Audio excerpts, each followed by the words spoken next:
Chapter 12-15. The Lamia people were not too panicked about this. For 100 years, they had continuously modified the hills around the city, making the hillside near the city completely unsuitable for climbing. Moreover, the hilltop was 100 meters away from the city.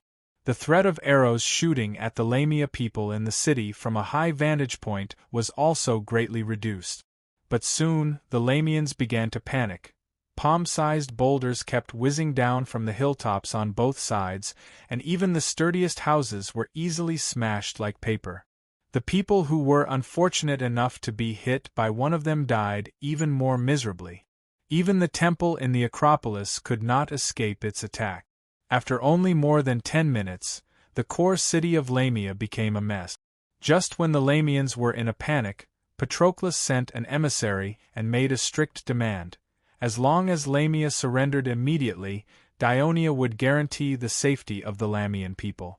Otherwise, the city would be completely destroyed and all the people in the city would be enslaved.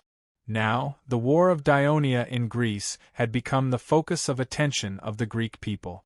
Of course, the Lamians knew the tragic experience of the people of Tegea, not to mention that they had just seen the huge number and fierce tactics of the Dionysian army. They thought that it was difficult to resist, so they had no choice but to open the city and surrender. Patroclus fulfilled his promise and did not harm the surrendered Lamian people, but he sent 2 brigades to the Acropolis in the city, completely controlling the city. It was already afternoon, and it was no longer practical to continue to lead the army over the mountains in the north and into the territory of Thessaly, but Patroclus did not let the soldiers rest. Instead, he ordered them to attack south. In fact, except for the 12th Legion and the Gallic Brigade, the other legions did not participate in the battle. They had enough rest in front of Lamia, and they were more eager to win with their own hands. So the soldiers of the 10th Legion, 11th Legion, and the 3rd Cavalry Legion followed the route of the Persia army's invasion of Greece decades ago, quickly crossed the Spirkios River, and arrived at Heraclea at dusk. Heraclea faced Lamia, only a dozen miles away. It was located at the northern foot of the mountains in the north of central Greece, and was the northern gate of central Greece from Thessaly. There were 2 roads to the south. One was to go directly south, trekking on a trail between the mountains, and finally enter Doris. However, the northern border had towering mountains, and the mountain roads were bumpy and difficult to traverse. Transportation was extremely inconvenient, and it was not conducive for large troops to pass through. Therefore, the Persia army did not choose this road, but chose to arrive at Heraclea, turn east, pass through Hot Spring Pass near the coast, and then go south along the coast. As a result, the legendary story of King Leonidas of Sparta leading 300 warriors to resist the Persia army, and finally sacrificed himself. After Sparta defeated Athens and became the hegemon of Greece, Heraclea and Hot Spring Pass had been in their hands. After the Battle of Leuctra, Iazon led the Thessaly army to destroy Heraclea and control Hot Spring Pass, but he soon regretted it, because Hot Spring Pass was only a pass. The area was extremely narrow, and it was not suitable for large troops to be stationed for a long time. He could only rely on the logistics of Heraclea, which was very close to it. In order to control the road south for a long time, Iazon had to rebuild the city of Heraclea. However, a few months later, the Dionysian army landed on Peloponnesus and started a new war. When Iazon led the army south again, Heraclea had just built a circle of mud walls, and there was not even a gate. He left 3,000 soldiers to guard the city and hurried south. 3,000 soldiers was not a small number for any Greek city-state. Even if the city was not complete, it was enough to block the possible attacks from these Greek city-states in the south, and ensure the safety of Thessaly's army. However, Iazon never expected the attack to come from the north, and the number of soldiers was so large, and the attack was so fierce. The 3,000 Thessaly soldiers were quickly surrounded and defeated by the Dionia soldiers, who crazily rushed into the city. At this time, night was about to fall. Patroclus stood on the mud wall and looked to the east. The afterglow of the setting sun plated the earth with a layer of gold, and the scenery reflected in his eyes was extremely clear. But even so, he could not see the outline of the hot spring pass. There were many hot springs near the hot spring pass, which caused the place to always be hot, hence the name. Suppressing the regret in his heart, he ordered the soldiers to set up camp on the spot and rest up for the battle tomorrow. When the various Dionia troops from the south gathered in the city of Lamia, the legions from the north had also passed through the valley pass. 4 infantry legions, 1 cavalry legion, and a Balearic stoneman brigade, 2,000 men, a total of nearly 40,000 soldiers, rested at the entrance of the valley. Matones and Lazaru simultaneously ordered to march south, and their target was Larissa. This time, the army did not carry out a rapid march. The soldiers lined up in a wide column along the south bank of the Pinos River, stepping on the flat, soft ground, and marching south in a mighty manner. The 3rd Cavalry Legion was at the forefront of the formation. The city of Larissa was located in the middle of the northern plains of Thessaly, on the banks of the Pinos River. It had vast farmlands and a large population. It was once a powerful state in the northern plains of Thessaly, and it had long been the central city of Thessaly. However, after the rise of Phalae, Iazon conquered this neighboring city-state and deliberately suppressed it, causing its strength to be greatly reduced. This time, when Iazon carried out the military mobilization, he specifically emphasized that Larissa must provide no less than 5,000 soldiers. For this reason, Larissa recruited more than half of the young and middle-aged citizens into the army. Just a few hours ago, they received an order from Polydorus. The Dionysian army was landing on the coast of Mildoros, and all city-states were to send reinforcements as soon as possible. Larissa had no choice but to urgently dispatch another 1,000 soldiers. When the messenger from Peleus came to ask for reinforcements, the people of Larissa had almost no soldiers to send. However, they were very clear that it was not a big deal if Peleus was captured, but if the Dionysian army passed through the valley and rushed into the northern plains of Thessaly, it would be extremely terrible. Therefore, Larissa had no choice but to put together nearly 300 soldiers, including some citizens over the age of 50, to rush to the camp at the mouth of the valley to defend. At the same time, a messenger was sent to ask for reinforcements from Polydorus. Halfway through their journey, the reinforcements of Larissa saw that the ground in front of them was shrouded in rising dust, and even the ground was trembling slightly. The army of Dionia had arrived. The people of Larissa looked at the countless vague silhouettes of the soldiers in the dust, and were almost scared out of their wits.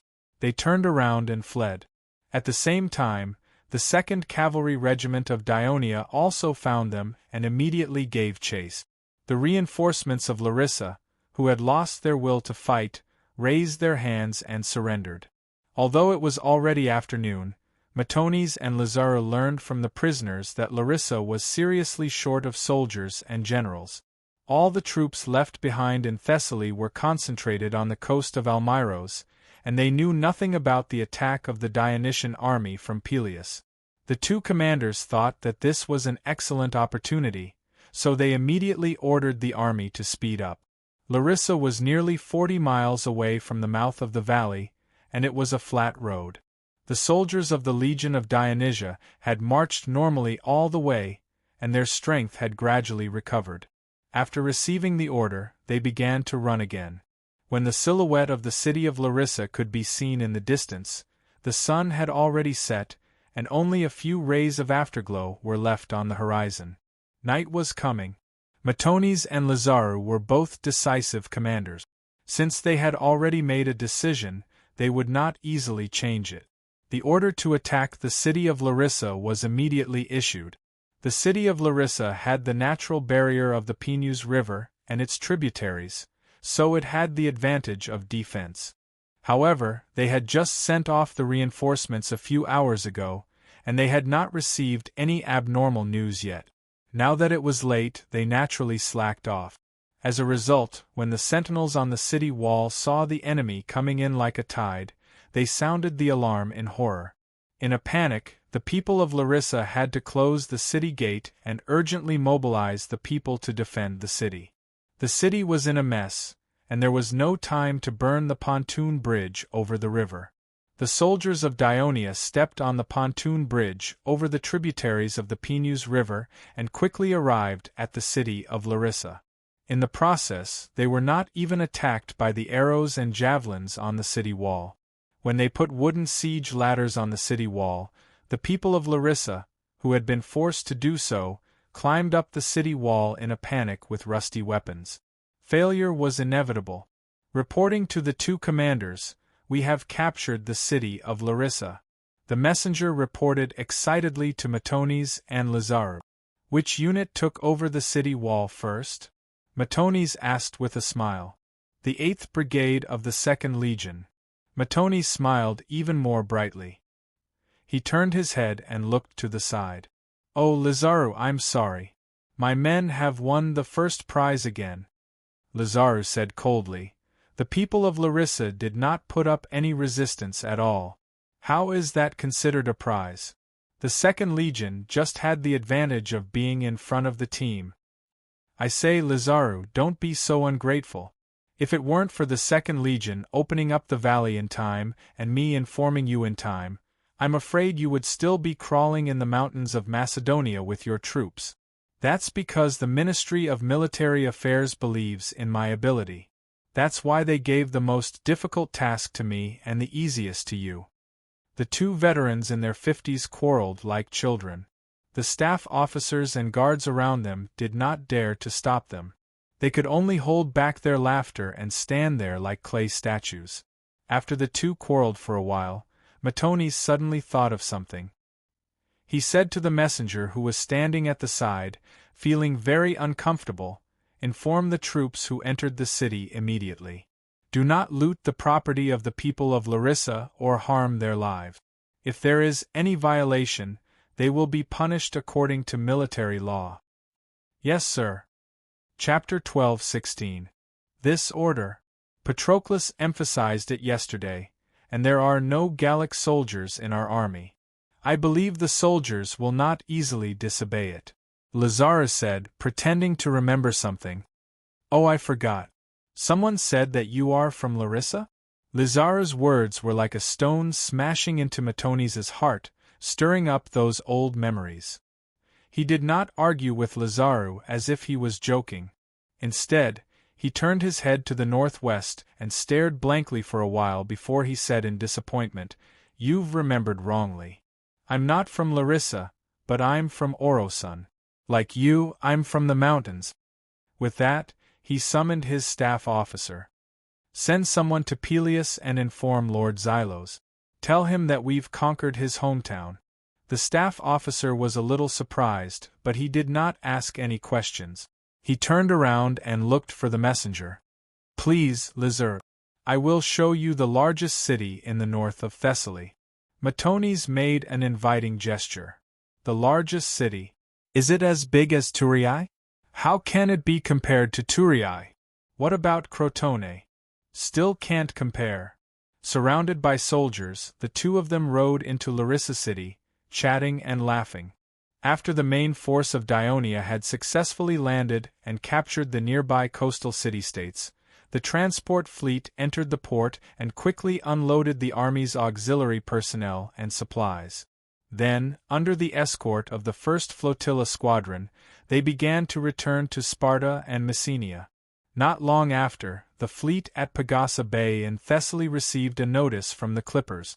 They immediately ordered the soldiers who were still pretending to pave the road on the shoal of Miltoros to return to the ships as soon as possible, because the fleet still had to send the soldiers of the 13th Legion to the nearby Mariakos Bay to land.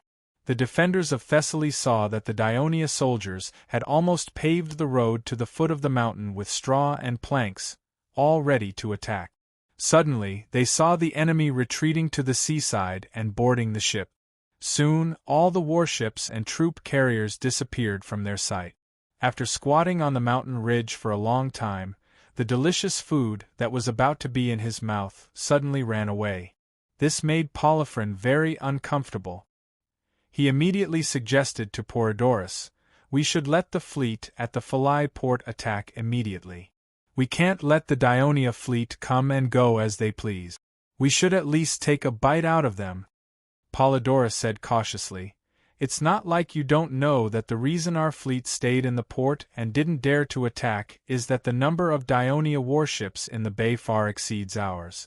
Since the Dionia have taken the initiative to retreat, there's no need to take this risk. Previously, I suggested letting the soldiers take the initiative to attack the enemy on the beach, but you didn't agree. Now I suggest that the fleet attack, but you don't agree. You only know how to sit here like a fool and don't dare to do anything. What's the use of you being the military chief of Thessaly?" Polyphron waved his hands and shouted angrily at his brother. He then tore the tent apart and walked out of the tent in large strides. The adjutant in the tent complained in a low voice, "General, Polyphron is too much. He ignored your, forget it." Polydorus waved his hand helplessly.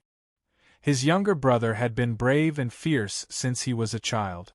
When he grew up, his temperament became even more tyrannical and disrespectful. He had long been used to it. Because of this, the eldest brother, Iazon, did not dare to let the youngest brother bear any heavy responsibility. Instead, he had always let him follow him to do things. He had hoped that he could change him, but unfortunately, there was no progress so far. Polydorus put this annoying matter behind him. He shouldered the heavy responsibility of protecting Thessaly, so he did not want to cause more trouble. So, he let the Dionia fleet leave, but he still had some doubts in his heart. Could it be that Dionia dispatched such a large fleet, only to waste half a day here, and then leave with nothing? Could there be other conspiracies? While thinking, Polydorus did not forget to order the adjutant, "Send the soldiers to burn the road that the Dionia have paved in the beach." "Yes, my lord." As soon as the adjutant left the tent, Larissa's messenger arrived at the camp. "The Dionysian army has landed on the coast of Peleus." Polydorus was shocked when he heard the news. The uneasiness in his heart was finally confirmed. The Dionia had used the tactic of diversion to catch him off guard. At this moment, he knew very well that because the Dionysian army had landed on the coast of Mildoros with great fanfare, he had mobilized the militia of the surrounding city-states to support them. Now, the defense in the west was very weak. Once the Dionysian army passed through the pass and rushed into the northern plains, the consequences would be unimaginable. Peleus could be captured, but the valley pass must be blocked. Polydorus made up his mind and immediately issued an order. 2,000 Phalae militia were stationed at the Mildoros coast camp, and the rest of the troops immediately rushed to the camp at the valley pass. Considering that the city of Larissa was more than 100 miles away from the coast of Mildoros, and the valley pass was even further away, Larissa's messenger had taken a lot of time to arrive here. The situation on the side of Peleus had probably changed a lot. Just in case, Polydorus specially ordered the only 500 cavalry under his command to reinforce the valley pass at top speed. After all the orders were issued, Polydorus felt a little relieved. He led the main force of more than 10,000 people and marched at a relatively fast speed toward the valley pass. When night fell, the Thessaly army had only marched less than 40 miles, but Polydorus was worried about the situation in front of him and did not dare to let the soldiers stop to rest. He just asked them to light up the torches and continue to move forward. Not long after, Polydorus finally got the exact news from the front, and the news was brought back by the cavalry he had sent before. It turned out that the Thessaly cavalry rushed from the coast of Mildoros in the southeast to the valley pass in the north, and did not encounter the Dionia army that was rushing to Larissa. When they arrived at the camp at the valley pass, they found that the camp was full of Dionia soldiers in black helmets and armor. The Thessaly cavalry was shocked and did not dare to go forward to fight. They were worried about the safety of Larissa, so they turned to the south to investigate, and they happened to see the Dionysian army attacking the city of Larissa. "Are you sure that the Dionysian army has captured the city of Larissa?" Polydorus asked the cavalry general anxiously with a gloomy face. "General, I'm not sure, because the Dionysians had already discovered us and sent a group of cavalry to attack us. As they outnumbered us, we didn't fight them. Instead, we led them around for a while before we chose to retreat," the Dionysians said. The cavalry general tried to express the bravery of his troop. In the process, we heard the cheers of the Dionia soldiers. The cheers were very loud. "I think the Dionia army has captured Larissa." "Probably?" Polyphron listened and said with dissatisfaction, "Since you didn't see it with your own eyes, don't make wild guesses. Larissa is a big city. It's impossible for it to be captured so easily by a Dionic army that has just landed." The cavalry general felt wronged. When he was about to defend himself, he heard Polydorus ask, "How many people are there in the Dionysian army? Because it is getting dark, I can't see clearly, and the Dionia cavalry will soon arrive, so there is no more time to observe. But according to my judgment, there should be more than 20,000 people." "Another, probably." Polydorus expressed his dissatisfaction again. "You have worked hard. You can go now and let the soldiers have a good rest." Polydorus interrupted Polydorus in time. After the cavalry general left, Polydorus shouted again, "That guy must be talking nonsense. You should speed up the advance of the army to Larissa." "Shut up. I am the commander of this army. I don't need you to tell me what to do." The bad news that came one after another put Polydorus in a bad mood. Finally, he could not bear the noise of his younger brother and snapped, "Go back to your team immediately, don't disturb my thinking here." For the first time, Polydorus did not hide his anger at his brother. Polydorus was a little stunned. Then his face turned red and he suddenly let out a heart-wrenching roar, startling the people around him. He then turned around and left angrily. Polydorus knew that he had annoyed Polydorus, but now he was not in the mood to apologize or comfort him. He had to quickly find a way to solve the current predicament. After some thought, he finally made a decision. The entire army stopped advancing and immediately returned to the camp outside Phylai city. At the same time, he sent a number of sentries to Larissa to find out the enemy's situation as soon as possible. As the temporary military chief of Thessaly, Polydorus knew very well that the soldiers in Larissa and its surrounding areas had been evacuated. If the Dionysian army attacked with more than 20,000 soldiers, the people of Larissa would certainly not be able to resist their attack. Therefore, the judgment of the cavalry general was likely to be correct. It was completely meaningless for the army to reinforce Larissa in the middle of the night. Instead, it would be easy for them to be raided by the Dionia. The Dionysian army only spent one day to complete the landing on the coast of Peleus, break through the valley pass, and capture Larissa. Their combat power was quite terrifying. The Thessaly troops led by him could not be a match for them.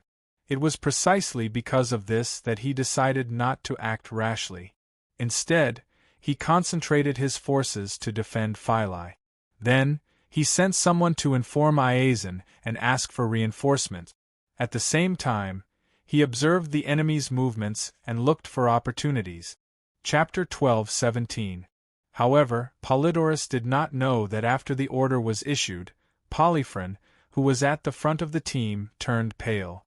The war horse he was riding on had its mane pulled out by Polyphron, and it neighed in pain late at night. Thessaly's army returned to the camp outside the city of Phylai, and the exhausted soldiers soon fell asleep. Polydorus, who was troubled by the tense situation in front of him, tossed and turned and could not sleep. Suddenly, he heard a few loud noises outside the door. He sat up subconsciously and shouted, "Felix, the guard on duty at the door, what's going on outside?" No one responded, but then he heard footsteps. A tall figure suddenly appeared in front of him. It was Polyphron. His face was ferocious, and he held a dagger in his hand that shone with a cold light. Polydorus was startled and immediately shouted, Third brother, what are you? Polyphron's eyes widened, and he quickly and forcefully swung the dagger, cutting a big bloody wound on Polydorus' face. The blood and pain made him stop shouting abruptly, and he fell on his back on the bed. Polyphron did not hesitate to stab his brother's chest with the dagger, and blood splashed on his face. It was not until Polydorus stopped struggling that he stood up, stared at his brother lying in a pool of blood, and whispered fiercely, "Coward, you should have died long ago. Next, I will let Iason know that only I can save Thessaly." At dusk that day, the messenger of Orops rode to Athens. The General Executive Committee of Athens quickly held an emergency meeting about this. "Everyone, I have just received news from the Orops," Callistratus said with a serious expression. Their crew discovered a large number of Dionian warships and transport ships entering the Mariakos Gulf and Pagasa Gulf and staying there for a long time. Callistratus said solemnly. The other 8 generals were shocked when they heard the news. Someone could not help but exclaim, "The people of Dionia are going to land on Thessaly." Someone said worriedly, "It's not just about landing in Thessaly. If the Dionia successfully landed in Mariakos Bay, they could definitely capture Heraclea and Hot Spring Pass, and then continue south to attack the city of Phocis. Since the start of the war, Athens has been on guard against the Dionia's possible landing. Thessaly should be prepared as well. The Dionysian army might not be able to land successfully," one of the generals said with uncertainty. "The key is how many soldiers did Dionia send out? Did the Oropians say how many Dionia troopers there are?" Chabrias asked. "I've asked," Callistratus replied.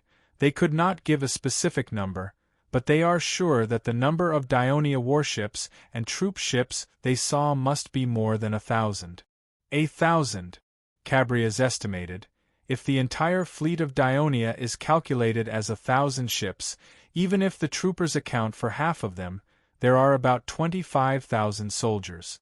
And we all know very well that the number of warships in a mixed fleet of warships and transport fleets often only accounts for a quarter of the entire fleet, or even less. Excluding some of the transport ships, I estimate that the Dionysian army that is landing on land has at least 30,000 soldiers. 30,000!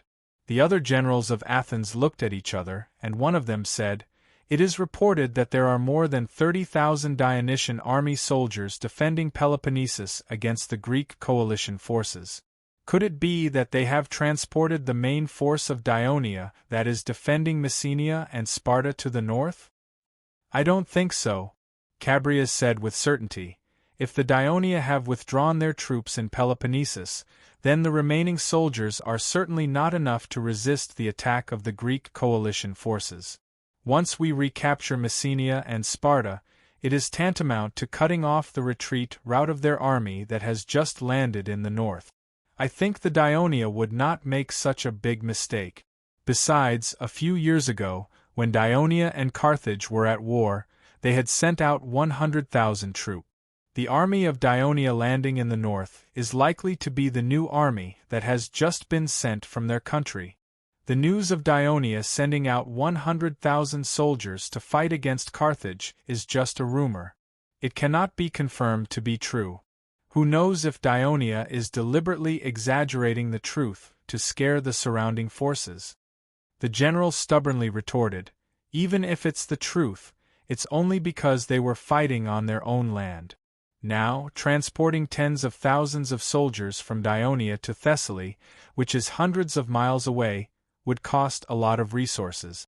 You should know very well how much resources it would take to transport tens of thousands of soldiers from Dionia to Thessaly, which is hundreds of miles away. I don't think Dionia has the capability to transfer troops from their own domain." Chabrias said seriously, "During the War of Peloponnesus, Athens could already send out 40,000 troops to Syracuse. Now that the territory controlled by the Kingdom of Dionia is much larger than ours back then, of course they can do it." The general sneered. "The territory of the Kingdom of Dionia is indeed much larger than that of Athens, but most of it is barren and barren. How can it be compared to the wealth of Athens back then? At that time, we controlled the trade of the entire Aegean Sea. Everyone, stop arguing, Callistratus advised with a serious expression. Regardless of whether the Dionysian army that landed in Thessaly was transferred from Peloponnesus or was transported from the kingdom of Dionia, the problem now is that the defenses in Thessaly should be very weak. I'm afraid it will be very difficult to defend against such a large army. What should we do about it? Immediately send someone to inform the cities of Phocis and Locris that Dionia has landed in Thessaly. Ask them to strengthen the defenses of their cities and send people to investigate the movements of the Dionysian army in Thessaly as soon as possible, Chabrias said calmly. At the same time, we should immediately send someone to Peloponnesus and inform Iazon of this news. He will definitely lead his army back to Thessaly as soon as possible, defeat the Dionysian army, and eliminate the threat in the north. When necessary, we should also send reinforcements. Chabrias, I can only agree to half of your proposal. A slow voice came from the corner. A leisurely voice came from the corner. The person who spoke was a white-haired old man. He had been resting with his eyes closed, but the moment he spoke, he immediately attracted everyone's attention. His name was Agarios, an aristocrat of Athens. He used to be one of the leaders of the Democrats, and had been elected as the general of Athens many times. Working together with Thrasybulus, they gradually brought out the shadow of the defeat against Sparta and began to restore the strength of the past. Moreover, he pursued the principle of the interests of the city, which directly led to the creation of the theater subsidy system. Therefore, he was very loved and respected by the people of Athens. However, in recent years, he no longer participated in the election of the general of Athens. One reason was that he was too old, but the more important reason was that he was the father of Callistratus. He wanted to make way for his son, who was already famous and had greater ambitions. 2 months ago, a Democratic general was seriously ill and could not participate in the council.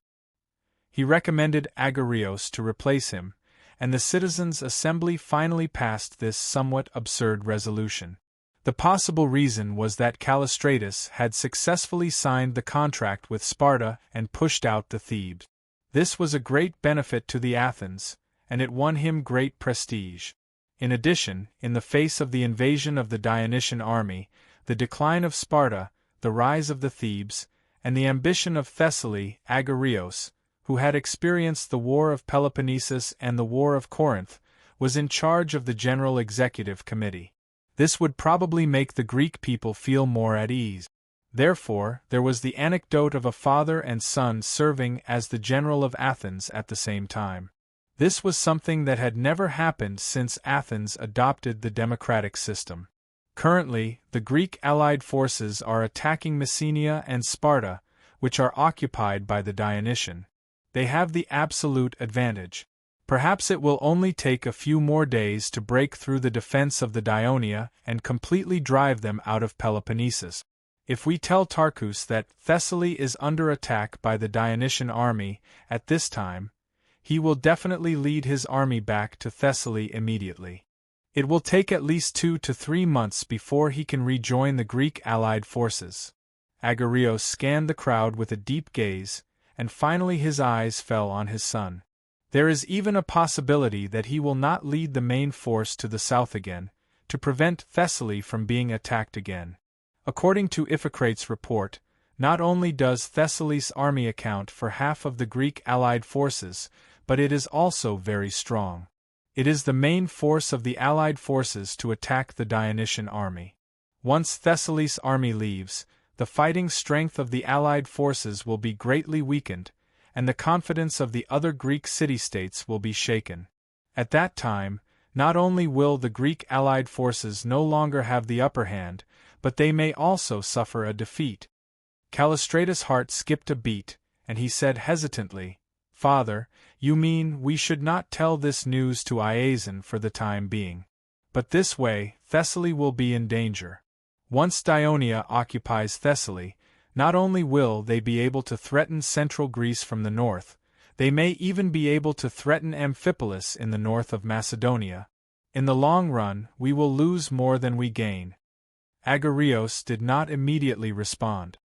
His turbid eyes looked forward, and with some reminiscence, he said unhurriedly, "You all know that I was once a survivor of the Battle of Amphipolis, a crucial battle in the Peloponnesus War, where Athens was defeated, causing the food transportation channel from the Yoke Galaxy to Athens to be cut off. But you don't know that before that battle, I stayed in the territory of Thessaly for a period of time, and I have a certain understanding of Thessaly. The land there is flat and vast, with a large population. The city-states are fighting all year round, and there are many fierce and aggressive aborigines in the surrounding mountains, constantly fighting with the people of Thessaly. I was actually very surprised that Iazon was able to unify it in the end. A unified Thessaly is the main force to resist Ionia, but it is also a threat to Athens. I think Iazon has fully demonstrated his ambition before. I don't think that as a foreign race, Ionia can completely conquer Thessaly and its surrounding areas with just 30,000 soldiers. It is more likely that they will arouse the anger of the xenophobic people of Thessaly, just like when Sparta invaded Boeotia before, completely falling into the quagmire of war. And a Thessaly that has fallen back into chaos will no longer be a threat to Athens. Note: according to historical records, after Iazon was assassinated, his brother Polydorus took over as Tarchus. He and Polydoron died on the way to Larissa, and then Polydoron took over as Thessaly's Tarchus. Because Polydorus died suddenly, without any warning, many people at that time thought that Polydoron killed Polydorus while he was sleeping at night. Chapter 12:18. Agarios's words caused the other generals to fall into deep thought. But even if we don't tell the Greek coalition army the news, Thessaly will still send a messenger to Peloponnesus and tell the tyrant, and the Phocians in the north will also. Someone raised an objection. I think Agarios's suggestion is very reasonable. Chabrias was the first to express his agreement. We can first send a messenger to quietly inform Iphicrates, and let him urge the Greek coalition army to seize the time to increase the attack on Messenia and Sparta. As for the messenger sent by Thessaly, whether it is by sea or by land, he will inevitably pass through our sphere of influence. We only need to strengthen the patrol of Serone's Bay and the Isthmus. Thessaly's messenger will not be able to escape from our hands. We only need to. Chabrias stretched out his right hand and made a chopping gesture. Everyone understood.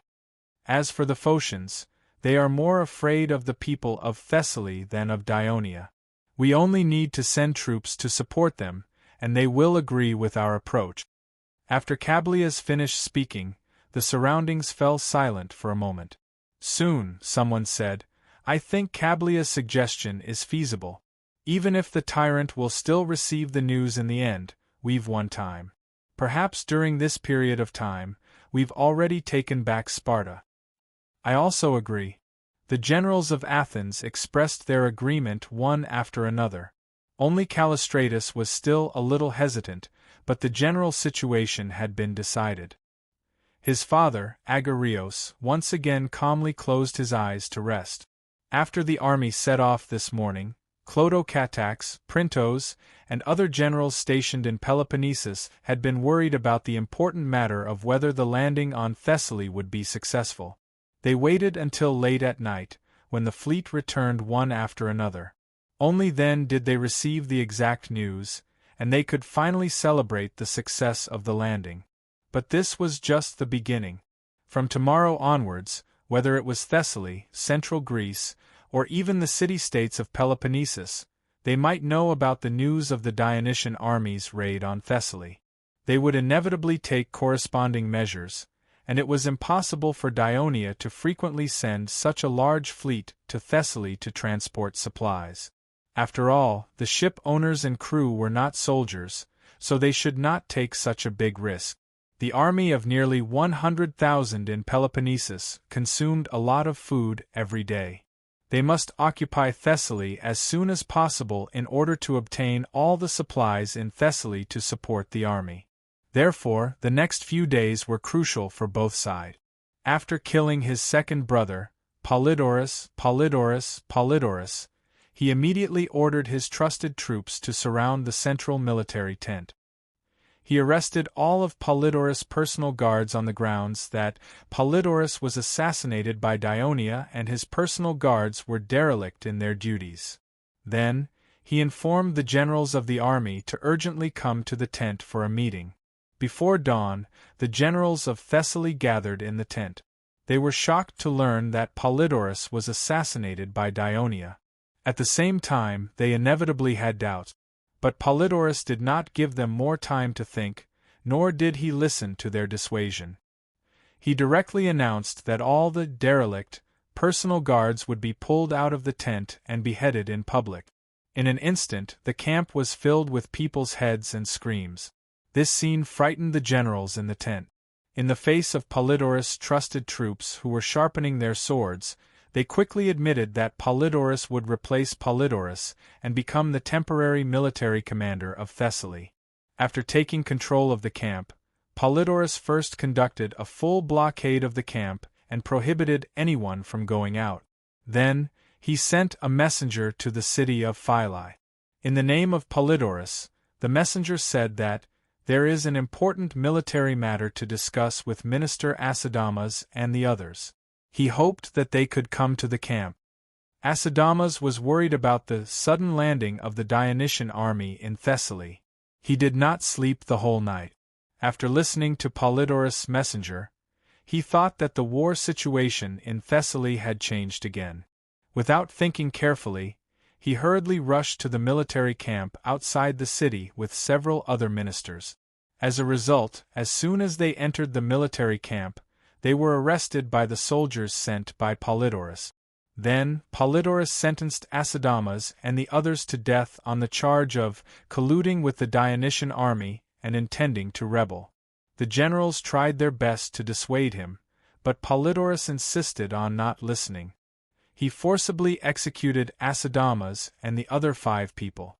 When the soldiers brought the heads of the 6 people into the tent, Polydorus pointed at Acidamas' head and cursed. It turned out that he thought that Acidamas had always looked down on him. Iazon had never given him an important task because of Acidamas and the others. Of course, killing people to vent his anger was only one of Polydorus' purposes. More importantly, he thought that Acidamas and the others held the administrative power of the city alliance of Thessaly. With their existence, he would inevitably be obstructed if he wanted to act freely in this land. At this time, the sky was just beginning to brighten. Polydorus quickly gathered the army and entered the city of Philae. In the beginning, the people of Philae were still excited because with the presence of the army, their safety was more guaranteed. Unexpectedly, after Polydorus gathered the officials of Philae, he asked them to mobilize the military in the city, gather all the public militia, and follow his army to fight against the Dionysian army that was entrenched near Larissa. When the officials heard this, they immediately refused with the reason that, "We only listen to the orders of Sir Acidamas." Polydorus immediately raised Acidamas' head, and also executed the 2 officials who opposed the most vehemently on the charge of colluding with the people of Dionia and intending to rebel on the spot. Polydorus' ferocity frightened the officials of Philae, and they could only follow his orders while trembling with fear. Previously, when Iazon mobilized the entire city of Thessaly, he recruited an army to fight in the south. The more soldiers the other city-states had, the better. However, he only recruited less than 1,000 soldiers from Philae city. This was because Philae city, as the place where he started his career, needed enough strength to stabilize the situation in Thessaly after he led his army away. As Philae city was already in a state of war preparation, more than 6,000 public militia were gathered in just half a day. Including the 2,000 soldiers that were originally stationed in Philae city, Polydorus had a total of nearly 30,000 soldiers. He thought that he had a strong military force. Even when he received the report from the scouts that the Dionysian army had captured the city of Larissa, He was still confident that he could lead his army to defeat the Dionysian army. Therefore, he did not listen to the Philae officials' advice and quickly led his army out of the city, marching towards Larissa. On the same morning, Patroclus summoned the commander of the 11th Legion, Ephiart, and gave him an order. The 11th Legion was to guard Lamia and Heraclea, seize Hot Spring Pass as soon as possible, and at the same time, block the reinforcements of Thessaly from the south. Accepting this order meant that the 11th Legion could no longer participate in the military campaign to conquer Thessaly. After a moment of hesitation, Ephiart accepted the order, but at the same time, he also made a request. If they found an opportunity, could the 11th Legion continue to attack the towns in Greece from the south? Seeing that Ephiart was a veteran general with a lot of experience in war, Patroclus agreed to his request, but at the same time, he emphasized that no matter what kind of military action he took, he must first ensure the safety of Lamia, Heraclea, and Hot Spring Pass. After Ephiart accepted the order, he immediately began to prepare for the military campaign to seize Hot Spring Pass. Although according to the confession of the Thessaly soldiers who were captured in Heraclea, there were only about 200 mercenaries stationed at Hot Spring Pass, but the dangerous terrain and the legendary story made Ephiart adopt a cautious attitude. He left 2,000 soldiers to guard Lamia, 1,000 soldiers to guard Heraclea, and he personally led 5,000 soldiers and the engineering battalion. At the same time, he also brought a few Lamia guide. Although the legendary story showed the world how difficult it was to seize Hot Spring Pass, it also told the world that there was a remote mountain road that could go around to the south of Hot Spring Pass. Therefore, Ephiart decided to take the method of using the main force to contain the enemy from the front, and sending some surprise troops to take a detour through the mountain road, to seize Hot Spring Pass. For this reason, he selected the Samnite soldiers from the Light Armor Brigade and the Light Infantry Brigade to form a surprise troop. The 11th Legion was based in Lusnia, and the soldiers were from the Downey region. In recent years, many Samnite came out of the mountains and voluntarily applied to become citizens of Dionia. Most of them lived in the eastern plains of Campania and the Downey region. Under the guidance of the Lamia guides, they would use their excellent mountain combat ability to complete the detour and surprise attack on Hot Spring Pass. While the 11th Legion was preparing for the military campaign against Hot Spring Pass, Patroclus had already led the other legions to cross the mountains to the north of Lamia in order to enter the southern plains of Thessaly. In order to prevent being intercepted by the Thessaly army in the mountains, he divided the army into 3 parts, led by the Lamia guides, and advanced into the Thessaly territory through 3 different routes. On the same morning, Helos came to Larissa with a large group of middle and low-ranking officials from various departments of the kingdom. These officials were carefully selected by the kingdom's administrative office and were ordered to govern the area of Thessaly that was about to be conquered. More than half of them were originally refugees from Thessaly. Note: according to historical records, after Polephron took over Tarkus, the first thing he did was to arrest and execute 8 of the best administrative ministers headed by Acidamas, who assisted Iazon and governed Thessaly without any reason. He also banished many officials, and then ruled Thessaly in a brutal way, causing great dissatisfaction among the people of Thessaly. In less than a year, one of his generals, Alexander, rebelled under the banner of revenge for Polydorus, killed him, and became the new Tarkus. But this Alexander was also a tyrant. Under his rule, the power of Thessaly declined and eventually fell into turmoil. Later, it was conquered by the rise of Macedonia. Chapter 12:19. Standing in front of the familiar yet strange city of Larissa, Helos could not help but sigh. More than 30 years ago, he had lost his land and his life was difficult. In order to survive, he had to accept the Sparta's offer to recruit soldiers and go on an expedition. When he left, his mood was gloomy. The stories he had heard about the Thessaly's mercenaries made him feel that he would probably die on the battlefield like most of them, never to return home.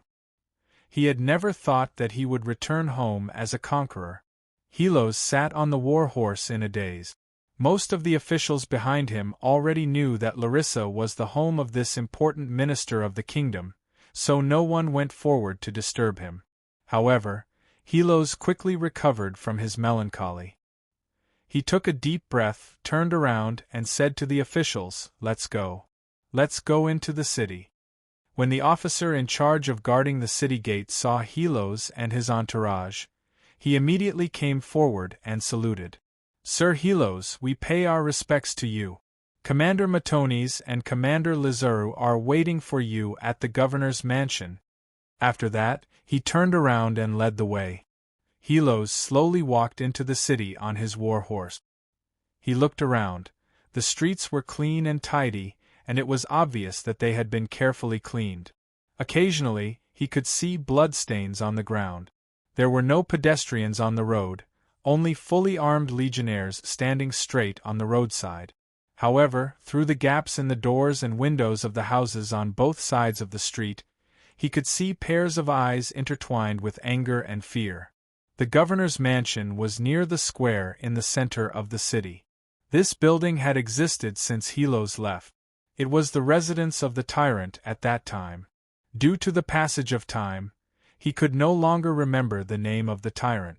"Captain, you're finally here." Seeing Xylos walk into the courtyard, Matones took the initiative to greet him with a smile on his face. His voice was as loud as a bell. "Yesterday, Lizaru and I led our brothers to run more than 100 miles without rest. Then, we launched an attack on Larissa. By the time we took down the city, our brothers were almost all exhausted. I remember your instructions and strictly enforced the military law with Lizaru. Since we entered the city, there has not been a single incident of looting or harming the people of Larissa. What do you think? Are you satisfied?" Even though Matones addressed Helos as the mercenary in the past to show his closeness, Helos still said bluntly, "What's the use of satisfying me? The key is whether you can satisfy His Majesty and the kingdom. The expedition to Thessaly is an important decision made by His Majesty and the Ministry of Military Affairs. Whether we can completely conquer Thessaly and further control Greece depends on whether you can strictly implement the strategy formulated by the Ministry of Military Affairs." Speaking up to this point, his brows relaxed. "Commander Lizaru, Commander Matones, congratulations! From the moment you've landed until now, you've led the army to achieve the initial target smoothly, and you've made a good start for the upcoming battle." As he spoke, he solemnly clenched his right fist and placed it on the left side of his chest. He lowered his head and gave a military salute to Matones and Lizaru. Matones and Lizaru hurriedly returned the salute respectfully. Not only Matones, but Lizaru had also served under Xylos in the past, so he was quite respectful toward this senior officer. Otherwise, he wouldn't have waited here with Matones. After the military salute, Helos said in a serious tone, "But I still have to remind you that time is of the essence for the assault. Although we've gained some advantages, you shouldn't be satisfied and continue to rest here. You should seize the time and lead your army to continue the attack. Don't give the enemy any time to breathe, and occupy the entire territory of Thessaly as soon as possible to achieve the strategic goal formulated by the Ministry of Military Affairs." Matones explained with some dissatisfaction, "It's not that we don't want to seize the time to continue the attack, but our brothers fought continuously yesterday and are very tired. They need sufficient rest before they can continue the battle. After discussing with Lizaru, we've decided to gather the army tomorrow morning and march to Philae." Lizaru immediately said, "Matones is right. Many of the soldiers have not woken up yet. They are indeed very tired. We've already sent the supply camp to Larissa to buy cattle and sheep. We're going to give the soldiers a good meal so that they can recover as soon as possible. Of course, we've also solemnly reminded the supply officer not to force them to buy or sell. We'll follow the seller's wishes and trade according to the market price," Matones quickly added. Helos nodded and remembered what he had to do next. He said, "Matones, since you're only leaving tomorrow, lend me your armor to wear for half a day." "Why do you want to wear my armor?" Matones was a little confused. He looked at Helos and suddenly understood. "You're going to meet your old friends. You want them to know that you're now a big shot in the kingdom of Dionia. I want them to know that I'm now an important person. Only then will they be willing to cooperate with us and stabilize the order in Larissa," Helos said with a straight face. It was not that he did not know that he had retired from the army. It was not appropriate for him to wear the armor of a legion commander. However, as a senator of the Senate and the regional governor, his pure white Bolton armor with black embroidery was a symbol of nobility in the eyes of the people of Dionia. However, in the eyes of the people of Larissa, it was only of good quality and nothing special. The armor of a general, on the other hand, directly showed the status of the general. It could save a lot of time and effort. For this reason, he even borrowed a team of guards from Matones. Matones did as he was told. However, when Helos was about to leave the mansion, he finally could not help but ask, "Captain, when His Majesty gave us the order to attack Thessaly, he did not give any special instructions to Peleus. Did he tell you anything about Peleus?"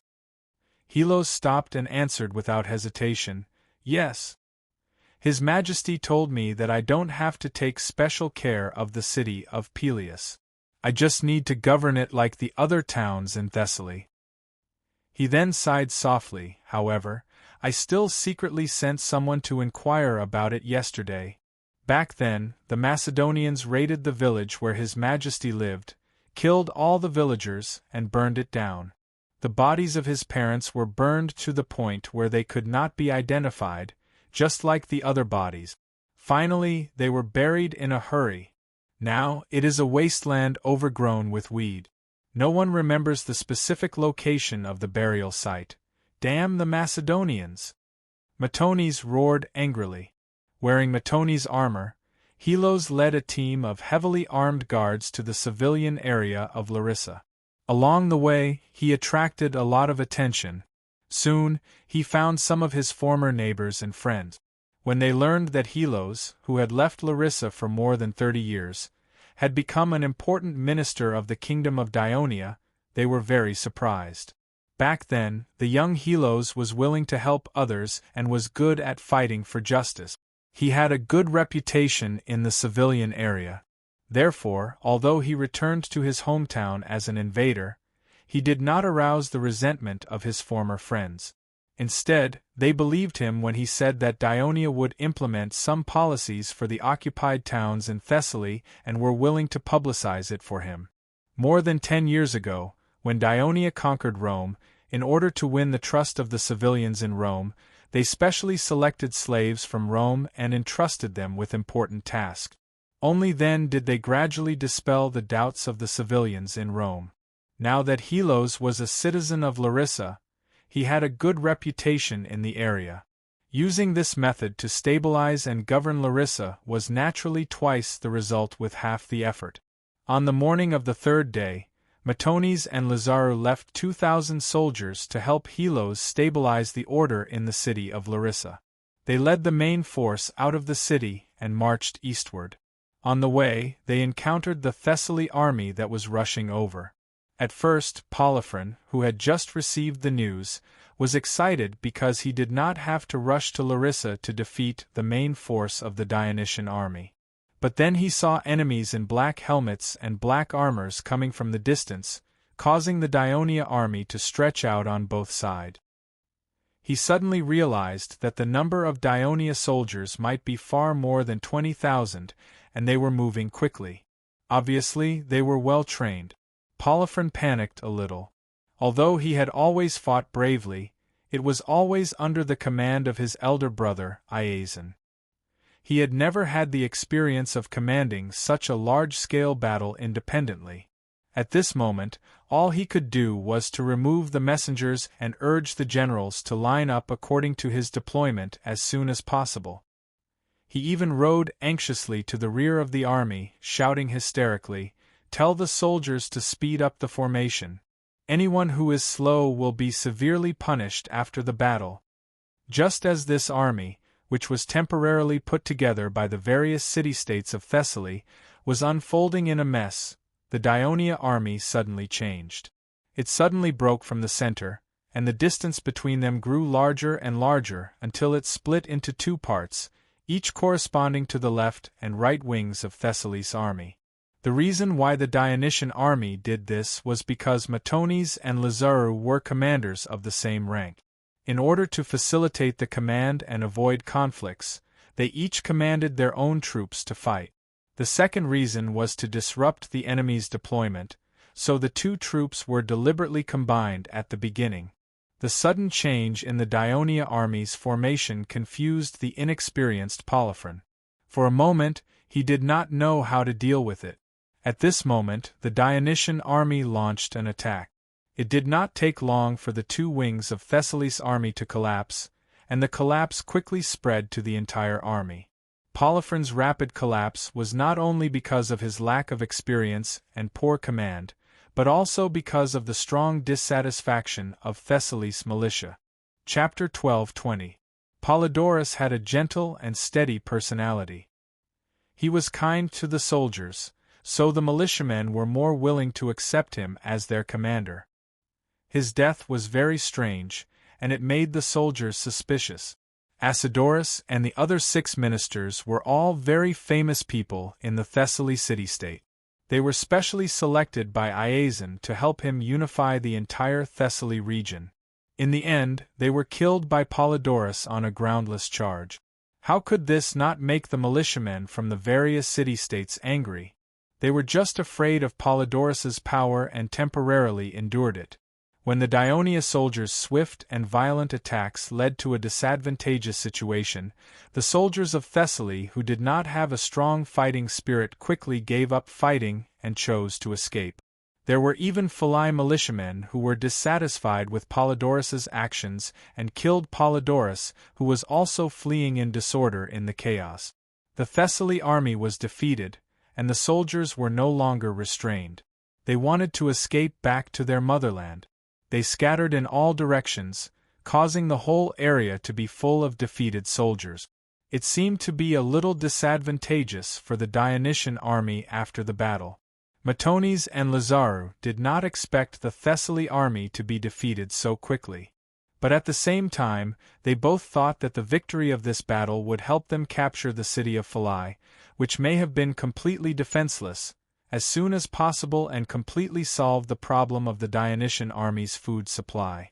This was the original purpose of their eastward march, so the two of them ordered the light armored soldiers, light infantry battalions, and cavalry legions who did not contribute much in the battle, not to chase after the defeated soldiers, but to hurry to Phalae. While the armies of Matones and Lazarou were fighting with the Thessaly army in the northern plains, Patroclus had led the army over the mountains and entered the same flat southern plains of Thessaly. The soldiers continued to march northeast to the hilly area, regardless of exhaustion. In the afternoon, they arrived at the center of the southern plains, Pharsalus. When the Dionysian army landed in the Gulf of Mariakos, the Lamias had sent messengers to ask for help from Pharsalus. Therefore, the Pharsalus people were prepared for the arrival of the Dionysian army. They even sent messengers to ask for help from Phalae. But when the messenger arrived in Phalae, Polydorus had already led his army to Larissa. He received the news that Acidorus, who was respected by the Pharsalus people, was killed. He did not have time to send the news back to the city. The people of Pharsalus did not expect the Dionysian army to come so quickly and in such large numbers. The militia looked down from the city and could only see endless black surging. It was terrifying. The city of Pharsalus was built on a hill, and they had been prepared in advance. It was getting late, and the Dionia soldiers had been marching for a long time and were physically exhausted. So Patroclus ordered the army to camp and rest less than a mile away from the city of Pharsalus. The distance between the two sides was so close that it was easy to be attacked. But Patroclus, with his absolute advantage in strength, was not worried. Instead, he was happy to see it happen. But just as the soldiers began to dig trenches and build camps, he received a report from a cavalry scout. There were many defeated soldiers of Thessaly in the north. After thinking for a while, Patroclus immediately issued an order. Let some of the troops who were building camps immediately surround the city of Pharsalus to prevent any defeated soldiers from escaping into the city. At the same time, the cavalry legion, light infantry, and light armor troops were sent to hunt down the defeated soldiers of Thessaly. These defeated soldiers of Thessaly, who had been running for several hours, thought that they had escaped the pursuit of the Dionysian army, but they did not expect to run into another huge Dionysian army. This was a great blow to them, who were extremely tired. Many of them simply chose to surrender. Before dusk, the pursuit was coming to an end.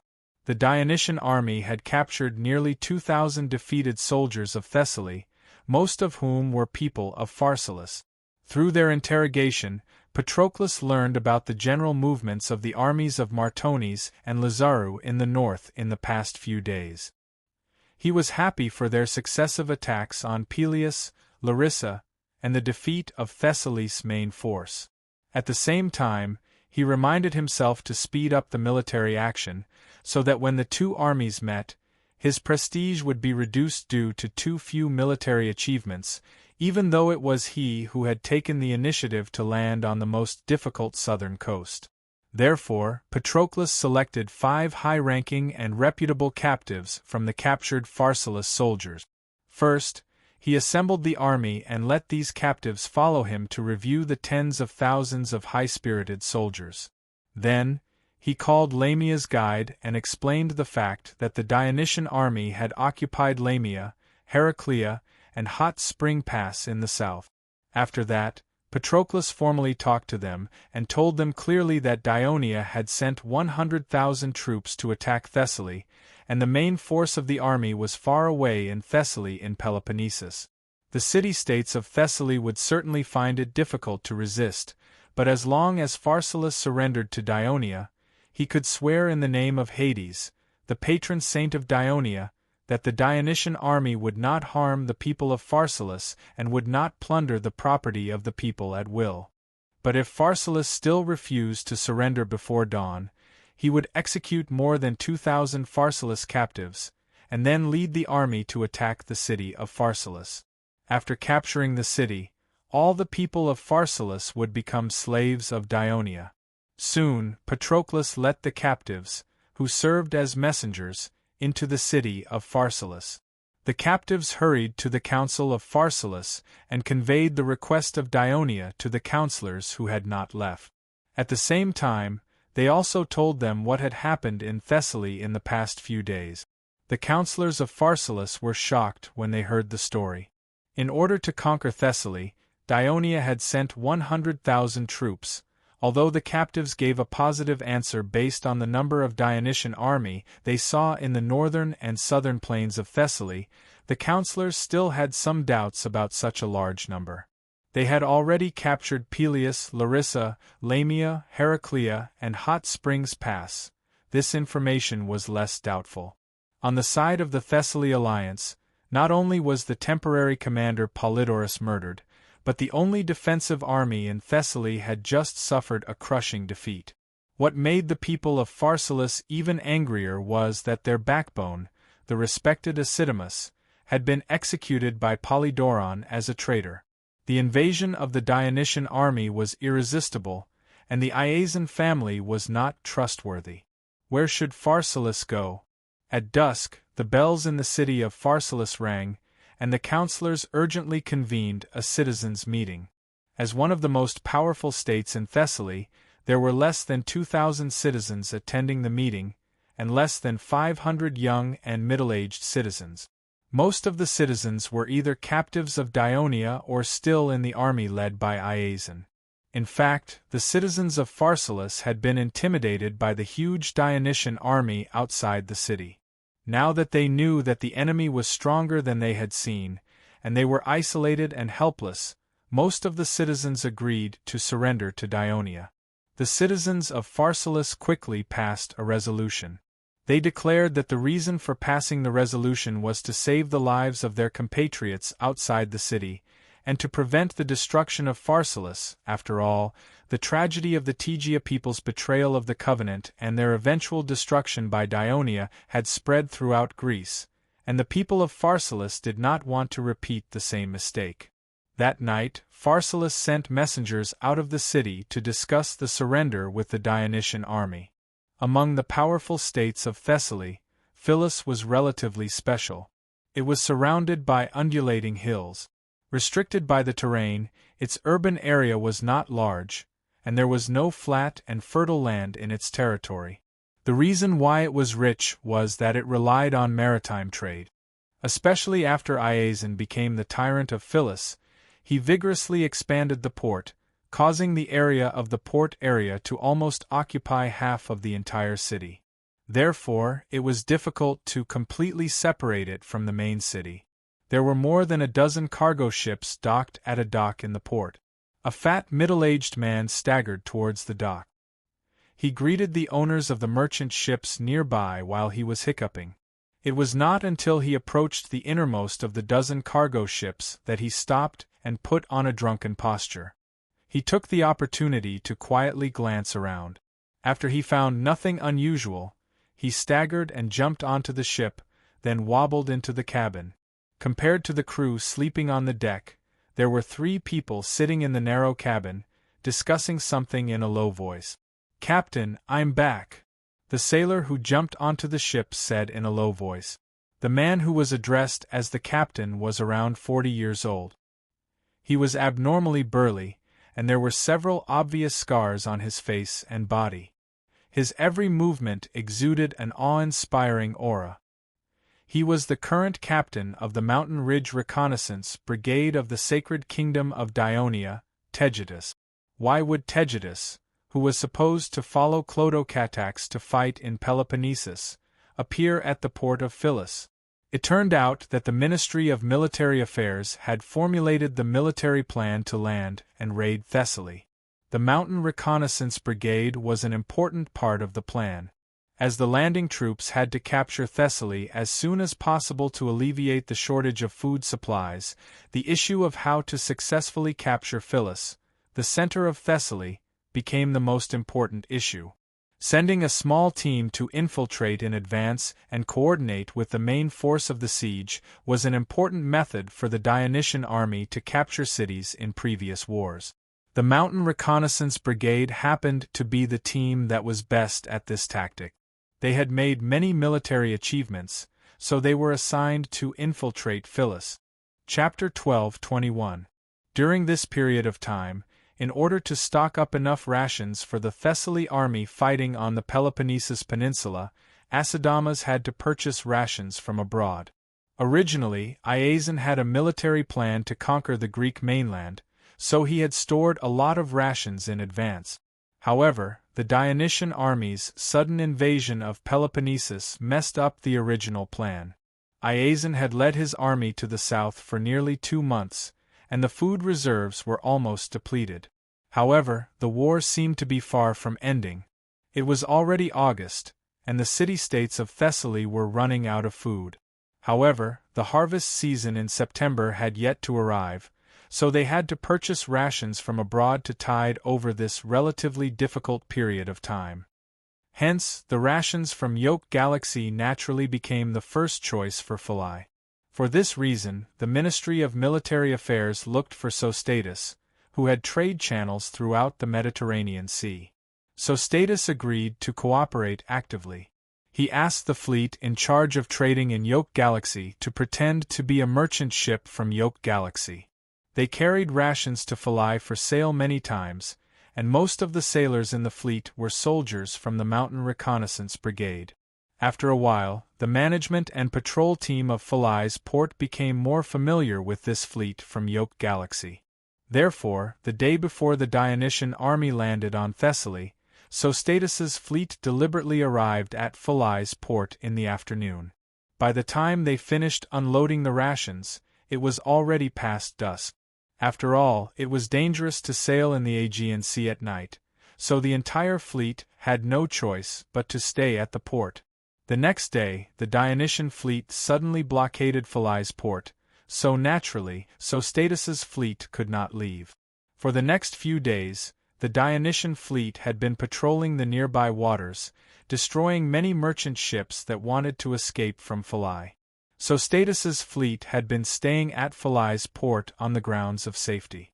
Of course, many merchant ships from other city-states had also chosen to stay at Philai's port. Therefore, there were many ships docked at Philai's port, making Sostatus's fleet inconspicuous. However, to Sostatus's surprise, Philai suddenly strengthened the management of the port.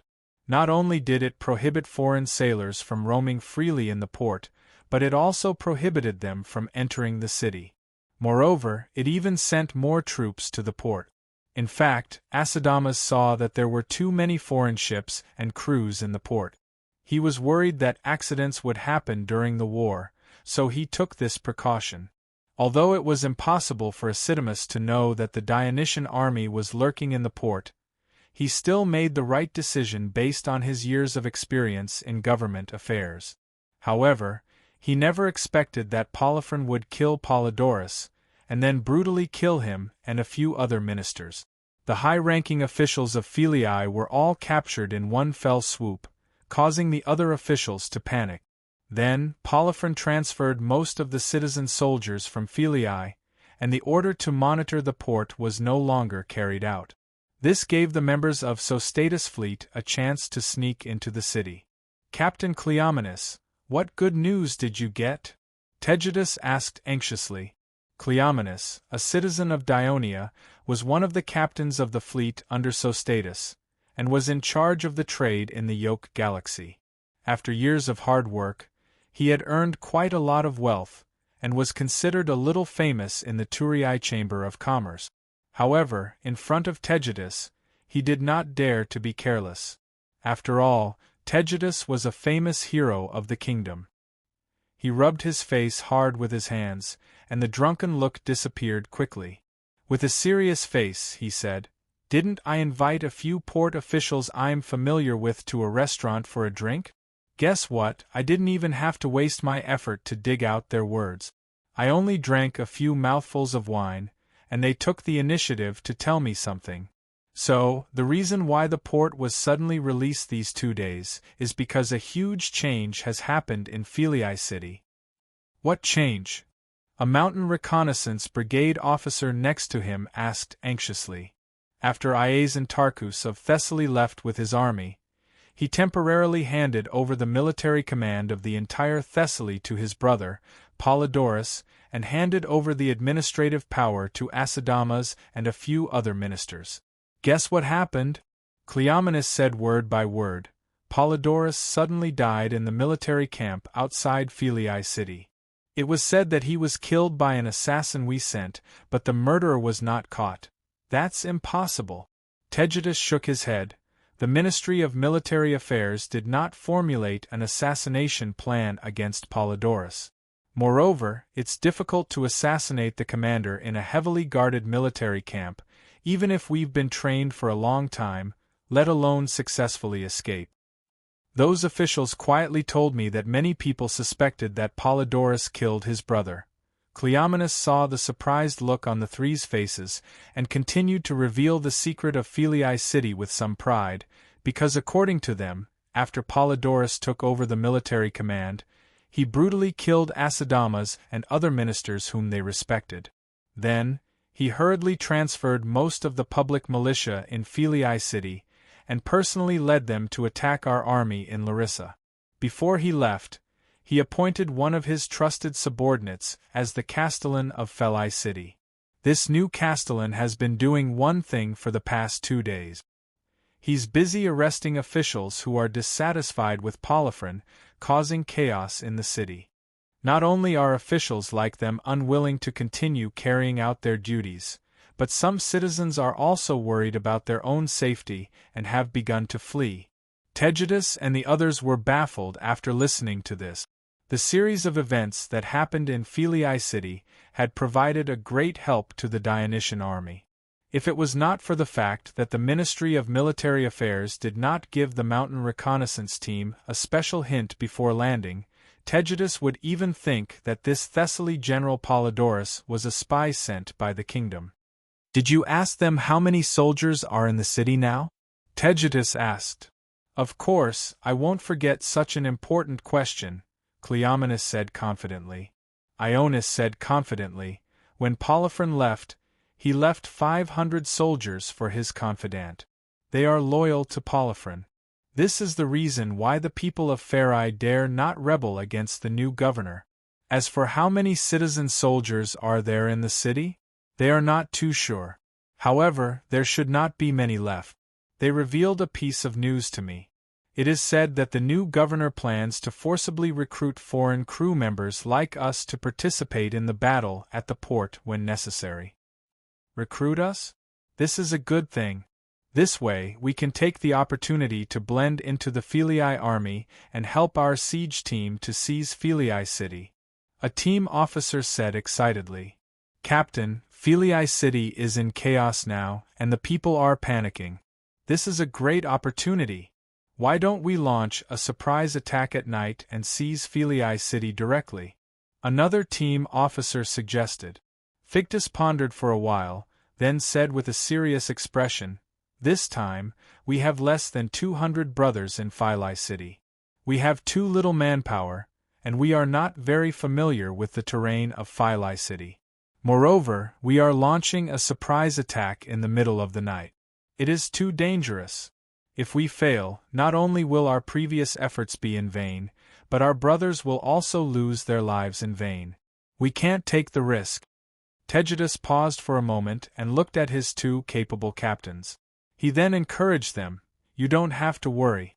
Now we know that not only did our army successfully disembark, but they have also entered the Thessaly plains. If the Thessaly army were to leave the city at this time, they will only suffer a defeat. According to the tradition of the kingdom's army, and Philii is also the focus of the army's attack, they will definitely continue to pursue the fleeing soldiers and see if they can seize the opportunity to seize Philii. This is our chance." "Captain, I understand. I will immediately send a few soldiers to sneak into the city and closely observe the movements at the city gates." After one of the team officers finished speaking, another officer continued, "I will ask our brothers to be ready at any time. Once our army attacks the city, they will immediately rush over to provide support." Tegetus nodded in satisfaction. "Let's do that." The soldiers of the Mountain Reconnaissance Brigade, who were hiding at the port of Philii, did not have to wait for long. At dusk, many of the Thessaly's defeated soldiers were chased by the Dionia Cavalry Legion and rushed to the city gate. The defenders on the city gates saw that the Dionysian army was following closely behind. Amidst the pleas and curses of the defeated soldiers, they had no choice but to obey the new governor's order and refused to open the gates. At this moment, the soldiers of the Mountain Reconnaissance Brigade who received the news took out the short swords and leather shields hidden under the planks of the ships and rushed into the city of Philii. They killed their way to the southern city gates, which were closest to them and had the least number of defenders. After they defeated the defenders at the city gates, they quickly opened the city gates and the defeated soldiers rushed in. The Dionia cavalry, light armor soldiers, and light infantry followed closely and rushed into the city of Philii on the same day. One of Thessaly's powerful states in the south and north surrendered, while the other fell. Woo! Woo! Loud bugles sounded continuously from the rear of the battlefield. The Greek soldiers who were fighting fiercely in front of the various defensive camps hurriedly retreated. Not long after, the battlefield that had been noisy for most of the day returned to silence.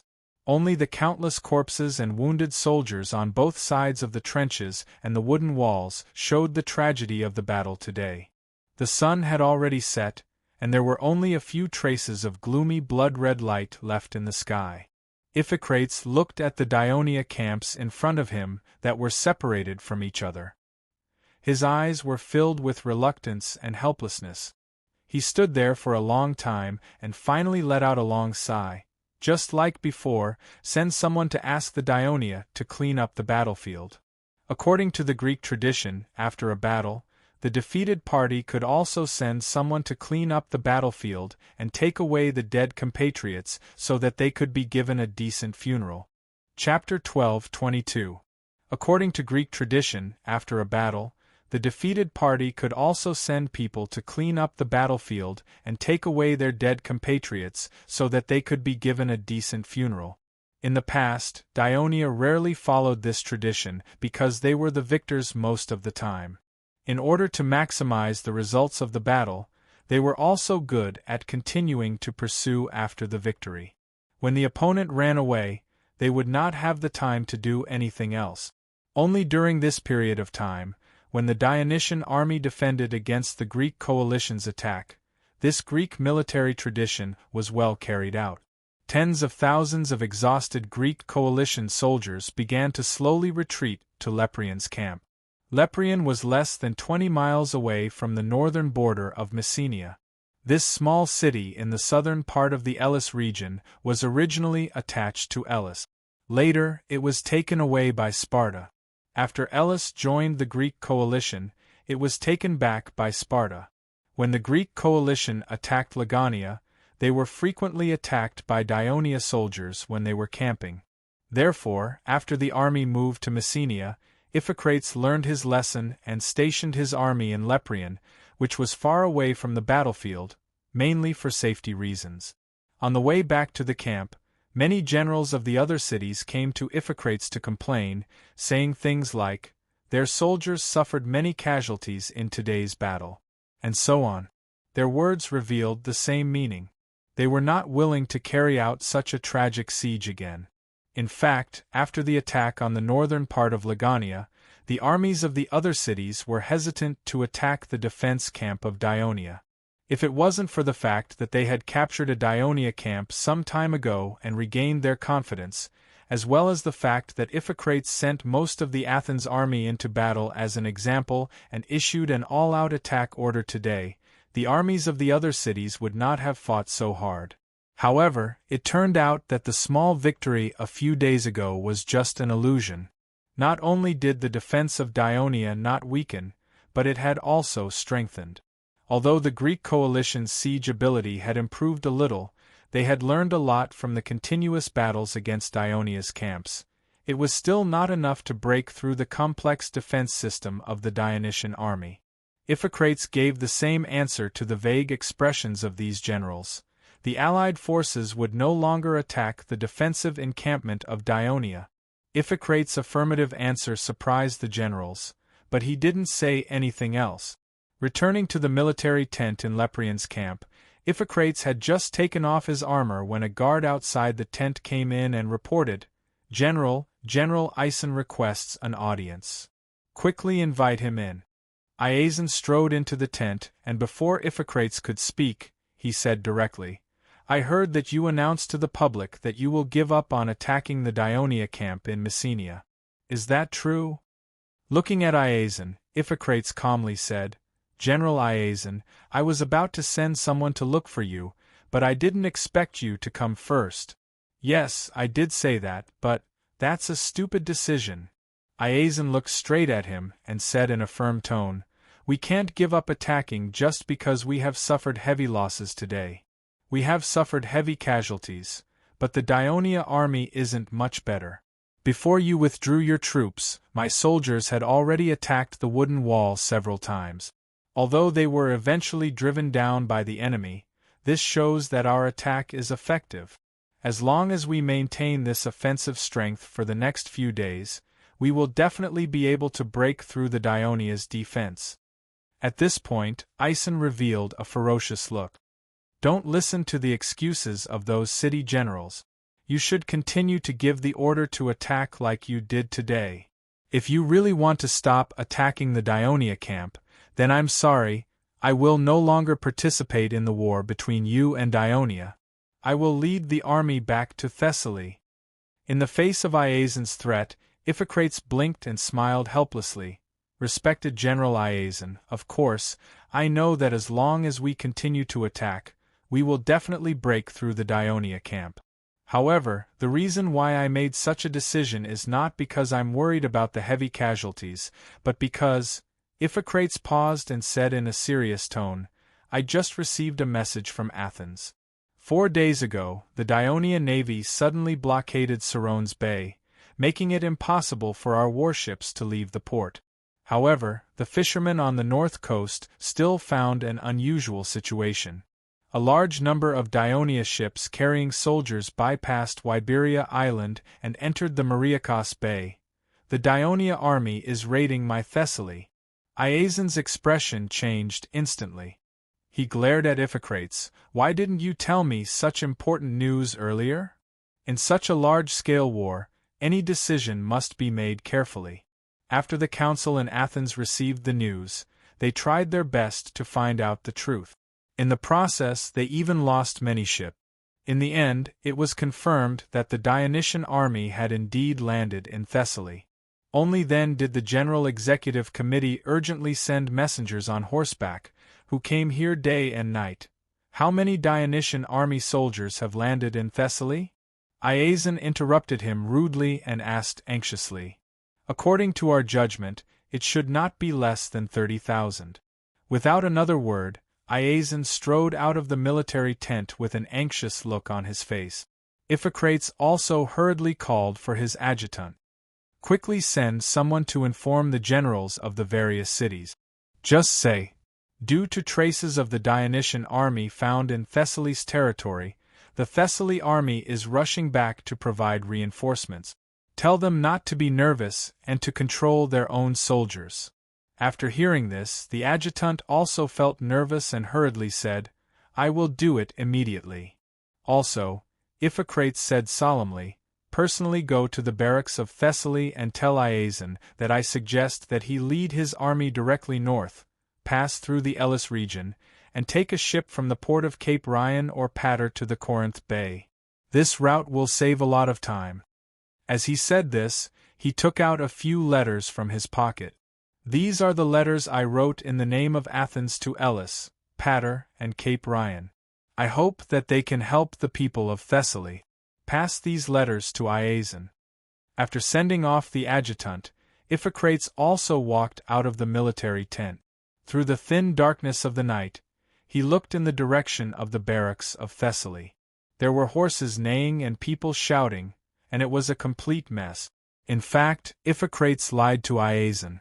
In the letter sent to him by the General Executive Committee of Athens, not only did they ask him to increase the intensity of the attack on Dionia, but they also strictly ordered him to hide this news from the people of Thessaly.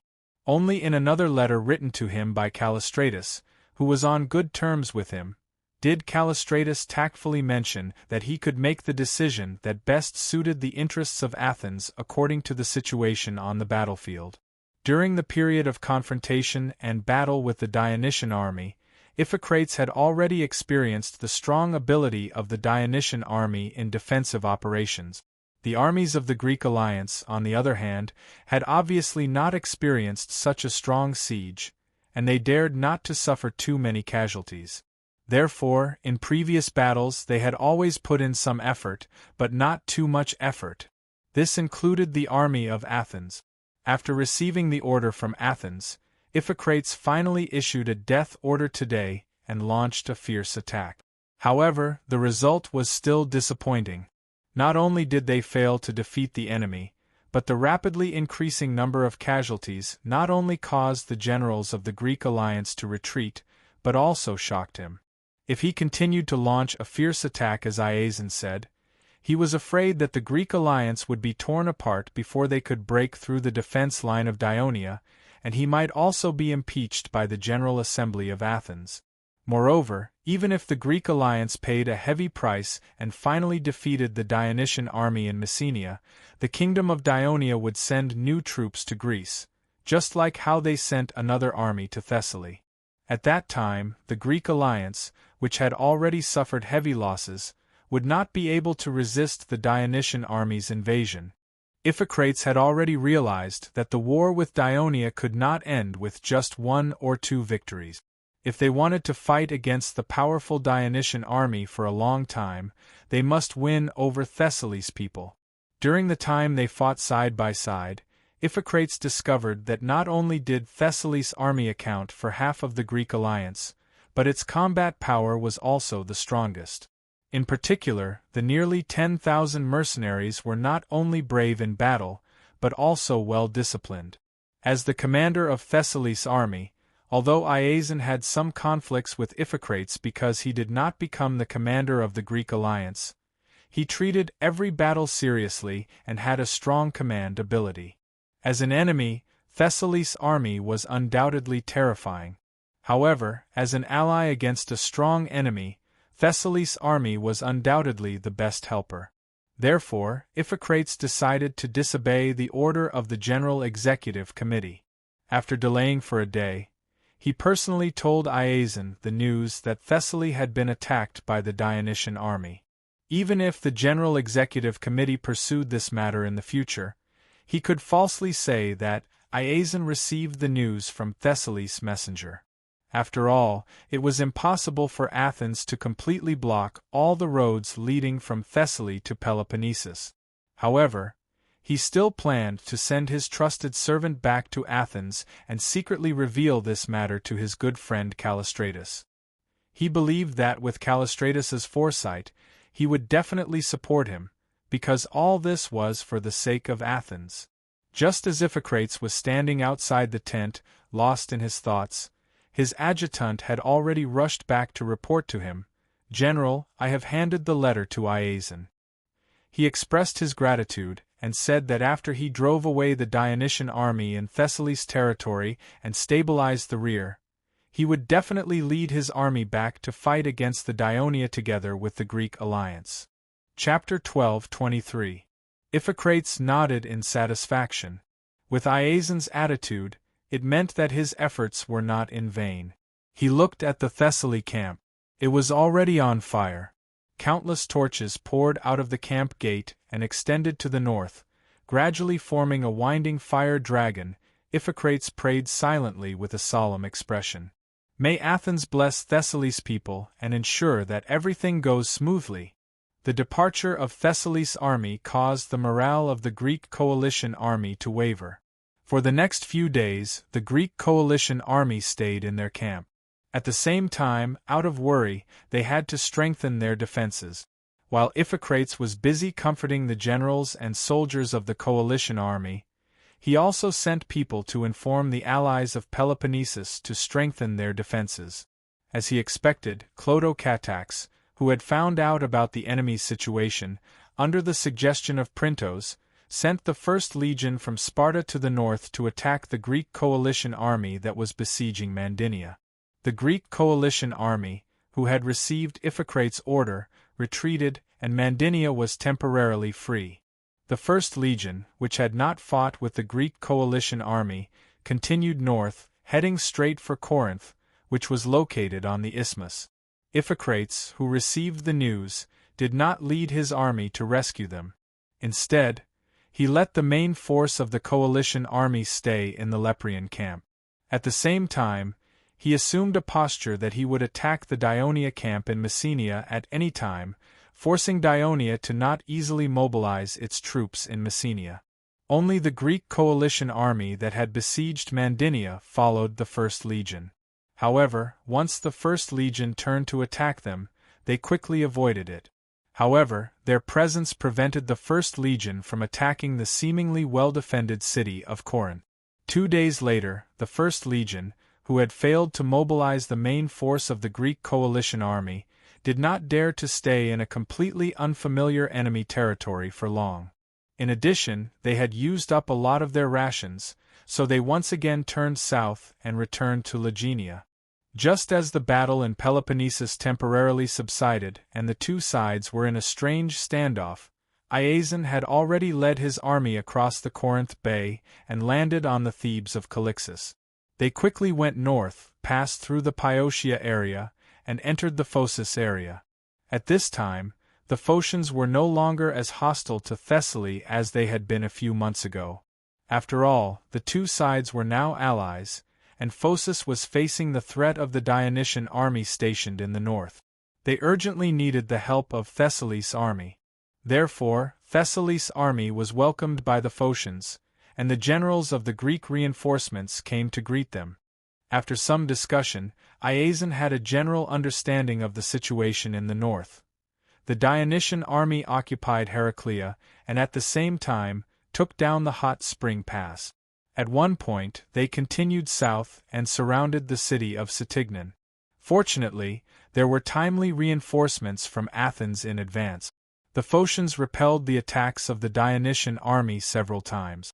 Yesterday, the Dionia might have found out that Thessaly's army had returned, so they had already withdrawn from Satignan and returned.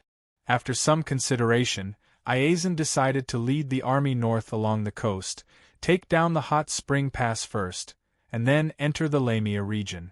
The reason for this choice was that he considered that the mountainous area in the north of central Greece was more difficult to traverse, which was not conducive for the advancement of the army.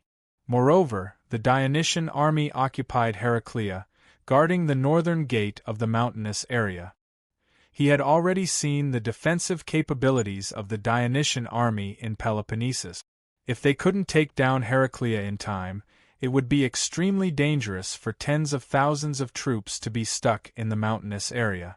Iazon was very clear that although the Hot Springs Pass was known in Greece for being easy to defend and hard to attack, the Greeks built this pass in order to defend against the barbarians from the north, mainly referring to Thessaly. Therefore, it only defended against the north and not the south. It was only a one-sided pass. This was why the Persian army could easily capture the pass after they sent their troops to bypass the Hot Springs Pass through a small path. Therefore, it should be easier for the Thessaly army to attack from the south. However, when Iazon led his army to the hot coast, he was dumbfounded. A Dionia camp stood in front of him, stuck between the mountain ridge and the cliff by the sea, and behind it was the familiar stone wall of the Hot Spring Pass. It turned out that Aphiart had led the main force to attack the Hot Spring Pass from both the main and the side of the mountain. Although the defenders of the Hot Spring Pass were also prepared for the mountain path, they had too few troops. After a day of battle, the 12th Legion successfully occupied the Hot Spring Pass. As a result, Aphiart quickly discovered the weakness of the pass.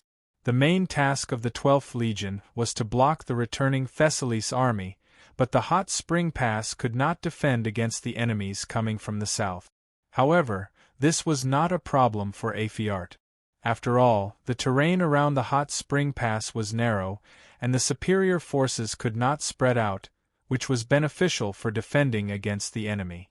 This was the same for the south and the north. Therefore, he called for the engineering battalion and commanded more than half of the soldiers to build a camp near the Hot Spring Pass, while he led 3,000 soldiers inland from the coast to survey the terrain along the way. After discovering the city of Chinon, he quickly surrounded it. At this time, the purpose of this was no longer to increase the success of the battle, but to attract the enemy's attention and ensure the smooth construction of the camp. Now, Iazon looked at the Dionia camp in front of him, and felt a headache coming on. In Peloponnesus, his army had suffered enough when they attacked the Dionia camp, but at this moment, he could not retreat. The only way to return to Thessaly was to break through the camp with all his strength. After the order to attack was issued, the soldiers of Thessaly who were eager to return home were divided into teams and attacked the Dionia camp along the narrow coast. After the Hippocratic War 100 years ago, another large-scale and bloody battle broke out near the Hot Spring Pass. However, compared to the Sparta army that guarded the Hot Spring Pass 100 years ago, the Dionysian army that was on the defensive side now had more advantages. First of all, Dionia's defensive forces were not at an absolute disadvantage. There were 8,000 soldiers in the 12th Legion, and in order to prevent any accidents, Aphiart had forced Lamia, which had already surrendered to Dionia, to recruit 1,000 soldiers as a reserve force to defend the Hot Spring Pass. Other than the 1,000 soldiers of the Legion of Dionysia that were stationed in Lamia and Heraclea, Aphiart could send 7,000 soldiers into the battle. These soldiers would constantly pass through the Hot Spring Pass and enter the camp, taking turns to participate in the defense. At this time, after the battle in Peloponnesus, Thessaly's army had been reduced from the initial 40,000 soldiers to more than 36,000. Its military strength was only slightly more than 4 times that of the defending army, unlike the Persia army that had hundreds of thousands of soldiers. Secondly, Amphiart had learned a lesson from the Sparta army. He had built small defensive facilities on the known mountain trails, guarded by the Samni soldiers who were experts in mountain warfare, to prevent the sneak attack of Thessaly's army.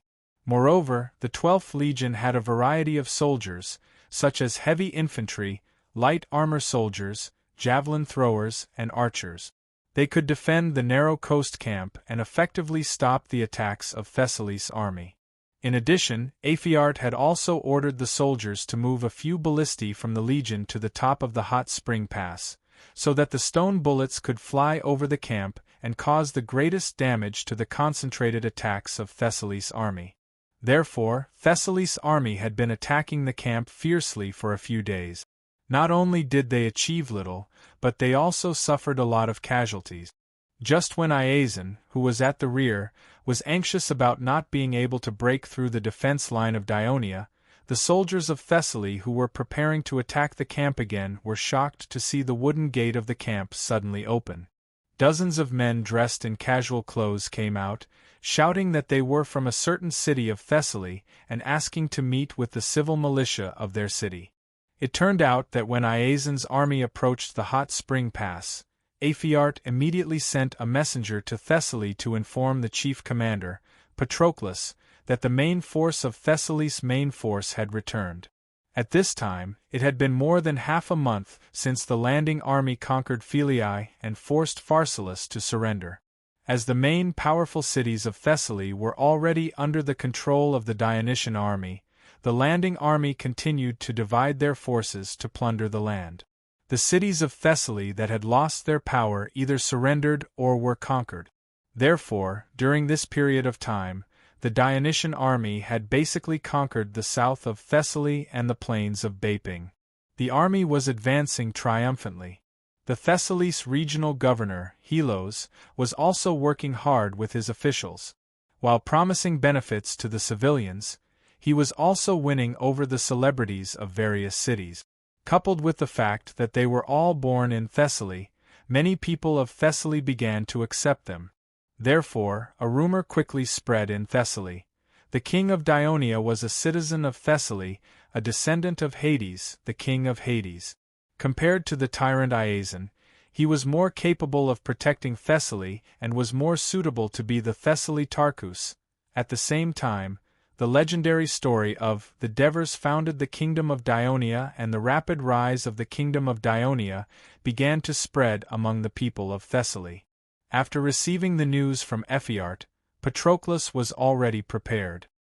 He immediately asked Helos, who was already in Philii dealing with the affairs of Thessaly, to help summon the prestigious council members of the various cities of Thessaly that had surrendered to the kingdom of Dionia. Then, he told them clearly that Iazon was returning with his army, and that Dionia was preparing to gather 100,000 troops in Thessaly to completely defeat him. Many of these counselors of Thessaly had witnessed the huge army of Dionia and their terrifying combat power. Although the number of troops led by Iazon was also large, most of them did not think that Iazon would be able to win in the end. They were very worried about this. Chapter 12:24. It was not because they had much sympathy for Iazon's impending defeat. Although the tyrant of Philai was not too brutal, he had no lack of bloody means in the process of conquering the whole of Thessaly and becoming the ruler of Tarchus. Although, with the help of Acidamas and the others, the unification and governance of the various city-states of Thessaly gradually became gentler, it had only been a few years, and everyone's memory had not faded yet. These counselors of Thessaly were worried that the upcoming war would cause their own city-states' militia in Iazon's army to suffer a lot of casualties, so they all asked Patroclus to persuade the Iazon's army to surrender. Patroclus achieved his goal, but he did not let these people immediately set off for Hot Spring Gate. Instead, he held an emergency military meeting. Other than himself, Matones, and Lazaru, the three military commanders, the Thessaly region's governor, Helos, also attended the meeting. After some discussion, the four of them finally reached an agreement. Matones would lead the 2nd, 5th, 9th, and 1st Cavalry Legions, which numbered nearly 26,000, to temporarily garrison in Thessaly. He would continue to stabilize the order of this newly conquered area and prevent any instability. At the same time, he would have to be wary of the Epirus people in the mountains to the west, because it was said that one of the kings of Epirus, Alcidas, had a close relationship with Iazon and was likely to provide help. In addition, Matones would assist Helos to protect the upcoming wheat harvest in Thessaly and provide protection for the supply caravan that would later transport the military rations. Patroclus and Lazaru would lead the rest of the troops, a total of more than 40,000 soldiers, and immediately head south. What Patroclus said to the people of Thessaly was more exaggerated. At this time, the Dionysian army in Thessaly did not have 100,000 people, because they had to exclude the nearly 20,000 infantrymen of the Dionia navy and the 12th Legion defending in Lamia. After dealing with the hidden danger of Iazon, they would march into central Greece.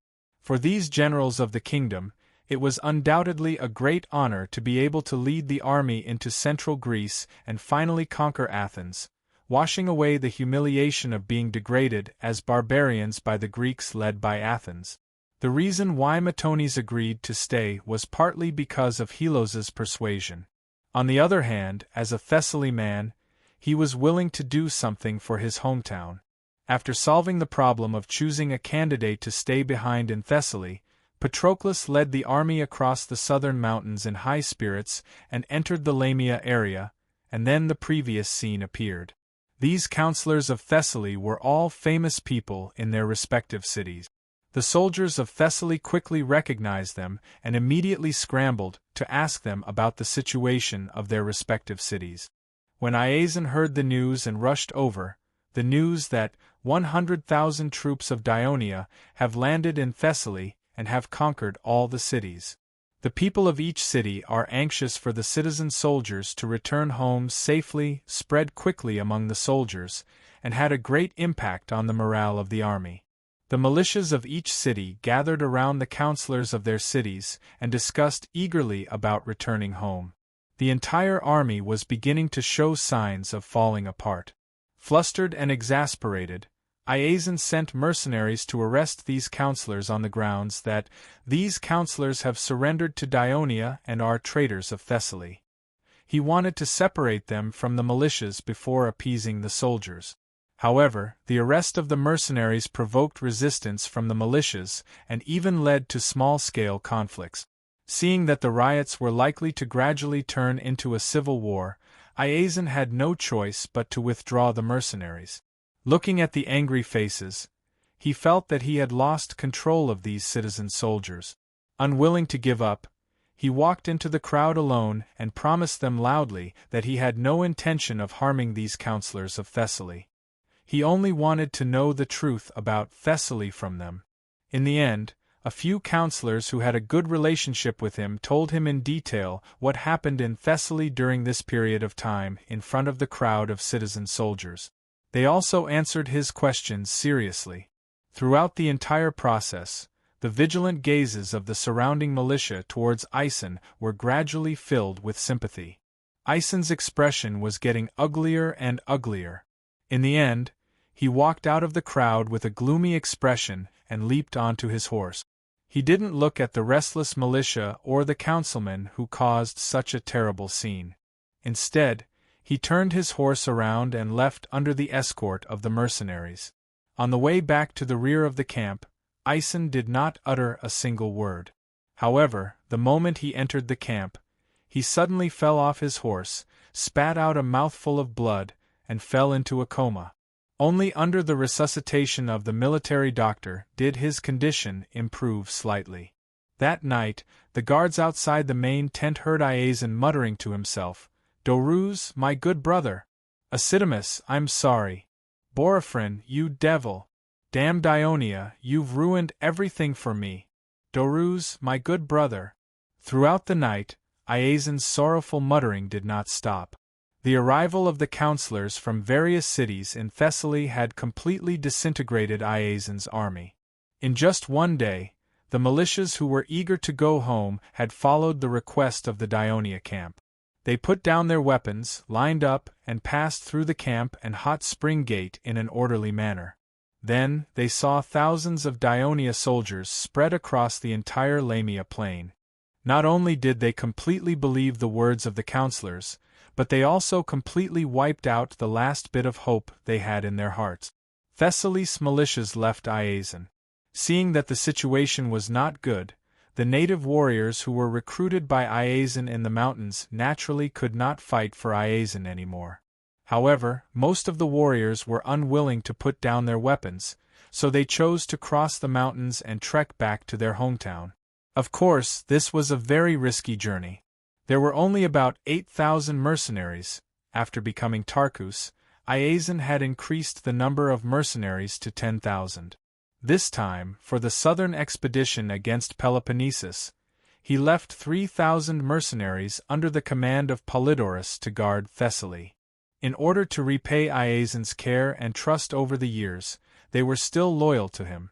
When they saw the army falling apart and the situation was critical, they quickly gathered together to protect Iazen, who was not yet fully awake, and retreated to the south. The scouts sent by the military camp at Hot Spring Gate quickly reported the news to the commander-in-chief, Patroclus, who had already arrived at Lamia. The news that Iazen's army had collapsed without a fight made Patroclus very excited. He ordered the 13th Legion to escort more than 20,000 unarmed militias back to Thessaly safely. The rest of the legions seized the time to rest and reorganize. They would march into central Greece early the next morning. On this day at the beginning of September, Patroclus led 40,000 troops through Hot Spring Gate. The soldiers lined up neatly, sang the song of the legion in high spirits, and went south along the road along the coast. After traveling for more than 10 miles, the troops turned south and began to trek through the low mountains and hills. On the second morning, they successfully entered the plains of Phocis without any hindrance. The Phocis farmers who were harvesting the wheat fields hid in the towns in panic. However, the Dionysian army did not attack the towns in Phocis, nor did they destroy the farmlands and villages outside the cities. The whole army continued to march south without stopping. The weak cities of Phocis thanked the gods for their escape, but they did not dare to send troops to stop the advance of the Dionia army. In the afternoon, as the vanguard, the cavalry legion had entered the Pyotia region and approached the westernmost city of Pyotia, Colonia. The people of Colonia were very nervous when they saw the dense mass of Dionia cavalry outside the city. However, the envoy of Dioria who entered the city gave them a reassurance. Thebes was an ally of Dionia and Colonia was an ally of Thebes. As long as Colonia did not take any hostile action against the Dionysian army, the Dionysian army would not cause any harm to the Colonia region. The people of Colonia were relieved.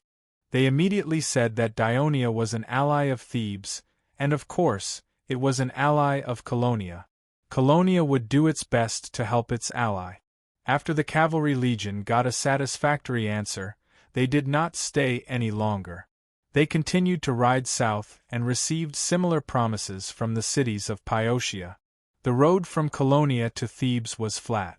Although the cavalry legion rested as they walked, they still arrived at the city of Thebes at noon on the second day. In the war between Dionia and the Greek alliance, the Thebes and their Pyotia alliance were basically neutral, but they had been paying attention to the battle on the Peloponnesus Peninsula. For the senior Thebes, such as Epaminondas and Pelopidas, what they were most worried about was the victory of the Greek alliance, because it meant that the prestige of Athens and Thessaly would be greatly increased. Once the two great powers in the east and the north had time to settle old scores with the Thebes, it would be a huge problem. Therefore, although the Thebes had to provide some help at the request of the Greek alliance, such as providing the port of Cleosis, they still hoped that Dionia would win. However, judging from the current situation, the Dionysian army was at a disadvantage, which made them a little anxious. However, Epaminondas often comforted his colleagues. He firmly believed that the advantage of the Greek alliance, which was temporarily put together by various city-states, could not last long, and the powerful kingdom of Dionia would definitely fight back. Library of Literature. Chapter 12:25. Epaminondas' words came true. If the thousands of soldiers sent by Athens did not go to reinforce the Greek coalition army in Peloponnesus but went to Phocis instead, it only made the Thebes suspicious. Then, a few days later, Thessaly's army left the Greek coalition army, hurriedly landed at the port of Clussus, and desperately marched north. This completely proved that the news they heard from the people of Phocis was true. Dionia had sent troops to land in Thessaly. This was indeed beyond Epaminondas' expectation. In his imagination, Dionia might first use the defense to tire out the Greek coalition army, and then send more troops to Peloponnesus to reverse the situation. He really did not expect that Dionia would send a huge fleet to circle around the Greek mainland and disembark tens of thousands of soldiers in Thessaly, far away from the battlefield. This was an extremely brilliant military operation. How magnificent was this!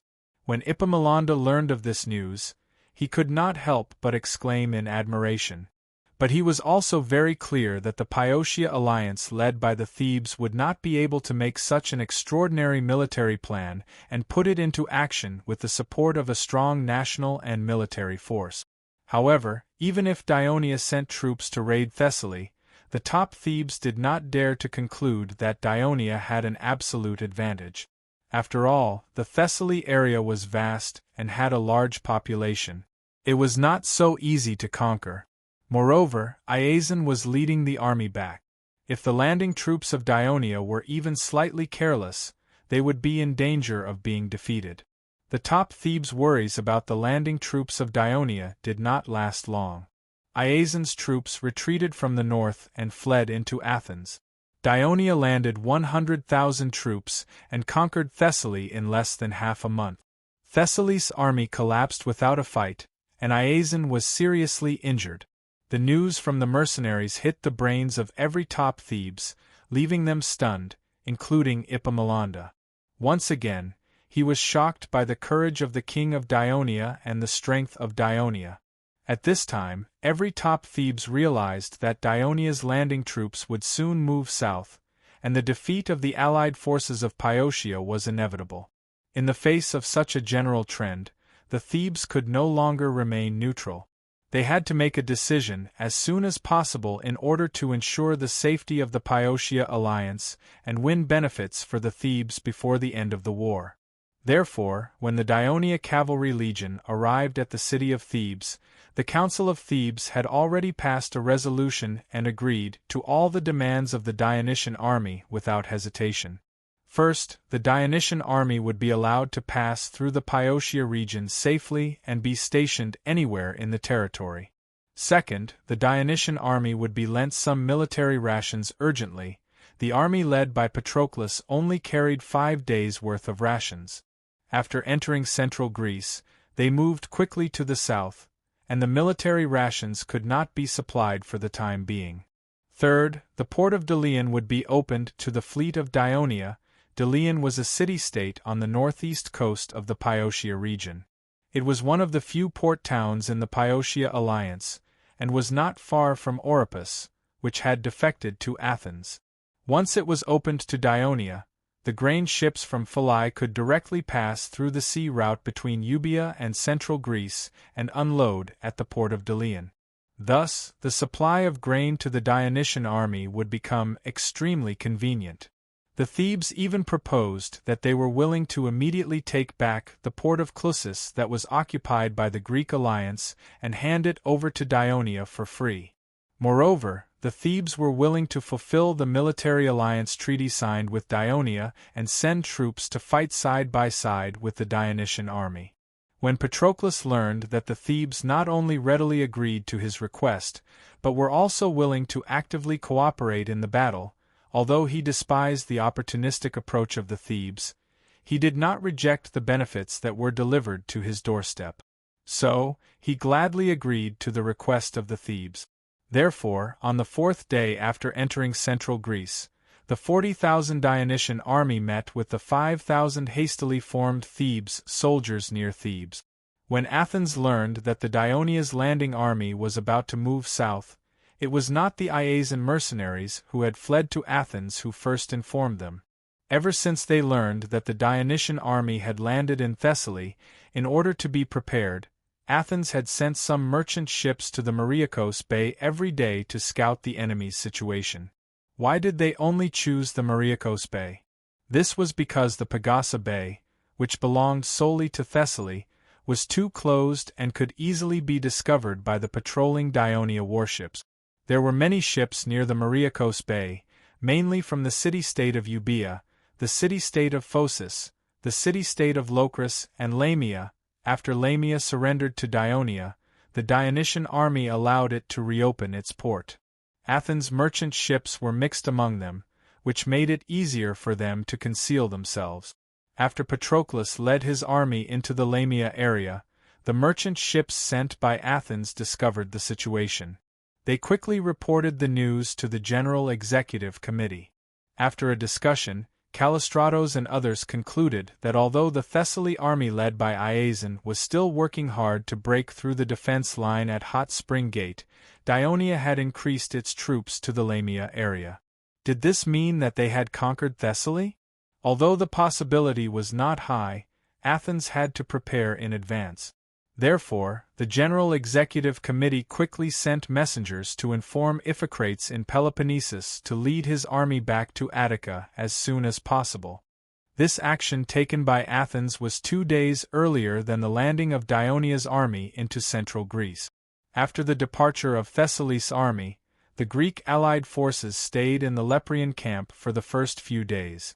Even when the Dionysian army, 1st Legion, rushed into the Arcadia region to rescue Mandinia, and even went north to threaten Corinth, Iphicrates remained unmoved.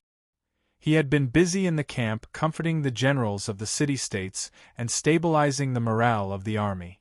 It was not until he felt that the situation had improved that he began to lead his army to the Dionia camp on the northern border of Messenia.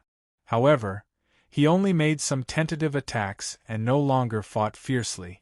Iphicrates knew very well that the departure of Thessaly's army meant that the Greek allied forces no longer had the upper hand, and Dionia was focused on defense.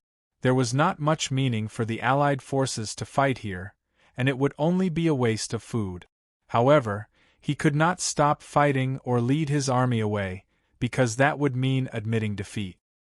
He was afraid that it would lead to the departure of some of the disgruntled generals of the city-states, and the entire Greek allied forces would face disintegration. It would undoubtedly be more difficult to regroup, not to mention that there was still the Dionysian army eyeing them covetously. Through this period of battle, Iphicrates had realized that Dionia was an extremely difficult opponent to deal with, and this powerful opponent who had always been on the defense had not yet used its full strength. He was very uneasy, but he had no choice but to do his best to maintain the integrity of the Greek allied forces. On the one hand, he hoped that Iasion could successfully drive away the Dionia army and lead his army back to Peloponnesus as soon as possible to join the allied forces. On the other hand, he hoped that the promised strong support from Persia would arrive as soon as possible to strengthen the strength of the Greek allied forces. Of course, there was also a vague idea in his mind, which was to negotiate with Dionia while the Greek allied forces still had the upper hand. However, it was not easy for Athens to walk out of the shadow of defeat in Peloponnesus, and its national power was gradually recovering. Now that Sparta had declined, many Greek city-states, including those of Peloponnesus, had joined the Greek alliance led by Athens. Athens had ushered in the best time to become the overlord of Greece again. If they negotiated peace with Dionia at this time, with the strength of Dionia, Athens would definitely lose some benefit. This would not only cause dissatisfaction among the other Greek city-states, but also lead to the disintegration of the Greek alliance. It would also lead to protests from the people. So, Iphicrates could only think about it in his mind. Just as he was urging to maintain the integrity of the Greek allied forces, he received news from Athens and immediately felt uneasy. Unlike Callistratus and the others who were in the rear, he had a more acute intuition about the situation on the battlefield. Although the possibility of the Dionysian army conquering Thessaly in such a short time was not high, what if they dared to send more troops to Lamia because they had really conquered Thessaly? Then Iasion's army was in danger of collapsing quickly. Without his army blocking in the north, the Dionia army would quickly move south, and Athens would be in danger. Moreover, the messenger from Athens who rushed to the barracks also brought another piece of news. When he passed through the isthmus, he saw Dionia's warships in Corinth Bay. Iphicrates was shocked again because since the Dionysian army invaded Peloponnesus, they had never sent warships into Corinth Bay. That was why Iphicrates dared to suggest that Iasion go north by ship. Now it seemed that Dionia was most likely expecting Iasion to lead the army back as soon as possible. This was a conspiracy. Thinking of this, Iphicrates broke out in a cold sweat. He immediately sent his men to convey an order to the Greek allied forces: gather the entire army and retreat to Corinth. As soon as this order was issued, it immediately attracted many questions from the generals of the Greek city-states. No matter who asked, Iphicrates' answer was the same. The Thessaly army led by Iasion was not doing well in Lamia, and the northern troops of Dionia were likely to move south. The Greek allied forces needed to return to defend the isthmus in order to take care of the safety of central Greece. Iphicrates' words were reasonable, but many of the generals of the city-states did not think so. They repeatedly tried to persuade Iphicrates, but Iphicrates still insisted. The generals from Elis angrily said that they wanted to go their separate ways. Once the army retreated to Corinth in the northeast corner of Peloponnesus, it would be far away from Elis in the northwest corner, and there were mountains in between. Now, the main force of the Dionysian army in the south was at the northern border of Messenia, which was very close to the Elis area. If it attacked Elis, the Greek allied forces far away in Corinth would not be able to rescue it in time. Not only the generals of Elis, but the generals of the city-states of the Arcadia Union also expressed similar opinions, but their words were more tactful. After all, the Arcadia region was also adjacent to Messenia and Legania, which were controlled by Dionia. Once the Greek allied forces left, Dionia would counterattack, and the city-states of the Arcadia Union would be the first to suffer. Moreover, the Arcadia Union had betrayed the covenant, and Dionia would definitely retaliate. Chapter 12:26. Initially, after the departure of the Thessaly army, Iphicrates still led the somewhat unstable Greek coalition army to suppress the Dionia camp. This was one of the reasons. Now what he feared had happened. But at this moment, he could not care less. The order had to be carried out. Of course, it was impossible for Iphicrates to retreat immediately, because the logistics of the Greek coalition army was different from that of the Dionysian army. According to the regulations, each city-state army was responsible for its own food supply, so there was no special logistics department to manage it. Instead, a market was set up near Lepreon for the merchants of the various city-states to sell food and other supplies, while the armies of the various city-states went to the market to buy food. Some merchants even followed the armies of the city-states when they set out. Only the Athens army and the Thessaly army were different. Because the Athens army had the assistance of Persia, and Iasion had unified the various city-states of Thessaly, they had enough financial and material resources to set up a supply camp to meet the soldiers' food supply. So on the morning of the day Patroclus led his army into central Greece, the small city of Lepreon in Peloponnesus was unusually lively. In addition to the soldiers of the various city-states pulling out their tents, merchants from various city-states were also packing up their goods and arranging for their caravans to leave. The whole scene was chaotic. In order to avoid any accidents, Iphicrates ordered the nearly 20,000 soldiers of Athens that had been gathered to prepare for defense. Their tents and goods were completely handed over to the supply team to pack up. The Dionysian army did not appear, but the whole process of pulling out the tents took a lot of time. It was not until the afternoon that the entire army began to march eastward. During this period, the army of Elis and the city-states of Arcadia left the coalition army one after another, reducing the number of troops under Iphicrates' command to less than 30,000, which made the soldiers a little uneasy. Iphicrates had been urging the coalition army to speed up the march. Even at dusk, he did not let the army stop to rest. It was not until nightfall when the coalition army arrived at the junction of Megalopolis and Tegea that he gave the order to rest. It just so happened that there was a camp built by the Dionysian army here. Later, when the Greek coalition army attacked Legania, they used it for a short period of time, so they could set up camp directly. While the tired soldiers were fast asleep, Iphicrates was still brooding in his tent.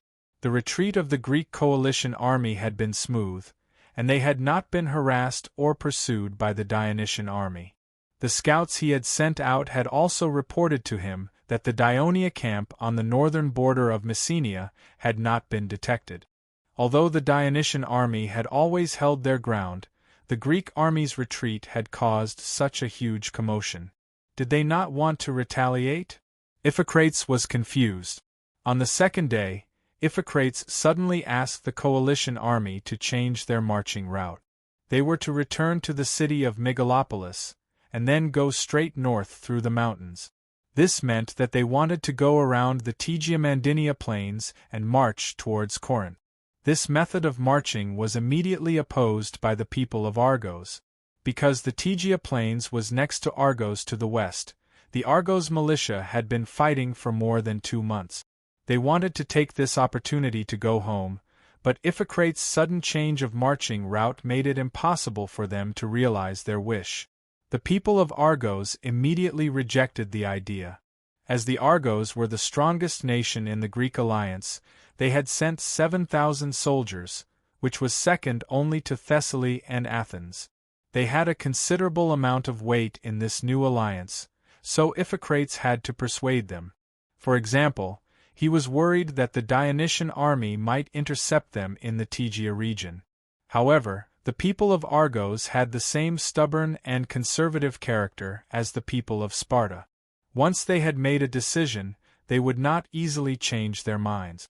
Otherwise, they would have surrendered to Sparta's dominance over the past 100 years. Seeing that he could not persuade the people of Argos, Iphicrates changed his mind and immediately proposed a plan of, the Argos army and the Greek coalition army will march separately and converge at Corinth. The people of Argos agreed.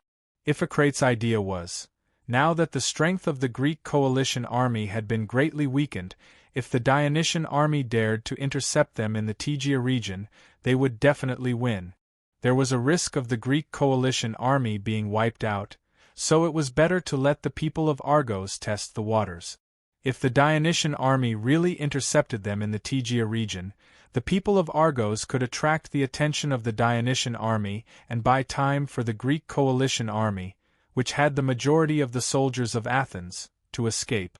If not, the Greek coalition army would just take a longer route, and everyone would be happy. Iphicrates certainly hoped that the latter result would be the result, but unfortunately, his intuition was right.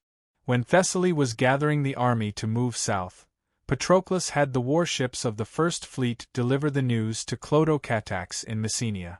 After discussing with Printos, Clodocatax believed that the Greek coalition army would retreat soon, so they decided to quietly withdraw the troops stationed at the northern border of Messenia to Legania, and the defense of the camp would be replaced by the newly formed Messenian reserve troops.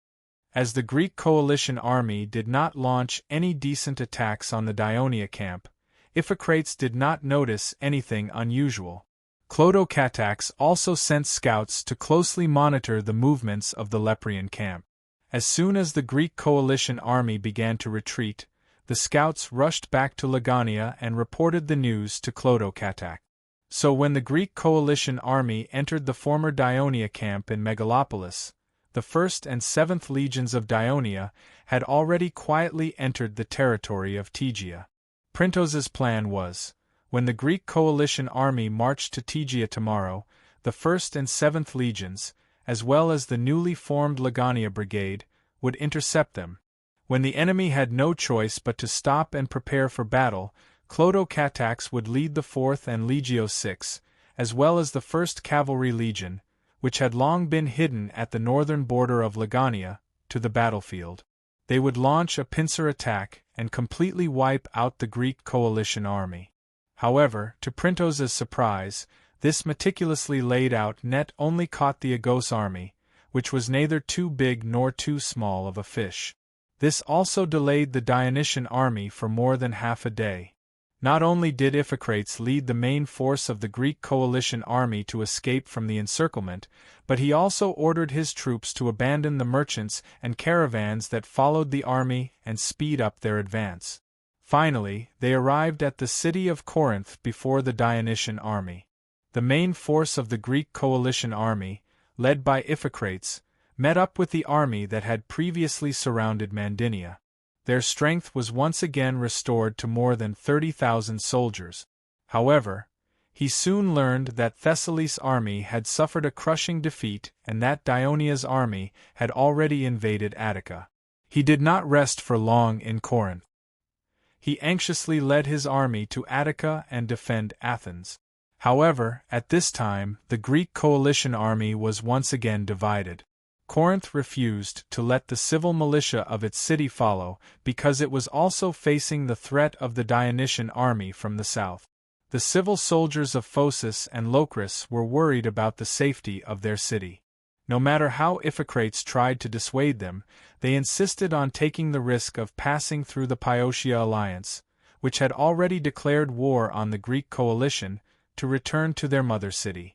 As a result, the entire Greek coalition army was left with only about 10,000 soldiers from Athens and its maritime allies. The Greek coalition army was only a name. After the army led by Patroclus met up with the army of the Thebes, the first target of attack was not any town in Athens, but the city of Orops, which was the easternmost city in the Piotia region. Although Orops belonged to the Piotia region, it had always been attached to Athens and refused to join the Piotia alliance. The Thebes had long disliked it, but they were worried that Athens would interfere, so they did not attack it. Patroclus chose it as the first target to express the goodwill of Dionia to the Thebes. More than 40,000 Dionia coalition soldiers quickly surrounded Orops. Not even a shadow of the reinforcements from Athens appeared. Thousands of Thebes soldiers launched a strong attack on the city of Orops. After a day of fierce fighting, although they did not manage to capture the city, they had already caused many casualties to the people of Orops. The enemy was strong, and they had lost strong reinforcements. The desperate people of Orops had no choice but to open the city and surrender on the morning of the 4th day. The morale of the Dionia coalition soldiers was high as they approached the border of Athens. There were continuous mountains between the Attica region of Athens and the Piotia region as a natural border dividing line.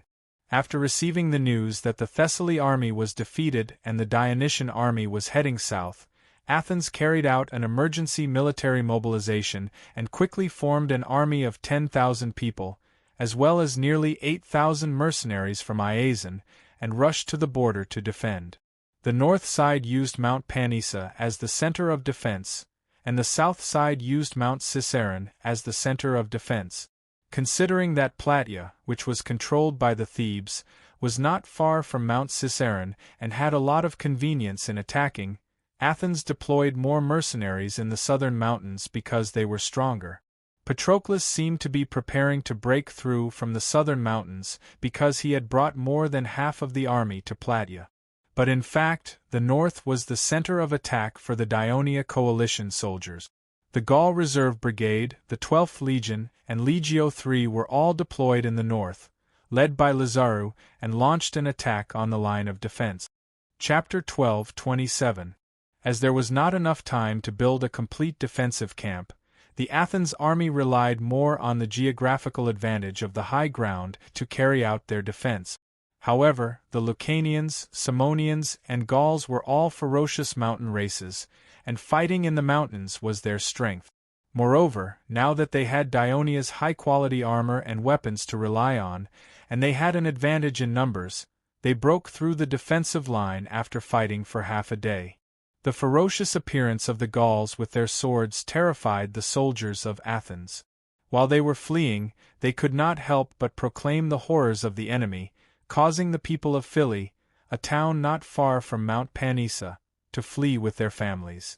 This allowed the army led by Lazaru to successfully occupy the town, and then continue south.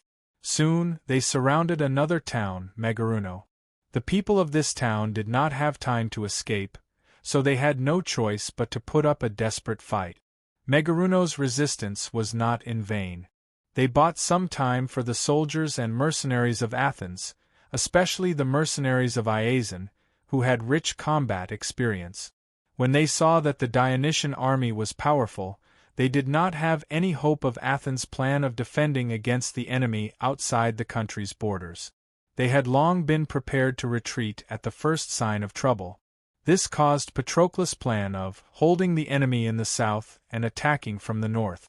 Once they broke through the defensive line, the army would quickly move south and surround the enemy in the south, to not be fully realized. However, in the end, more than 1,000 mercenaries who escaped were captured. Iphicrates led more than 10,000 soldiers along the coastline and finally entered the city of Athens after the collapse of the defensive line at Athens' borders. He ran into the Athens city hall without washing his face. The 9 generals who were having an urgent meeting in the room immediately crowded around him when they saw him. "How many soldiers did you bring back, Iphicrates?" The first thing they asked him was, "How many soldiers did you bring back, Iphicrates?" 16,000 soldiers. "Why are there so few soldiers?" Callisostratus was stunned. He thought that even if Thessaly's army left, Iphicrates would still be able to bring back at least 30,000 to 40,000 soldiers. As far as he knew, the Hellenic coalition at its peak had as many as 100,000 soldiers. Some of the cities of Arcadia and Elise were very close to the battlefield. They used to send a large number of citizens to assist in the battle, but in reality, they did not have much fighting power. Iphicrates gave a brief account of the battle in Peloponnesus. After hearing this, everyone looked depressed. Someone even couldn't help but say, "It's over. Athens is finished. The people of Elis, the people of Arcadia, the people of Phocis, the people of Locris, they are simply stupid. They should understand that it's pointless for them to rush home at this time. Only by joining forces and defeating Dionia can we ensure the safety of our cities." Someone said angrily, "Sigh.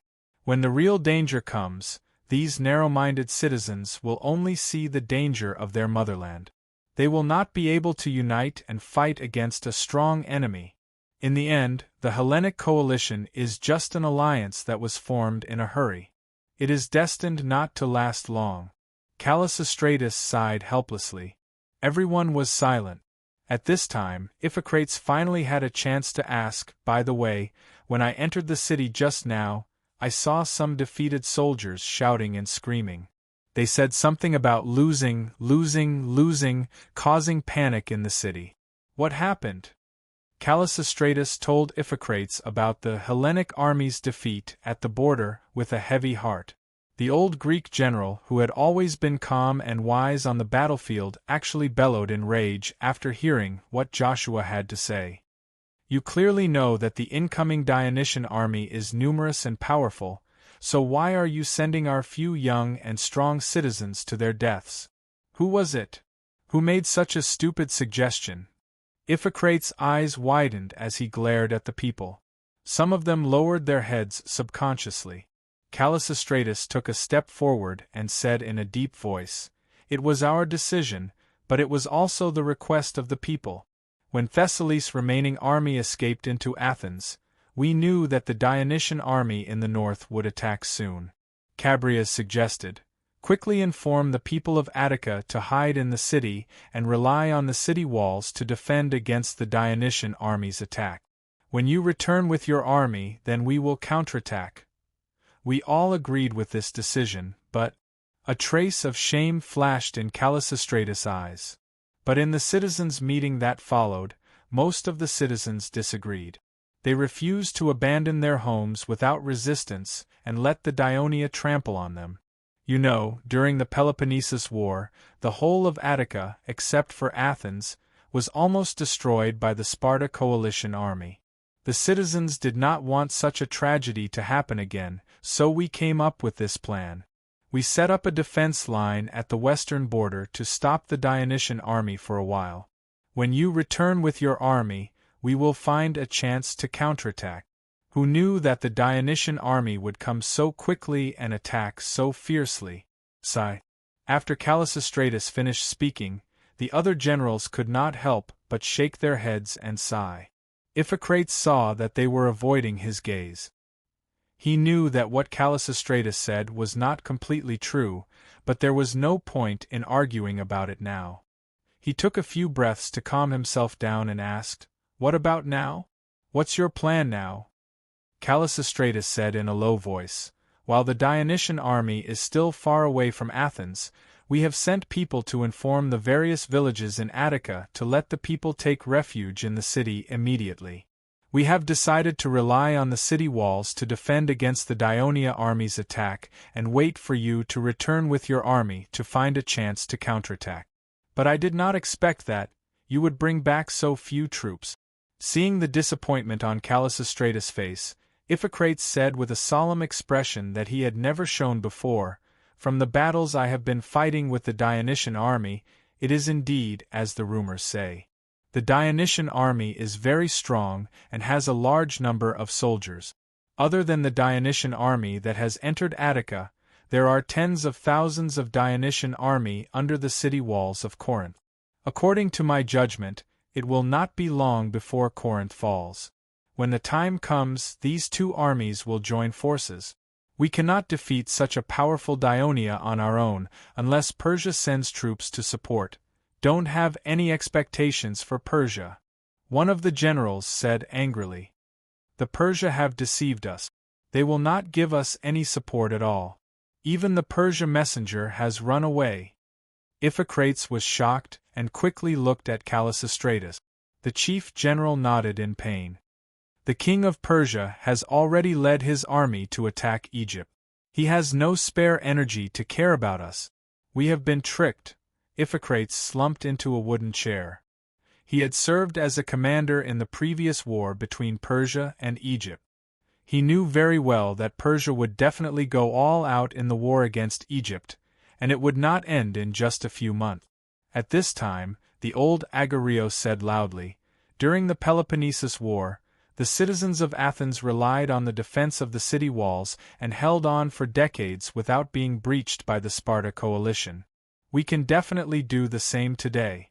The Dionysian army is indeed large, but because of its large size, they will consume a lot of resources.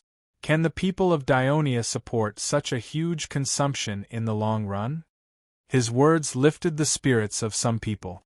Chabrias, who had always been in charge of the navy, could not help but remind them. "The reason why we were not afraid of the siege of the Sparta coalition was because we controlled the sea. The goods that the people urgently needed could be transported in through merchant ships at any time, and the Sparta army could do nothing about it. But now it is different. Not only is the army of Dionia strong, but their navy is also strong. During this time, their fleet has been patrolling near Serone's Bay every day, intercepting merchant ships that enter and leave. This has greatly affected our sea trade. Our warships have taken risks to attack many times, and both sides have suffered casualties. But we have too few warships. In the situation where we can't obtain ship wood from the outside world, and we can't build new ships, there are very few forests in Attica, we will only have fewer and fewer warships. When the Dionysian fleet completely blockades our port, where will we get enough food to meet the needs of the people of Athens?" Agarios was speechless for a moment. Just then, he saw someone rushing in. He quickly asked with a straight face, "What's the matter?" "General Agarios, generals, the Dionysian army has landed in Ina. Please send troops to rescue them." "What? Ina is under attack." The generals were shocked. Cabrias asked anxiously, "When did this happen?" "According to the messenger from Ina, about 2 hours ago, the Dionysian fleet suddenly blockaded the port of Ina, and tens of thousands of Dionia soldiers landed on the beach at the southwest corner of Ina Island and launched an attack on Ina City. The garrison on the island has not seen our reinforcements, and the situation is very critical. They had no choice but to send the warships stationed at the port to take the risk and rush out of the port. With great difficulty, they broke through the blockade of the Dionysian fleet and rushed over to report. Where are our patrolling warships? Why didn't they discover and report it in time? Callistratus asked angrily. Chapter 12:28. In the morning, the Dionysian fleet approached the port of Piraeus. At that time, there was news that the Dionysian army had broken through the defense line at the border, and the city was in chaos. To prevent any accidents, I ordered the port to be temporarily closed. The Dionysian fleet had approached the port of Piraeus several times before, and we did the same, but I never thought that the Dionysian fleet was doing this to cover up their attempt to capture Ina Island. I remember now, you did tell us about the Dionysian fleet threatening the port of Piraeus, and to prevent losses we also agreed to the order to close the port. Callistratus' expression became extremely ugly. But now that Ina is under attack, what should we do? Cabrias only hesitated for a moment before he decided to make up for his mistake. He said resolutely, "Ina must not be occupied by Dionia. I request to lead the fleet to attack and distract the Dionysian fleet. You will send the fleet to transport reinforcements, take the opportunity to enter the port, and defend the city of Ina." The generals knew that Cabrias' plan was very risky, but at least half of them agreed almost without thinking, because they knew very well that although the Dionysian fleet was powerful, they still could not completely seal off the sea routes to Athens. This was because they were stationed in the south of Peloponnesus, and traveled back and forth every morning and evening, and there would always be a period of time when they could not patrol in Serone's Bay. However, if Dionia were to occupy Ina Island, which was close to Athens, because of the complete military port facilities on Ina Island, they could directly dock their fleet on Ina Island. It would be like holding a dagger directly to the chest of Athens. They could threaten the port of Piraeus 24 hours a day, and it would be a huge disaster for Athens. Generals, although I have conveyed the request of the Ina crew to you according to their request, I do not want you to send your fleet out of the port. The official of the port of Piraeus said solemnly, according to the crew of Ina, Dionia sent 2 fleets. One surrounded Ina Island, and the other sealed off the port of Piraeus. There might be more than 600 of them, so the 20 warships that rushed out of Ina Island were all hit and sunk. Only this clipper managed to make it into the port under their cover. There are only 75 warships in the port of Piraeus. If they take the risk and attack, I'm afraid they will suffer the same fate. If the Athens assembly doesn't have the protection of warships, I'm afraid the punishment of the gods will come. When the generals heard this, they were greatly shocked. Before the Persia army attacked, the people of Athens sought an oracle from Delphi. The wooden wall will protect Athens. Under the bewitchment of Themistocles, the people believed that the wooden wall mentioned in the oracle was the warships, so they spent a lot of money to build warships. Thus, the naval battle of Salamega, which was led by the Athens fleet, became the turning point of the Hippocratic War. It also made the people of Athens believe in the oracle of Delphi, and it was passed down from generation to generation. Now that Athens was facing great danger, if the warships that Athens relied on were all destroyed, these generals would feel terrified and at a loss from the bottom of their hearts. At this time, even Caprias, who had been resolute just now, became a little confused. Stop the war with Dionia and negotiate for peace. Iphicrates sighed softly. Now that things have come to this is the only way to save Athens. Iphicrates' words shocked everyone, and the room suddenly fell into silence. Before his arrival, it was not that no one thought of negotiating peace with Dionia, but no one proposed it, because the executive committee of the generals had reached a consensus that the citizens of Athens were so hostile to Dionia that they finally declared war on Dionia. Now, only a few months had passed, and the generals who first proposed this resolution would undoubtedly bear more anger from the citizens of Athens. However, Iphicrates' words pierced through this layer of window paper. The Dionysian army was about to arrive, and the sea barrier of Ina Island was invaded. Athens, who was trapped in a dangerous city, actually had no other choice. At the emergency meeting of the citizens, when Callistratus put forward the proposal of negotiating peace with Dionia, he thought that he would be criticized and obstructed by the citizens, but that was not the case. Whether it was the citizens who retreated from the western border, the citizens who followed Iphicrates to fight in Peloponnesus for several months, or the citizens who dealt with the Dionysian fleet on the warships every day, all of them, without exception, had witnessed the strength of the Dionysian army. They were eager to end this terrible war, and they did not have the heart to hold the executive committee of the generals accountable. The proposal was quickly passed, and Callistratus's initiative to apply to be the envoy of the Dionysian army was also approved. The next morning, the ground outside the city of Athens shook, and dust filled the air. The Dionia allied army appeared in the field of vision of the sentries at the top of the city wall.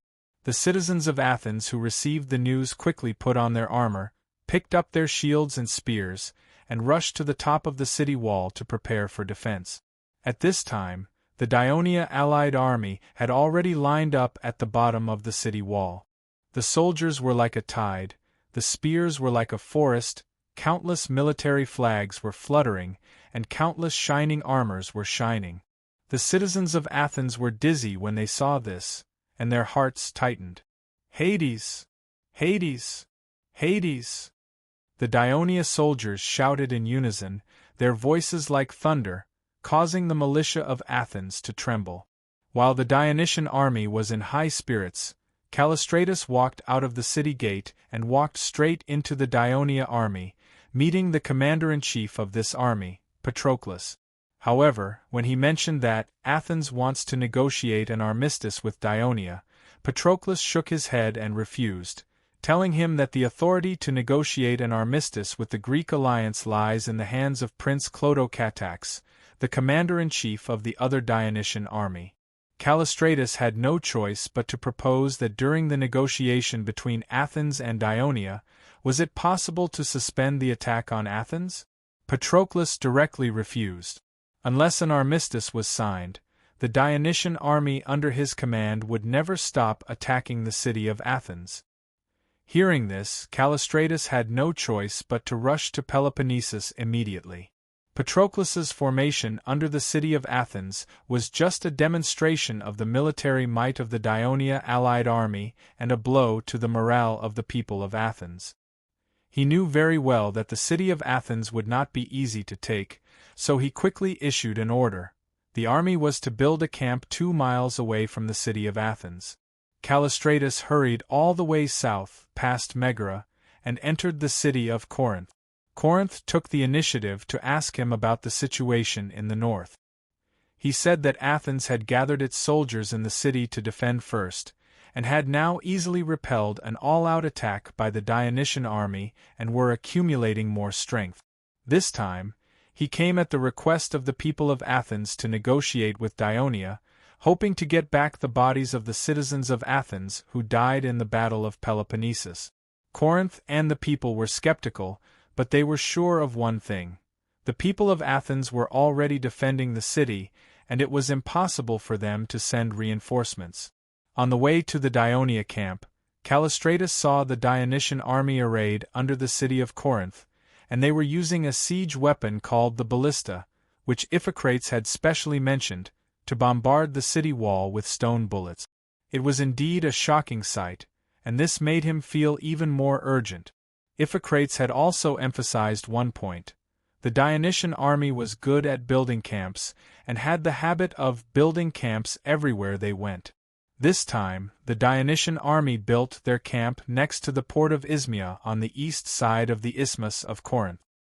He had heard from the people of Corinth that not long after the Dionysian army arrived under the city of Corinth, they launched an all-out attack on the port of Isthmia. Due to their overwhelming numbers and fierce attacks, although the people of Corinth had sent reinforcements to the port of Isthmia, which was poorly fortified, only lasted for half a day before it was flooded by the raging black tide. Callistratus stood at a high point on the coast, and he could even see many Dionia warships anchored in the port. He could relate that the reason why the Dionysian fleet began to attack Ina Island was because they had occupied the port of Isthmia, which was not far from Ina. With a foothold, they could better seal off the port of Piraeus, and provide support to the army that was landing on Ina Island. With a heavy heart, Callistratus was led by the officers of the Dionia team into the relatively simple camp of Deoria, and entered a military tent. There was only one person in the tent, and it was Chaereas, who had been on a diplomatic mission to Athens before. With a smile on his face, Chaereas took the initiative to welcome him. "Sir Callistratus, welcome. It must have been tiring for you to come all the way from Athens. Please take a seat and rest. I have prepared some cold honey syrup for you to quench your thirst." Chaereas was very polite, and there was not a hint of arrogance in his tone. However, the way he addressed Chaereas as Sir Callistratus still made the chief general of Athens feel the hidden sharpness in his words. He increased his vigilance, and a smile quickly appeared on his face. "Thank you very much. You are so thoughtful." As he spoke, he sat down without any hesitation, picked up the pottery bottle on the table, poured himself a cup, and drank it in one gulp. Then, he said happily, "This syrup is really delicious." Chaereas also returned to his seat, and said apologetically, "Sir Callistratus, you have requested to see His Highness Clotocatax. Unfortunately, he is not in the military camp now and cannot see you." Chapter 12:29. He's not here. Callistratus was a little disappointed and doubtful. "His Highness has led the army to Argos." Callistratus looked at Callistratus and said in a clear voice, "Because the people of Argos have decided to withdraw from the Greek alliance and surrender to Dionia. His Highness has decided to appease them personally." "When will Prince Clotocatax return?" Callistratus asked without changing his expression, as if he did not care about Argos' surrender. However, his heart sank. Argos has surrendered?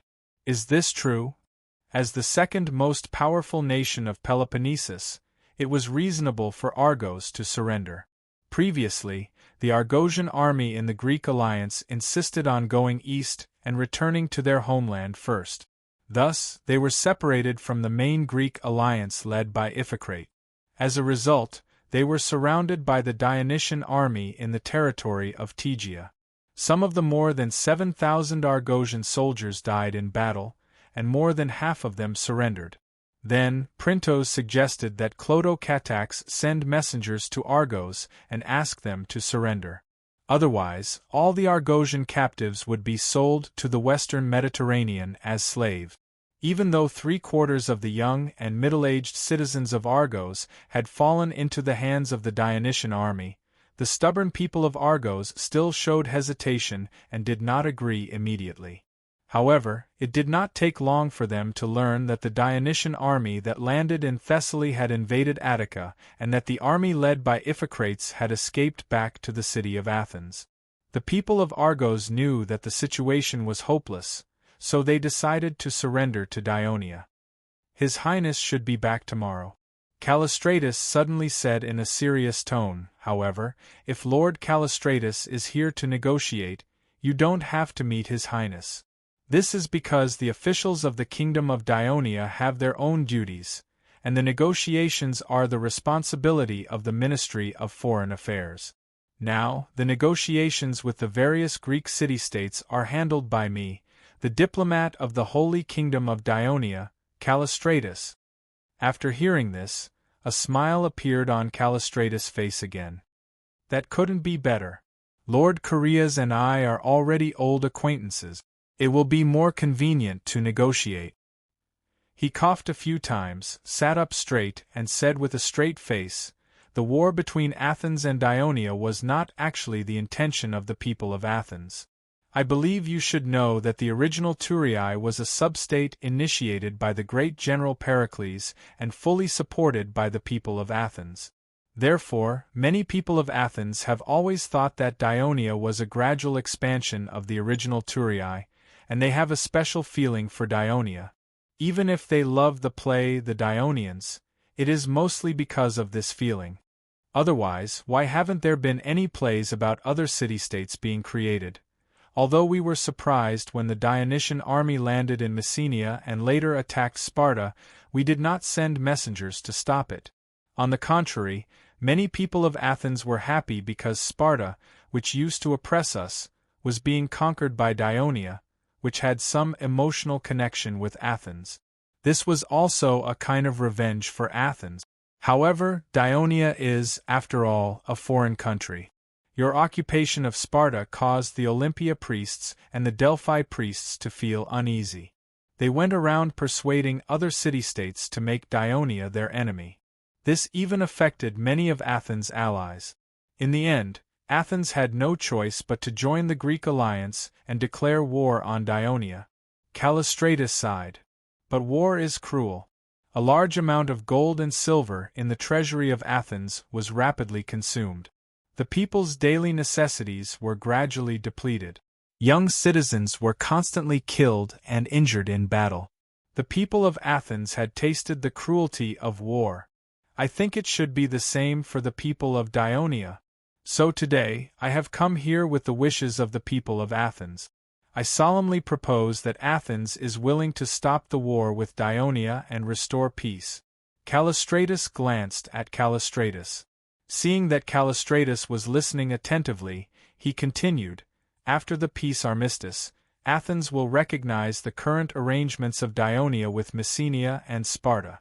It will also recognize Dionia's handling of the city-states of Thessaly. It will also persuade Delphi and Olympia to accept Dionia as a member of the Greek Holy Alliance. At the same time, Dionia should withdraw all its troops from the mainland of Greece. Dionia's fleet should no longer appear in the Aegean Sea. If Dionia agrees to the above conditions, Athens is willing to sign a long-term peace and friendship agreement with Dionia. It is also willing to open the trade market of Athens and its allies to Dionia merchants." After listening, Callistratus blinked and said slowly, "The armistice agreement proposed by Athens sounds good. It reminds me of the friendship agreement signed between Dionia and Sparta.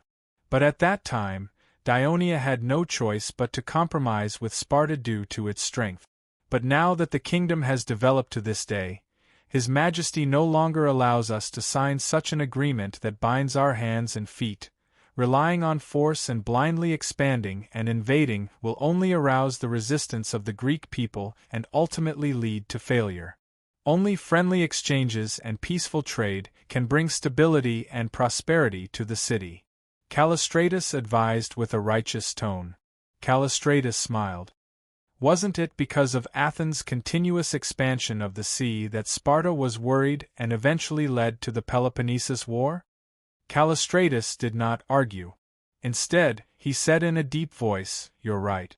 It is precisely because of the mistakes made by Athens that we should learn from them today and avoid making the same mistake again." Callistratus was speechless.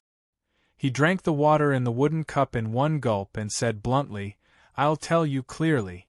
Dionia will never agree to the conditions you proposed. If Athens wants to make a truce with Dionia, I have a truce request personally drafted by His Majesty the King. It was precisely because Agos agreed to this request that Dionia quickly turned from enemies to friends. Do you want to hear it?" Callistratus said with a solemn expression, "Please speak." Callistratus said firmly, Athens must dissolve its own alliance and join the new Greek alliance led by Dionia. Then peace will be achieved immediately. It's as simple as that. As soon as Callistratus finished speaking, Callistratus said loudly, "Your request is too harsh. Athens will never agree. Most of the allies of Athens are the children of Athens and are close to the people of Athens by blood. The people of Athens will never agree. Enough. The Greeks often say, Sparta's stick, Athens's tongue. I've personally witnessed your eloquence in the city of Athens. I don't want to hear more from you now." Callistratus interrupted him, and said in a firm tone, "This is the request made by His Majesty.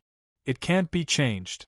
If you don't agree, you can only go back and continue to fight with us. We don't care." Callistratus no longer had the calmness he had when they first met. He felt bitter in his heart, but he still wanted to fight for it. "I can't agree to the conditions you've put forward now. I have to return to Athens and bring it up in the 500-member parliament. After discussing it with the parliament members and reaching an agreement, I still have to go through the citizens' assembly to discuss and approve it. Only then can I give you a positive answer. This process will take about 5 or 6 days. Before Athens gives a final answer, can you ask the Dionysian army to suspend its attack on Athens? To ensure that your request can be accepted by the people of Athens more smoothly." "That's impossible." Callistratus refused clearly. "I'm only responsible for diplomatic negotiations. I can't influence the command of the army commander. If you want Athens to suffer less damage, you'd better give a reply as soon as possible." Callistratus saw that the other party refused to budge. Although he was disappointed, he did not show it on his face.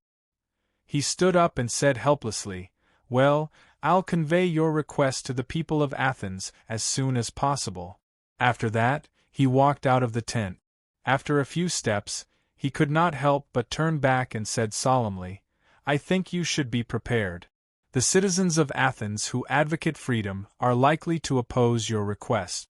For this reason, the citizens of Athens will unite and defend the city of Athens and the port of Piraeus with all their might. During the War of Peloponnesus, Sparta's allied forces failed to break through the city of Athens for more than 10 years. The war between Ionia and Athens is bound to be protracted. When that time comes, it will be a disaster for both countries." Callistratus said confidently, "Thank you for your reminder. The reason why His Majesty the King dared to put forward such a condition is that he has made all kinds of preparations. We firmly believe that the final victory will belong to Dionia. Is Athens ready for everything? Also, I want to remind you that the Carthaginian emissary also came to negotiate with us like you, but he couldn't make a decision after a long time. In the end, when Carthaginian had no choice but to surrender, they paid a greater price. I hope that Athens will not repeat the same mistake as Carthaginian." Callistratus wanted to say something, but found that he had nothing to say. He could only walk out of the tent silently. When he walked out of the military camp, he could not help but turn his head and look back. The new Greek alliance led by Dionia? The decision made at the beginning was not wrong. Dionia really had great ambitions for Greece. They wanted to replace Sparta as the new overlord of Greece. Unfortunately, Callistratus turned to look at the city of Corinth in front of him. Stone shells kept hitting the city wall, and the rumbling sound made him feel frightened. He began to worry about whether the city wall of Athens could withstand such attack. Yes, unfortunately for a powerful kingdom that could send 100,000 elite soldiers and thousands of warships, the previous efforts of Athens might be in vain. What should they do next? Callistrato's lonely eyes were filled with an endless sense of loss. Chapter 12:30. At that moment, Chaereas walked into another military tent. Clotho-Catax and Printos were waiting there. Chaereas lied. The two of them did not go to Argos. In fact, Clotho-Chaereas could have directly refused to meet with the envoy from Athens, but the well-mannered prince thought that doing so would be a humiliation to a city-state like Athens, so he found such an excuse. He could also use the matter of Argos' surrender to provoke Athens. Koreas, what's the result of the negotiation? Clodocatax asked with interest. Your Highness, the Chief General of Athens said that he wants to go back and discuss the matter, but I don't think Athens will agree, Koreas told his judgment truthfully. Athens is already in such a predicament, and they still don't intend to surrender. Are they prepared to be destroyed together with Athens? Clodocatax was both surprised and a little regretful. Although he could not enter the Dionia Academy, he had always been good at Thurii school. Since most of the teaching materials came from Athens, especially grammar, rhetoric, and speech, after all, the people of Athens created the glory of Greek civilization. He had always had a good impression of Athens. After all, Athens was once the overlord of Greece, and now it is one of the strongest states in Greece. It is understandable that they are unwilling to admit defeat. Printos saw through his thoughts and reminded him, but if we want to attack Athens, we must first conquer Corinth. But the walls of Corinth are high and thick. I am afraid it will not be easy to conquer it in a short period of time, Clodocatax said, but he still looked at Printos with hope. Your Highness is right. The city of Corinth is not like an ordinary Greek city. Its defensive facilities have obviously been meticulously built. It is impossible to take it down without a bitter battle, Printos said solemnly. I think this may have something to do with the Sparta coalition attacking Corinth for several years during the Corinth War. After that fierce battle, the people of Corinth must have more experience in how to defend Corinth, Koreas interrupted. This is a bit troublesome. Clodocatax looked a little worried. Although he was a little reluctant when the Devers asked him to be the commander of the expeditionary army after a period of training on the battlefield, not only did he adapt to life on the battlefield, but he also began to enjoy the glory brought by the victory on the battlefield like the other generals. So at this time, he was really eager to go north to join Patroclus and share the glory of conquering the great city of Athens. At this moment, a guard came in and reported, Lycomedes requests an audience.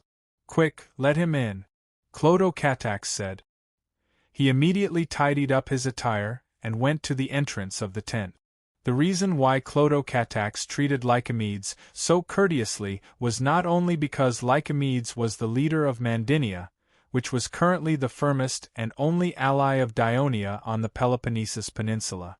Messenia and Legonia were currently controlled by Dionia, and were completely under the command of Dionia.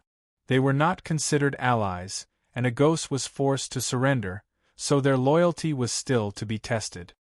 Moreover, Lycomedes had personally led his army to join the Dionysian army and participated in the battle against Agos' army.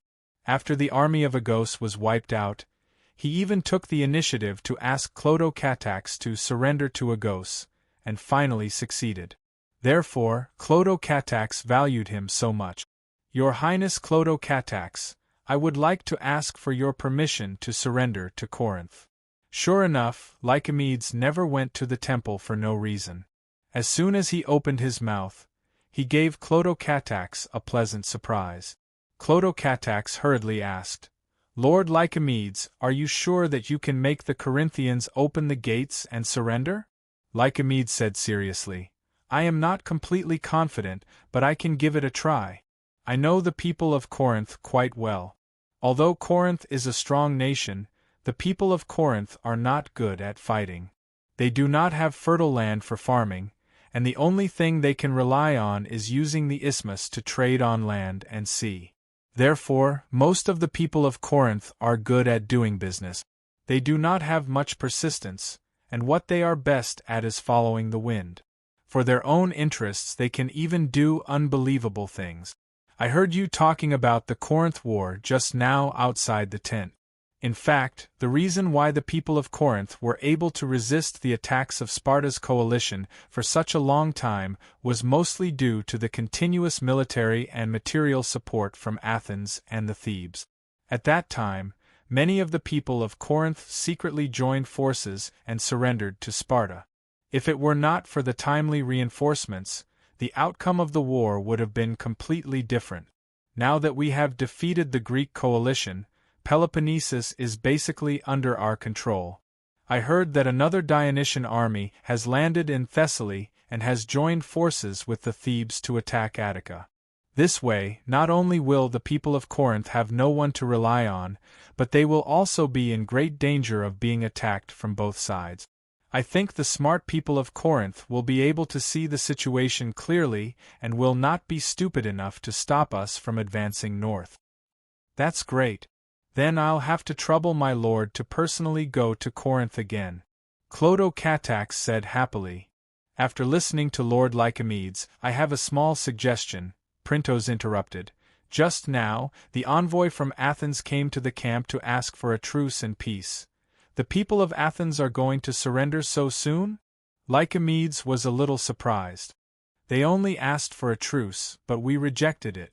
Moreover, the envoy from Athens is Callistratus, Callistris said. After hearing this, Lycomedes's heart skipped a beat, and his face immediately lit up. I understand. I will mention this in front of the people of Corinth. I believe it will be easier to persuade them to surrender. After leaving the military tent, Lycomedes went straight to Corinth city. He used to be a little dissatisfied with how Dionia gave the territory of Tegea to Mandinia, because this directly led to Mandinia being isolated by the other city-states of Arcadia. However, things had already come to this, and Lycomedes had no choice but to accept the reality. He quickly changed his mind and firmly believed that the only way out for Mandinia was to follow Dionia closely. Therefore, when the Dionysian army retreated to Legania and the Greek coalition surrounded Mandinia, it was he who convinced the people to stand their ground and not surrender, which led to the good situation they were in today. Now, he only hoped to do his best to help Dionia win the Greek war as soon as possible, so that Dionia's promise to Mandinia could be fulfilled. Corinth was indeed a smart man. Although Callistratus claimed that he went to see the commander of Dionia to retrieve the bodies of the citizens of Athens who had died in the war, this could not fool them. They already knew that the Dionysian army had invaded Attica, so they suspected that the people of Athens wanted a truce and a peace negotiation. If the people of Athens surrendered, Corinth would be a fool to continue to stand their ground. Therefore, when Lycomedes entered the city and explained the purpose of his visit to the leaders of Corinth, it was exactly what they wanted.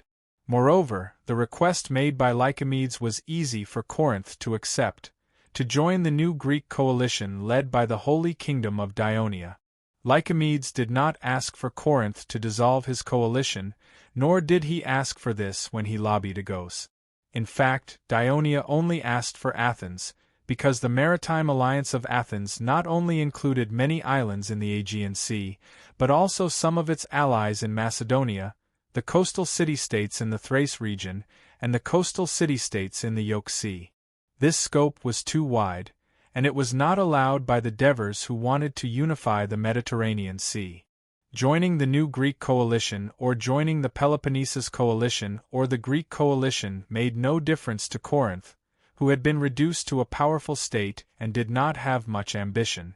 In fact, the people of Corinth even felt that this would be of great benefit to Corinth's maritime trade in the future.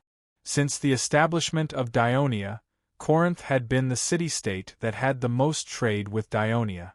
Clodocatax led the army into Corinth without a hitch, and then went north along the eastern coast of the isthmus, and soon approached the city-state of Megara in the middle of the isthmus. Megara had mountains to the south and north as barriers. If it wanted to defend, it could stop the Dionysian army for a while. However, the northern part of Megara bordered the Attica region. A few days ago, the people of the city-state had just seen the soldiers of Athens fleeing in panic and the scene of the Dionysian army invading Attica aggressively. The people of Megara were terrified and did not think that they could resist the powerful Dionysian army's two-pronged attack. Under the persuasion of Corinth, Megara obediently joined the new Greek coalition. Clodocatax led the army through the territory of Megara with ease, entered the Attica region, and met up with the army of Patroclus. The citizens of Athens at the top of the city wall saw another mighty Dionysian army coming from the Dionia barracks outside the city, and all of them felt their hearts palpitate. In the few days that Callistratus was away, the city of Athens had been carrying out an emergency military mobilization. All the citizens and foreigners who could fight were organized. There were a large number of foreigners in Athens. They lived in Attica for a long time, paid taxes like citizens, and even took part in the military service, but they never had the citizenship of Athens, and prepared to defend. Not only did they have to ensure the safety of Athens, but they also had to protect the port of Piraeus and the long wall that connected the port to the city. Several well-known orators of Athens, led by Isocrates, gave speeches at the Agora market in Athens, the theater of Dionysus, the Nene Square in Athens, and other crowded places, encouraging citizens and foreigners to defend Athens and fight bravely against the Dionysian army. Chapter 12:31. Callistratus brought back the preconditions of Dionia's agreement to the peace talks and read them out to the citizens' assembly on Mount Priscus. The citizens were immediately enraged. In the words of Esocrates, the evil Dionia wants to destroy Athens. The citizens, full of fighting spirit, unanimously agreed to fight to the death against the Dionians, who were ready to destroy Athens. The people of Athens were ready for a full defense. After the two Dionysian armies met, the self-aware Clotocatax took the initiative to hand over the unified military command to Patroclus. Patroclus did not refuse, but he did not immediately attack the city of Athens. Instead, he ordered the 100,000 troops to build a strong camp around the city of Athens. The 100,000 troops included not only the Dionysian army led by Clotocatax and Patroclus, but also the Thebes, Mandinia, Agos, Corinth, Megara, and other allied armies. At the same time, he also sent troops to sweep through the entire Attica region. After capturing the villages and towns, he chased all the people in the villages and towns who could not escape into the city of Athens to the city of Athens. After that, the troops immediately left. These people were wailing outside the city. When the soldiers in the city saw that there was no danger, they immediately opened the city gates and let them in. Callistratus, Iphicrates, and the others could not stop them at all. Because these people were all people of Athens, they were relatives of the citizens in the city. So within a few days, the city of Athens accommodated the entire population of the Attica region, reaching nearly 300,000 people. Although Athens was the largest city in Greece, including the port of Piraeus, the entire urban area was more than 20 square kilometers. Such a large population still brought a lot of pressure to the entire city. Many of the Attica residents who escaped into the city did not have a place to live, so they slept directly in the courtyards and squares of public buildings. Even the road from Piraeus to the Acropolis of Athens was full of temporary shacks. Naturally, it was impossible to ensure that the city was clean and tidy. There was excrement everywhere and few people cleaned it up. Moreover, it was the end of September, and the temperature was still relatively high. Flies and mosquitoes were everywhere, and the stench was overwhelming. For the generals, this was still a small problem. What gave them a headache was food. Although they had stockpiled a lot of food in the city in order to organize the Allied forces to fight against Ionia, they still felt the pressure of such a large population. Callistratus and the others had no choice but to spend a lot of effort to convince the 500-member council. Then, they organized manpower and strictly controlled the consumption of food. In addition, drinking water was also an issue. There were several rivers in Athens, but they were all outside the city and under the control of the Dionysian army. Therefore, the people in the city could only rely on the wells in the city. The residents and the refugees outside the city often fought over the right to use the wells. The government of Athens had to send more people to maintain the order of the wells. During this period, several Athens doctors who had participated in the Greek medical forum organized by the Academy of Dionia issued a warning to the government of Athens that they must do their best to ensure the cleanliness of the city. Otherwise, the dirty environment would lead to the outbreak of the plague. Their advice attracted the attention of the General Executive Committee. After the start of the War of Peloponnesus, the Sparta-allied forces attacked Athens by land. At that time, the city of Athens was also defending itself, and the situation was not much different from today. However, it did not take long for a plague to break out in the city, and Pericles died of the disease. Although the doctors claimed that all the knowledge they had learned from the Academy of Dionia, the generals of Athens did not ignore them. After all, the medical standards of Dionia had gradually been recognized by some city-states in the eastern Mediterranean Sea. The plague had caused a terrible nightmare for the people of Athens. Therefore, even though they were enemies, Callistratus and the others decided to take their advice and sent a large number of people to clean the streets every day to ensure the cleanliness of the city. Before the official war, the leaders of Athens, led by Callistratus, were already mentally and physically exhausted by the sudden increase in administrative affairs in the city. The people were also struggling to get through the day in a state of anxiety, panic, and busyness. However, the army of Dionia still did not launch an attack.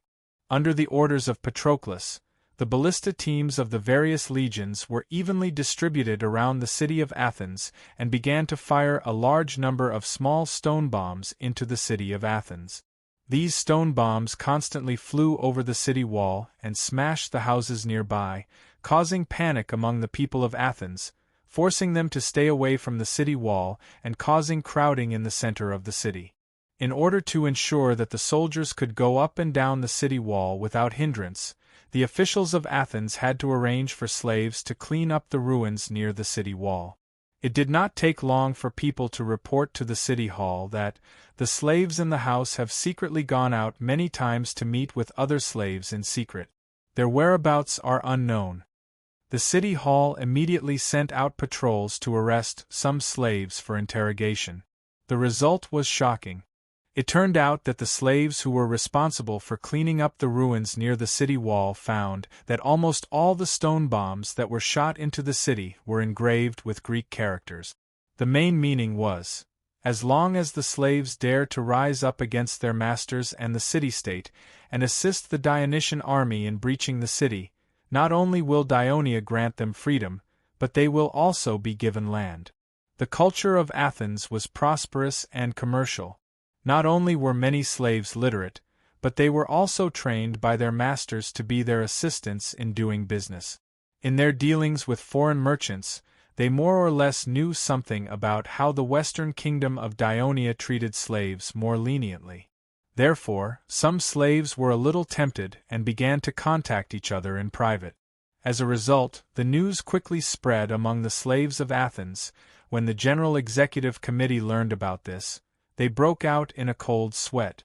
Because the slave population in the city of Athens was as high as 100,000, almost the same as the population of Athens, and the living conditions of the slaves in Athens were not better than the black rogues of Sparta. For example, the number of mining slaves in the Rolion silver mine was not only very large, but their living conditions were also very poor. Many slaves died in the mines every year. These slaves, of course, were full of resentment towards the slave owners who exploited them, and there were many incidents of group revolting against their masters. The most famous incident was during the Peloponnesus War, when more than 40,000 slaves of Athens united and escaped from the city of Athens, causing a major blow to the national power of Athens. In the previous military meeting, Iphicrates also proposed to organize young and strong male slaves, equip them with weapons, and assist in defending the city. Although this proposal was not immediately adopted, it did indeed move some people, so it had been under discussion. But now that this had happened, naturally, this matter was no longer under consideration, and under their orders, the city patrol immediately took action and arrested hundreds of slaves who were previously cleaning the ruins. At the same time, the 500-member council passed a resolution, asking the people in the city to look after their own slaves, prohibit them from going out, and immediately report to the city hall if they found any abnormalities. The city hall also organized a group of soldiers to be responsible for looking after the slaves in the city. Just when the General Executive Committee was busy, another bad news came. The main city built on the high ground of Ina Island, after tenaciously defending against several strong attacks by the Dionysian army, finally fell. Since then, the warships of the First and Third Fleets of Dionia were stationed at the port of Ina, the port of Ismia in Corinth, and the port of Megara respectively, so that the port of Piraeus in Athens could be sealed off 24 hours a day. On land, Patroclus issued another order. The soldiers who had built the camp began to build siege platforms 100 meters away from the city. At the same time, he also ordered the engineering battalions of each legion to build super siege towers. After the order was issued, the 100,000 soldiers immediately began to work, and the surrounding area outside the city of Athens became a construction site, with dust flying everywhere. The transport fleet of Dionia was also busy. They transported the trees that the Myrcenians and Laconians had cut down from Mount Taygetos to Megara, then transported them to the camp of Dionia, where the engineers led the craftsmen to build siege weapons. In the entire land of Peloponnesus and central Greece, only Sparta, which did not pay much attention to navigation, still had dense forests, and the trees on Mount Taygetos were unusually tall. Standing on the top of the 10-meter-high wall of Athens, the militia of Athens was getting more and more nervous, because they saw that the originally flat land outside the city was bulging with mounds, and they were getting taller by the day, almost taller than the wall of Athens. Iphicrates did not passively defend. He had led the light shield men of Thrace and the mercenaries of Iazon out of the city several times to carry out surprise attacks. In the beginning, they achieved some results, killing some enemy soldiers, and even breaching the camp of Megara's army in a night attack. However, because they were afraid of alerting the enemy, not many soldiers participated in the night attack, and the Dionysian army's reinforcements came in time, so they were not able to increase their results. However, after that, the allied forces of Dionia learned their lesson. Under the strict requirements of Patroclus, not only did the various military camps strengthen their defense, but they also strengthened the communication between each other. The soldiers of Dionia also connected the trenches in front of each siege platform, formed by the excavation of the siege platforms, and expanded them into trenches, so that the army of Athens could not even raid the construction site. Therefore, after a few raids that resulted in casualties, Iphicrates had to temporarily stop this risky practice. Therefore, the speed of the construction of the Dionia soldiers was greatly increased, and finally, siege platforms more than 10 meters high towered outside the city of Athens. The soldiers of Athens looked up at the mounds that were taller than the city walls, and all of them were terrified. But what made them even more frightened was that stone shells whistled from these mounds, over the city walls, and landed in the city of Athens. Chapter 12:32. With the siege platforms that were closer to the city, the attack range of all the ballistae was greatly increased. They covered almost half of the area of the city of Athens. Not only did the ballistae fire stone bullets, but they also threw burning oil cans into the city, causing fire everywhere in the city of Athens. The city was in chaos. Then, the Dionysian army pushed out another 9 super siege towers. They were protected by arrow-blocking carts, wooden carriages, and other siege weapons, as well as the light infantry that followed closely behind them. They slowly advanced towards the western wall of the city of Athens. The defending soldiers at the top of the city wall panicked when they saw these behemoths that were taller than the city wall approaching them. Iphicrates and Chabrias, who rushed to the city after hearing the news, were also stunned. At this time, the super siege towers that were still 50 meters away from the city wall stopped advancing. The light infantry on the top floor began to fire arrows at the defending soldiers at the top of the city wall. At the same time, the lower floor of the siege towers opened up, revealing the ferocious appearance of the archers. Huge iron arrows whistled towards the top of the city wall, like skewers piercing through meat. They were able to kill several soldiers at once, and they died horribly. If it were not for the timely rescue of the guards, Iphicrates would have been pierced by the iron arrows and lost his life. He looked at the towering siege platforms not far away and the huge siege weapons in front of him with lingering fear. He suddenly felt a strong sense of helplessness. For the next few days, Patroclus attacked the city of Athens in the same way. Although he had not launched an all-out attack, he had already caused a lot of casualties to the defending soldiers at the top of the city wall and caused panic and chaos in the city. He showed the people of Athens the terrifying ability of the Dionysian army to attack the city. At the same time, he vaguely told the leaders of Athens that the holy kingdom of Dionia was strong enough to ensure the huge consumption of 100,000 soldiers. It was completely possible for them to carry out a siege war. For Athens, these days were a complete disaster.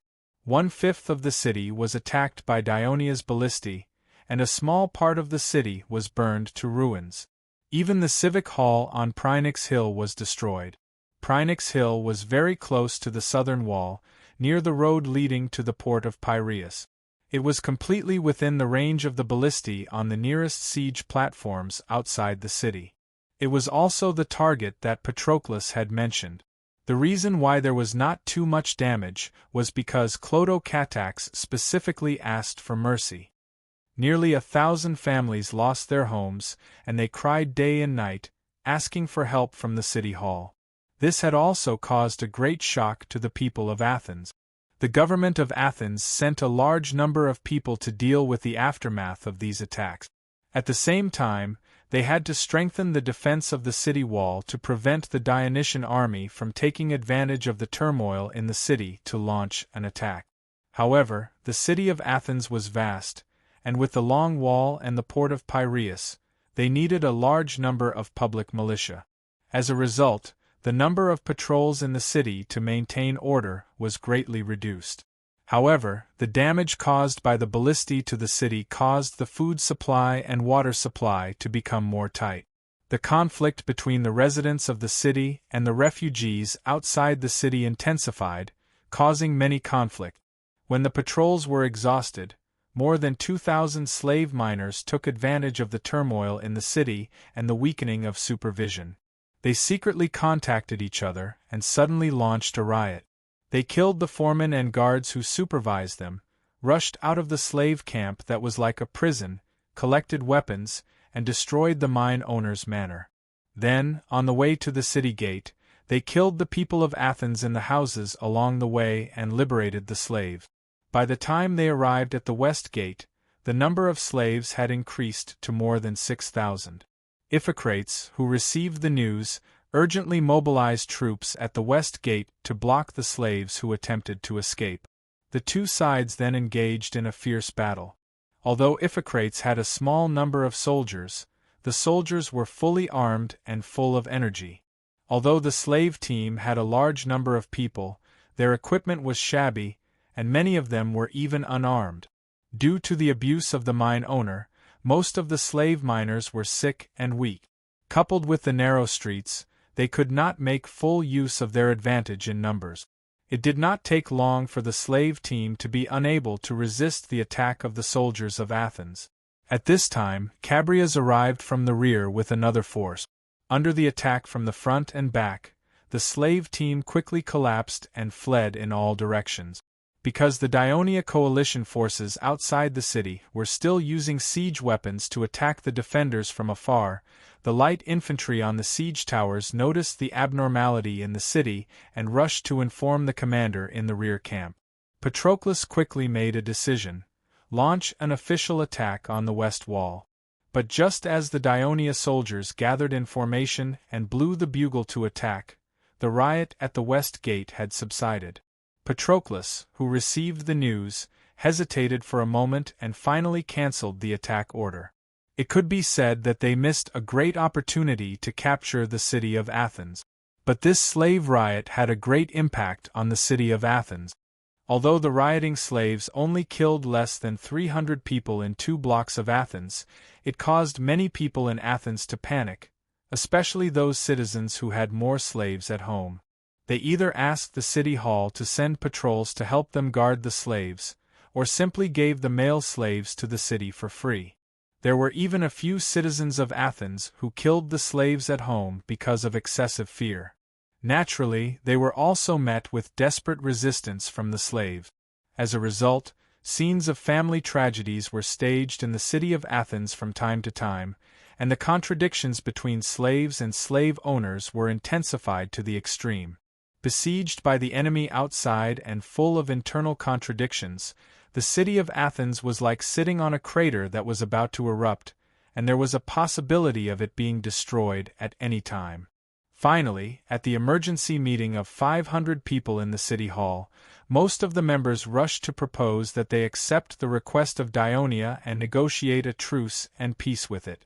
The citizens of Athens had to temporarily move to the theater of Dionysus due to the threat of Dionia's ballistae at Nyx Mountain. The citizens of Athens, who had once expressed indignation that they would rather die with the city than surrender to Dionia, had suffered from lack of food and water, their compatriots becoming enemies, slave riots, fires, daily threats of arrows and stone bombs from Dionia, and great mental pressure. When most of them heard the proposal of the 500-member council announced by Callistratus, they were relieved as if they had been granted amnesty. Only a few citizens, led by Esocrates, expressed their firm opposition. Esocrates even made an impassioned speech on the rostrum. He shouted in his hoarse voice, "Descendants of Theseus, your ancestors were once the best and bravest citizens in the world.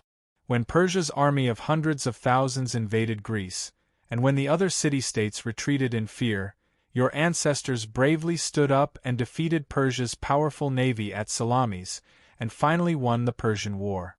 Through this great victory, the other city-states saw the greatness of Athens, and thus saw Athens as their savior. Since then, Athens has created great glory. Do you still remember the words of Pericles? Athens is the school of all Greeks. Yes, that was the golden age that all of us here yearned for. And today, history is repeating itself. Another powerful invader has invaded Greece, and they have even killed their way to the city of Athens. Citizens, it's time. It's time to be like our ancestors. When the other Greek city-states were afraid to surrender, we should bravely stand up and fight against the Dionysian army for your freedom and dignity. Athens favors heroes, and she will only bless us who fight unyieldingly. In the end, we will defeat the Dionysian army, and by then, we will be the savior of all Greece.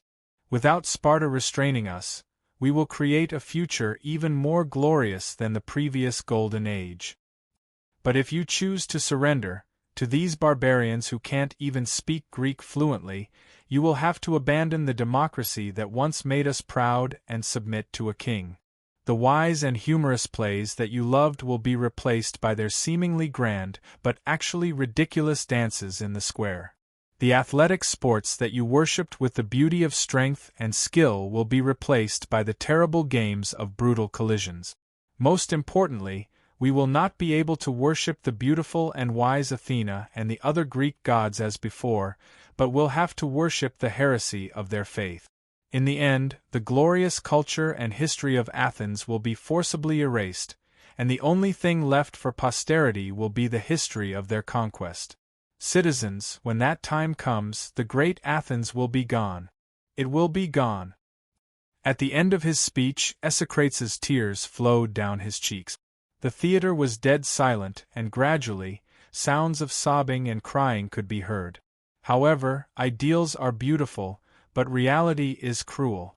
When it came time to vote, the resolution was passed by an absolute majority. Athens has surrendered.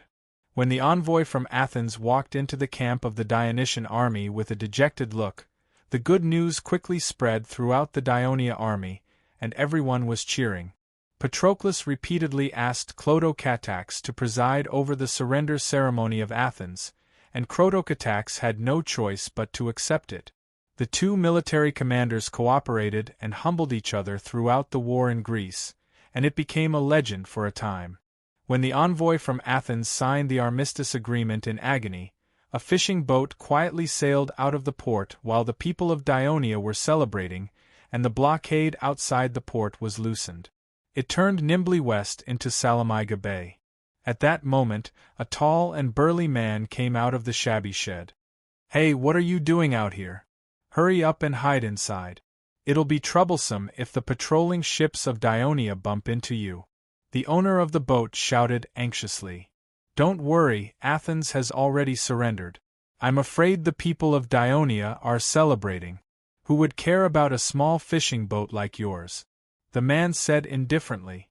Chapter 12:33. "I've promised those big shots that I'll send you safely to Delos.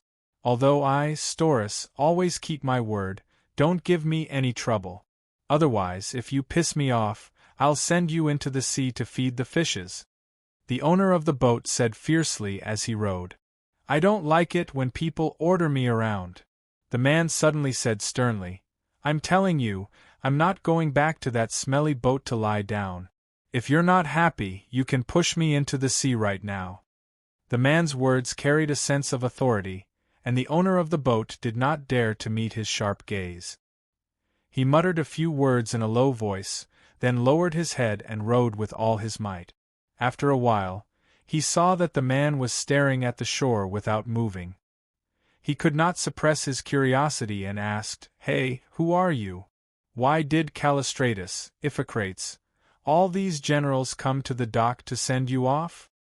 "Because I'm their creditor," the man said angrily. Then, he added meaningfully, "it's also because I'm Dionia's sworn enemy." That was the truth, because this man was Iason. After he escaped to the city of Athens, the generals of Athens treated him with great courtesy. They hired the best doctors to treat him, and even set up a luxurious mansion for him to recuperate. However, they hoped that he could temporarily hand over the command of the mercenaries to the executive committee of the generals. Like a stray dog, Iason had no choice but to agree. As a result, these nearly 8,000 mercenaries became the main force against the attack of the Dionysian army, and they suffered heavy losses. They were elite troops that Iason had spent years and countless money to cultivate. They were very loyal to Iason. However, when Iason learned of this, he did not complain at all. Instead, the higher-ups of Athens were embarrassed. Therefore, when Athens decided to surrender to Dionia, Callistratus specially talked to Iason and made it clear that he was willing to take the risk to help Iason escape from Athens. This was because once Athens surrendered to Dionia, the people of Dionia might demand this Thessaly Tarchus. Whether the people of Athens wanted to cause trouble for the people of Dionia out of guilt or indignation, Iason knew that he had no other choice. At this moment, Iason stared blankly at the shore that was constantly being hit by the waves. He remembered that his life's work had been destroyed, and he was even forced to leave his homeland. He was extremely annoyed and remorseful, and he could not help but want to go crazy. He suddenly knelt down, grabbed the side of the boat with both hands, and put his head directly into the sea. The owner of the boat was shocked. He hurriedly dropped the oars and ran over to pull him up, shouting, "Get up quickly, don't be stupid, don't jump into the sea." Iason pushed himself up with both hands and suddenly stood up.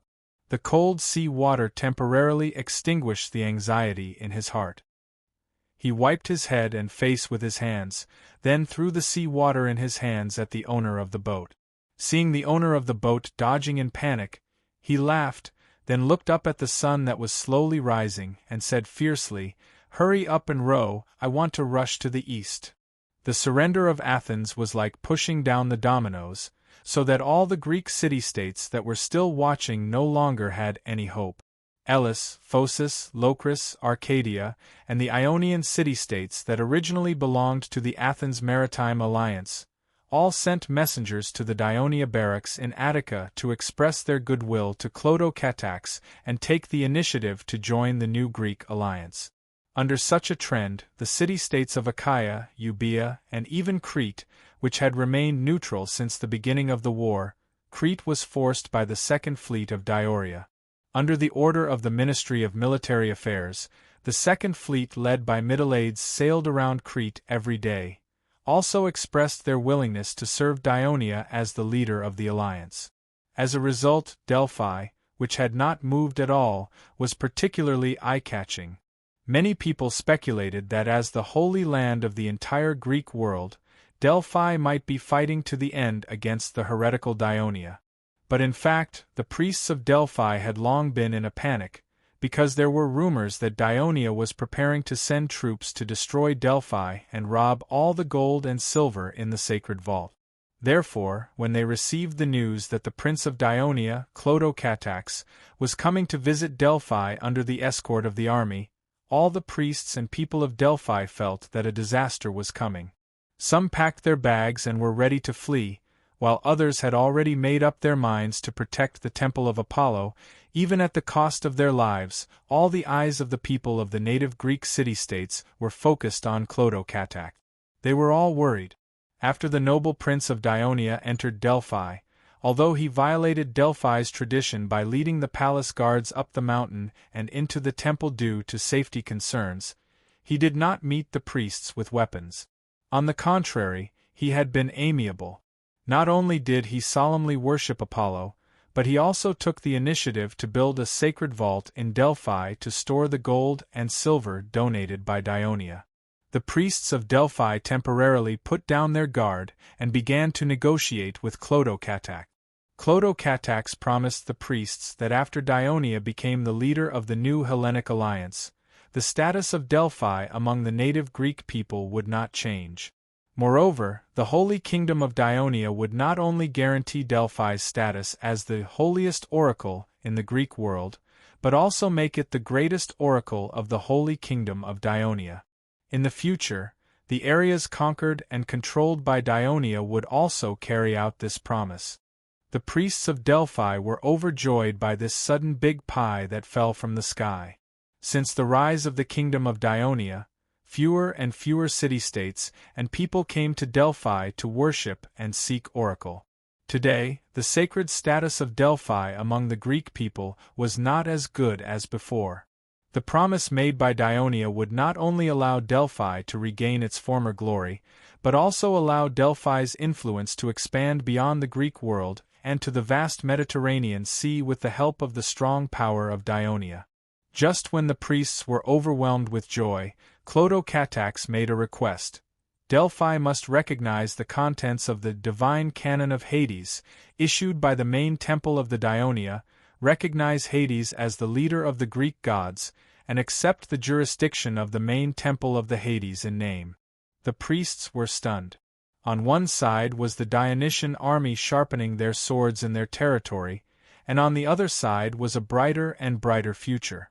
Delphi had no other choice. The priests accepted Clodocatax's request and quickly got to work.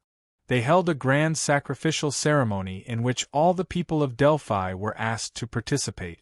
Then, in front of everyone, Clodocatax sought oracle from the temple of Apollo.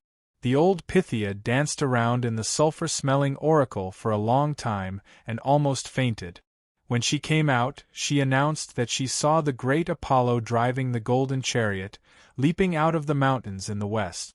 The black-haired Hades was sitting in the chariot, and he was talking to another young man wearing a crown. The golden chariot rose high into the sky and turned into a dazzling white light, illuminating the land and the sea.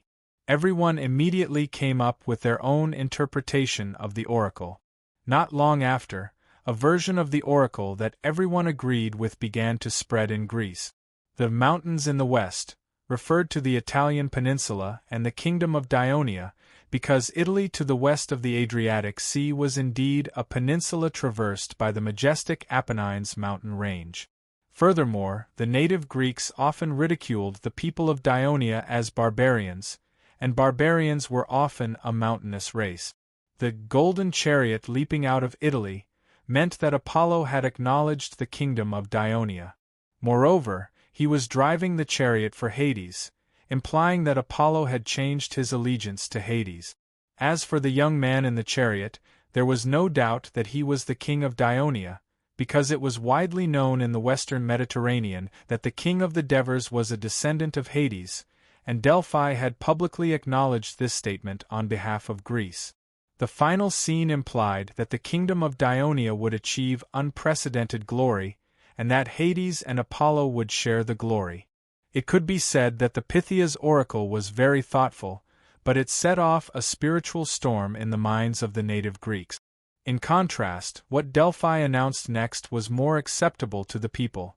Delphi acknowledged the sacred name of the kingdom of Dionia, and that it was undoubtedly the kingdom of Greece. It would become an important member of the sacred alliance, and it was fully qualified to participate in the Pythian Games. In any case, Delphi was saved, and it was a happy ending. The Greeks breathed a sigh of relief. Of course, some city-states were disappointed and annoyed, but it was to no avail. Clotocatax achieved a satisfactory result in Delphi. He did not rest for long, and immediately announced that he would be visiting the Olympia. It was the Olympia's turn to feel nervous. Unlike Delphi, the Olympia had never been an independent holy land. For centuries, it had been back and forth between Elis and Pisa, and Argos, Sparta, and Athens had often criticized it. It also did not have the great influence that Delphi had among the people. Perhaps it was because the Greek people did not like the temperamental, lustful king of gods. Chapter 12:34. However, the temple of Zeus at the Olympia was one of the oldest and most magnificent temples in the Mediterranean Sea. The Olympia was the oldest Greek games. Since its inception, the Greek world had its own calendar, based on the number of Olympia games. The games were also the largest number of participants and the widest range of city-state. The Olympia and Delphi had always been the Greek cultural symbols that connected the Greek city-states all over the Mediterranean Sea. Logically speaking, Clotocatax would use the same method as Delphi to appease the Olympia, but the Olympia worshipped Zeus, the king of gods, while the people of Dionia firmly believed that Hades was the king of the gods. The two were fundamentally opposed, which determined that this would not be a peaceful visit. As for how to deal with the Olympia, the Devers had personally sent instructions. Clotocatax found it difficult to accept after reading it. Patroclus had expressed his willingness to carry out the plan on his behalf. After 2 days of painful thinking, the Prince of Dionia finally decided to go in person because he remembered the words written in his father's letter. As a king, he should not only enjoy flowers and wine, but also bear the blame and criticism when necessary. The road to prosperity of the kingdom is never smooth. Iron and blood are indispensable. The Olympia was located in the southern part of the Elis region, at the confluence of the Alpheos River and the Clades River. In addition to the Temple of Zeus, the Temple of Hera, the residence of the priests, and a meeting hall for the representatives of the city-states and the winners to gather and celebrate, the rest were places for competitions. There were no villages inhabited by civilians. Sycamore trees, olive trees, willow trees, and pine trees grew luxuriantly in the open space between the buildings, making it full of the atmosphere of the mountains. When there were no major sacrificial activities, the Olympia seemed a little sparsely populated, giving people a feeling of isolation. The army that followed Clotocatax to the Olympia was more than twice as large as the one in Delphi. More than half of them were former helots from the Myrcenia and Lagania region. They surrounded the Olympia, looking murderous. Clotocatax forcibly summoned the priests of Zeus, put on a fierce look, and threatened them. The other city-states had confessed that the war between them and Dionia was deliberately instigated by the priests of the Olympia, so Dionia had come to investigate the priests of the Olympia for the war. Unless they were willing to promise that from now on they would no longer claim Zeus as the king of the gods, and were willing to accept the supervision of the main temple of the Holy Kingdom of Dionia in name of Hades, then they would be absolved of their crimes, and could continue to serve Zeus as noble priests and continue to host the Olympia. Otherwise, they would bear the crime of war criminals, be deprived of their priest status, and be expelled from the Olympia. No city-state of the new Hellenic Union could take them in. Originally, the Devers asked Clodocatax to execute the priests of the Olympia who refused to cooperate as a warning to others, but the kind-hearted Clodocatax changed it to expulsion. Zeus was the king of the gods, but the priests of Zeus in the Olympia were not only not strong, they were often bullied. In order to gain control of the Olympia, Alice and Pisa often fought, and from time to time, they also asked the priests of the Olympia to express their stance. They were like grass on the fence, supporting whichever side was strong, and once the situation changed, they would immediately change their stance.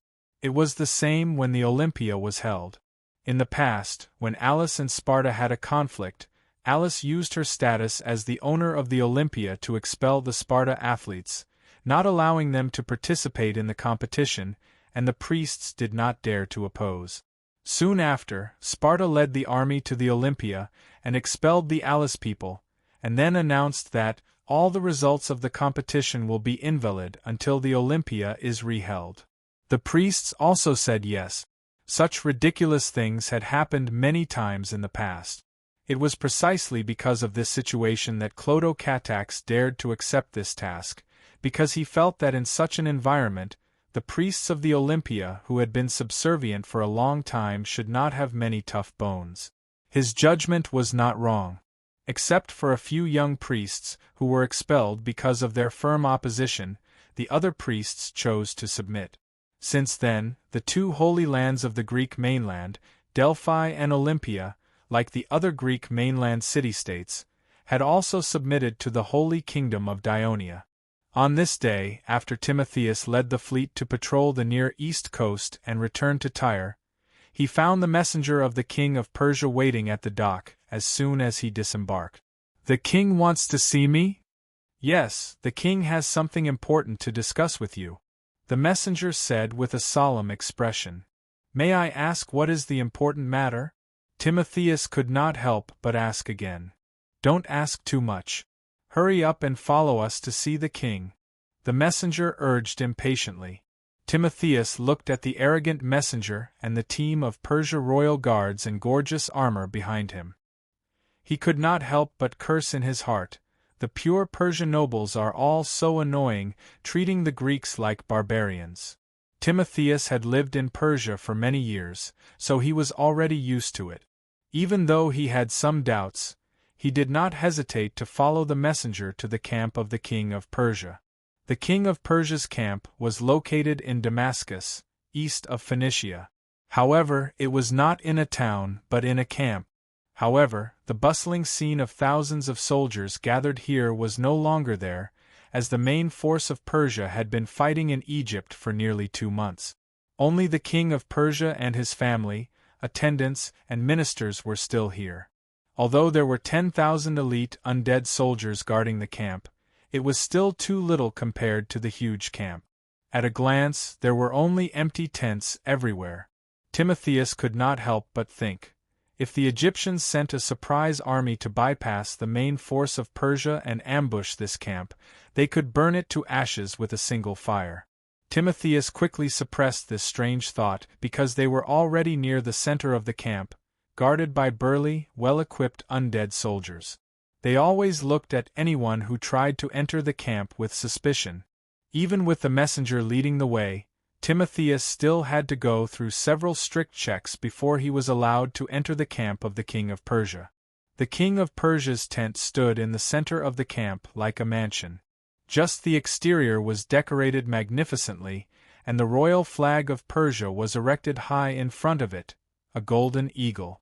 The king of Persia often hosted banquets in the tent, and Timotheus had attended one before.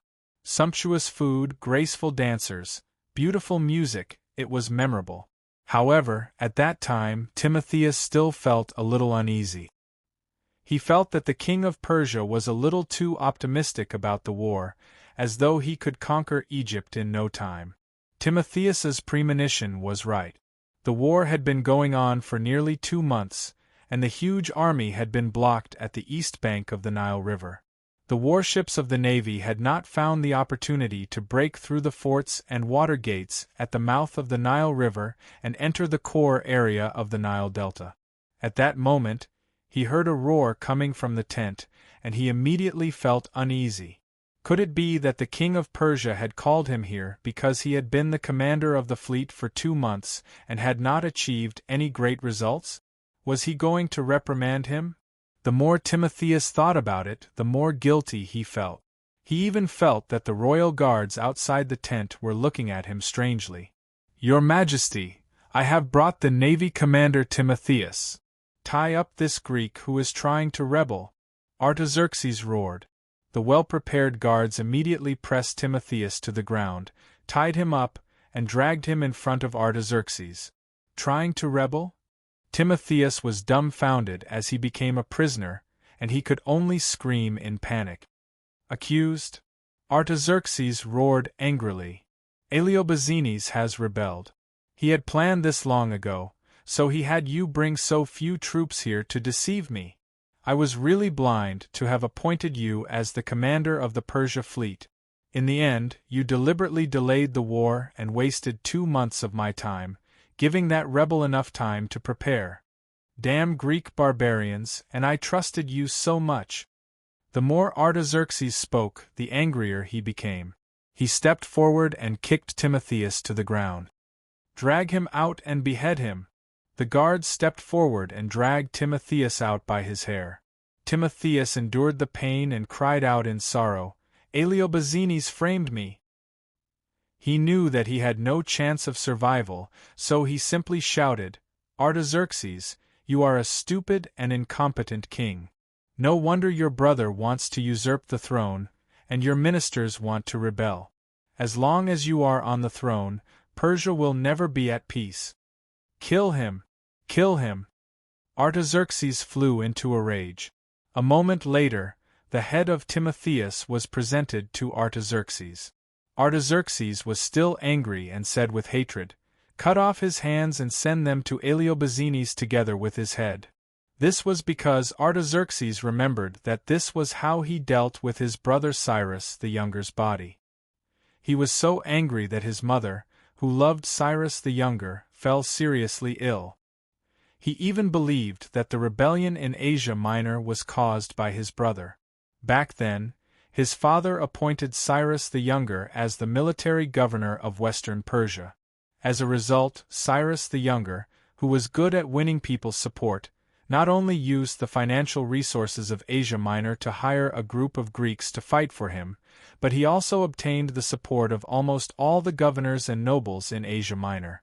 That was why he had the confidence to compete with him for the throne. Chapter 12:35. After the death of Cyrus the Younger, due to the turbulent situation in the kingdom, Artaxerxes did not severely punish the officials and nobles of Asia Minor who had supported Cyrus the Younger. However, he had always been wary of Asia Minor. He originally hoped that Tissaphunes, whom he trusted, could bring Asia Minor back under his complete control. However, he did not expect that Agesilaus, the king of Sparta, would invade Asia Minor. Tissaphunes was defeated in every battle. The queen mother of Persia, who hated Tissaphunes for killing Cyrus the Younger, took the opportunity to execute Tissaphunes. Artaxerxes deliberately refused to help Asia Minor because he was secretly hoping that after Sparta completely destroyed Asia Minor, he would clean up the mess. However, when the Corinth War broke out, Agesilaus had to return to Greece in advance, and the nobles and people of Asia Minor, who had their homes destroyed, had a lot of complaints because of the inaction of the king of Persia. In particular, the other governor of Asia Minor, Phanabazos, in order to take revenge on Sparta, asked the general of Athens, Cannon, to lead his fleet to directly assist Athens in the war against Sparta. Even when Cannon took the entire fleet for Athens, Artaxerxes pretended to not see it. However, Artaxerxes accepted the advice of his advisor and supported Sparta. He also asked Phanabazos to take back the warships that he had given to Athens. This aroused strong dissatisfaction from Phanabazos. Not only did he not obey the order, but he also refused to recognize Sparta as an ally of Persia. As Phanabazos was a great nobleman of Asia Minor, he had a lot of influence in the western part of Persia. In the end, Artaxerxes had to marry his daughter to Phanabazos' son to appease the governor. However, since then, the rift between Asia Minor and the king of Persia had become deeper and deeper. The officials of Persia, who were transferred to Asia Minor by the king of Persia, could never get the cooperation of the local nobles and people. Artaxerxes had also been deliberately weakening the local forces of Asia Minor, such as conquering the Dukia Mountains, invading Egypt. Artaxerxes had asked Asia Minor to provide more soldiers and supplies. The key point was that every major war had ended in failure, causing Asia Minor to suffer great losses. One could imagine the resentment in the hearts of the nobles and people. Moreover, the failure of these wars had also lowered the prestige of the king of Persia, causing the governors and nobles of Asia Minor to have wild ambitions. For this invasion of Egypt, although Artaxerxes did not ask Asia Minor to provide more soldiers, he asked them to fully support Sparta and Athens. That was also a huge consumption of supplies. As a result, a rebellion finally broke out.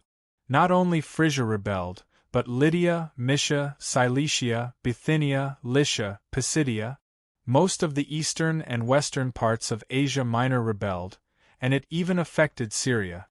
To be honest, Artaxerxes was now very frustrated. His original plan was to attack Egypt 2 or 3 years later, because by then, the turmoil caused by the Dukia people would have passed. The situation in the country would be more stable, and the military preparations against Egypt would be more complete. Under such circumstances, the governors of Asia Minor might not dare to openly rebel against Persia, but when he heard the news that the Dionysian army had invaded Peloponnesus and had an absolute advantage in the battle against Sparta, he could not sit still. Once Dionysia controlled Greece, it would become more difficult for Persia to smoothly conquer Egypt. He had no choice but to take advantage of the time when the Dionysian army was pinned down in Greece to launch an attack on Egypt in advance. However, he did not expect that it would incite a rebellion in Asia Minor. Tribasis, now that there is a rebellion in Asia Minor, what suggestion do you have? Artaxerxes looked at the brocade box on the table that contained the decorated severed head of Timo. His seemingly angry expression could not hide his nervousness. Your Majesty, the army of the kingdom is fighting in Egypt, and there are not enough troops in the Mesopotamian plains. Once the rebel army of Asia Minor advances eastward, it may threaten the capital. Tribasis was indeed a favorite subject of the king of Persia. He knew very well what the king of Persia was worried about at the moment. He continued, Your Majesty, I believe that when the generals who are fighting in the front lines hear about the rebellion in Asia Minor, they will definitely write letters to you to put down the rebellion and restore peace to the kingdom as soon as possible. Artaxerxes nodded with satisfaction and said, Go and arrange it. As the most honorable king of Persia, he had already lost a great deal of prestige when he personally fought against Dukia. This time, if he returned to Egypt without achieving anything, he would definitely be ridiculed by the people of Persia. Of course, if the generals first collectively asked for a suspension of the war against Egypt, and he reluctantly agreed, he could more or less save some face. After Tribasis left the tent, Artaxerxes remembered that Dionysia had already conquered the mainland of Greece and established a so-called New Greece Union. And the military plan that he had prepared for a few years to conquer Egypt had to be stopped because of the rebellion. The more he thought about it, the angrier he became. He could not help but angrily smash his fist on the wooden table. The brocade box flipped over, and the bloody severed head of Timo rolled out. The pair of eyes that had already lost their luster were still open, as if they were staring coldly at the king of Persia. Artaxerxes was startled and shouted in panic, Quickly take it away! Take it away! The eunuch in the tent hurriedly put the severed head into the brocade box and handed it to the guards outside the tent. Another eunuch asked with concern, "Your Majesty, you are tired and need a good rest. Should we ask Princess Atossa to come and take care of you?" After all, Artaxerxes was old and needed someone to take care of him when he went to war. Therefore, he brought along his favorite and youngest consort, Atossa, who was also his daughter. At this moment, after venting his extreme emotions, Artaxerxes felt that his head was heavy and his limbs were weak, so he nodded. On the 1st of January 369 BC, year 25 of the kingdom of Diana, many merchant ships flooded into the port of Phalae in Thessaly. Although the number of merchant ships from Dionia increased every month due to Dionia's conquest of the entire territory of Thessaly, the scene of the entire port being congested like today had never happened before. Chabrias finally got off the ship and began to complain. "Since the people of Dionia informed us to come to Thessaly, they should have made preparations in advance. How could they let the order of the port be so chaotic and delay us for more than half a day? If they're making fun of us with the attitude of a victor, that's too ungentlemanly of them. I'm afraid that the people of Dionia did not expect that all the city-states, including us, would immediately send their messengers to Phalae upon receiving the notice," Callistratus said in disappointment as he looked at the various docks in the port. After hearing this, Chabrias immediately understood. "It seems like they're the same as us. They want to come here as soon as possible and fight for more benefits for their city-states before the Alliance Conference starts and the Treaty of Alliance is signed." From this incident, we can see how powerful the kingdom of Dionia is in Greece now. Callistratus sighed softly. Chabrias instantly became silent. Yes, first they defeated Sparta, then they conquered Thessaly, then they defeated the Greek allied forces and forced Athens to surrender. Moreover, the people of Greece already knew that in order to make Greece surrender, Dionia had sent more than 100,000 troops and thousands of warship. How could the people of Greece not tremble in fear at such a powerful military force? Chabrias, you have good eyesight. Quick, see if that person is Agesilaus. Callistratus suddenly pointed to the side in front of him. Chabrias fixed his eyes on the direction and shouted excitedly, "That's right, it's Agesilaus. Let's go, hurry up and catch up with him." Callistratus immediately ordered his followers to carry their luggage and hurried forward. Although the two of them were not too far apart, the crowd at the port was too dense. They only caught up with each other when they entered the city. "Goddess of Athens, bless me. It's a pleasure to see you again, King Agesilaus," Callistratus said sincerely. During the signing of the peace treaty of Callias, the two of them had a tacit understanding of each other. When Sparta was conquered by Dionia, there were rumors that Agesilaus had died in battle. He was sad for it. "I'm not happy to see you," Agesilaus said bluntly. "You know, when the news of Athens surrendering to Dionia reached Sparta, I was in so much pain that I almost wanted to commit suicide. Fortunately, I survived in the end. The people of Dionia are too powerful. The people of Athens were besieged for less than a month, and they strongly demanded to surrender.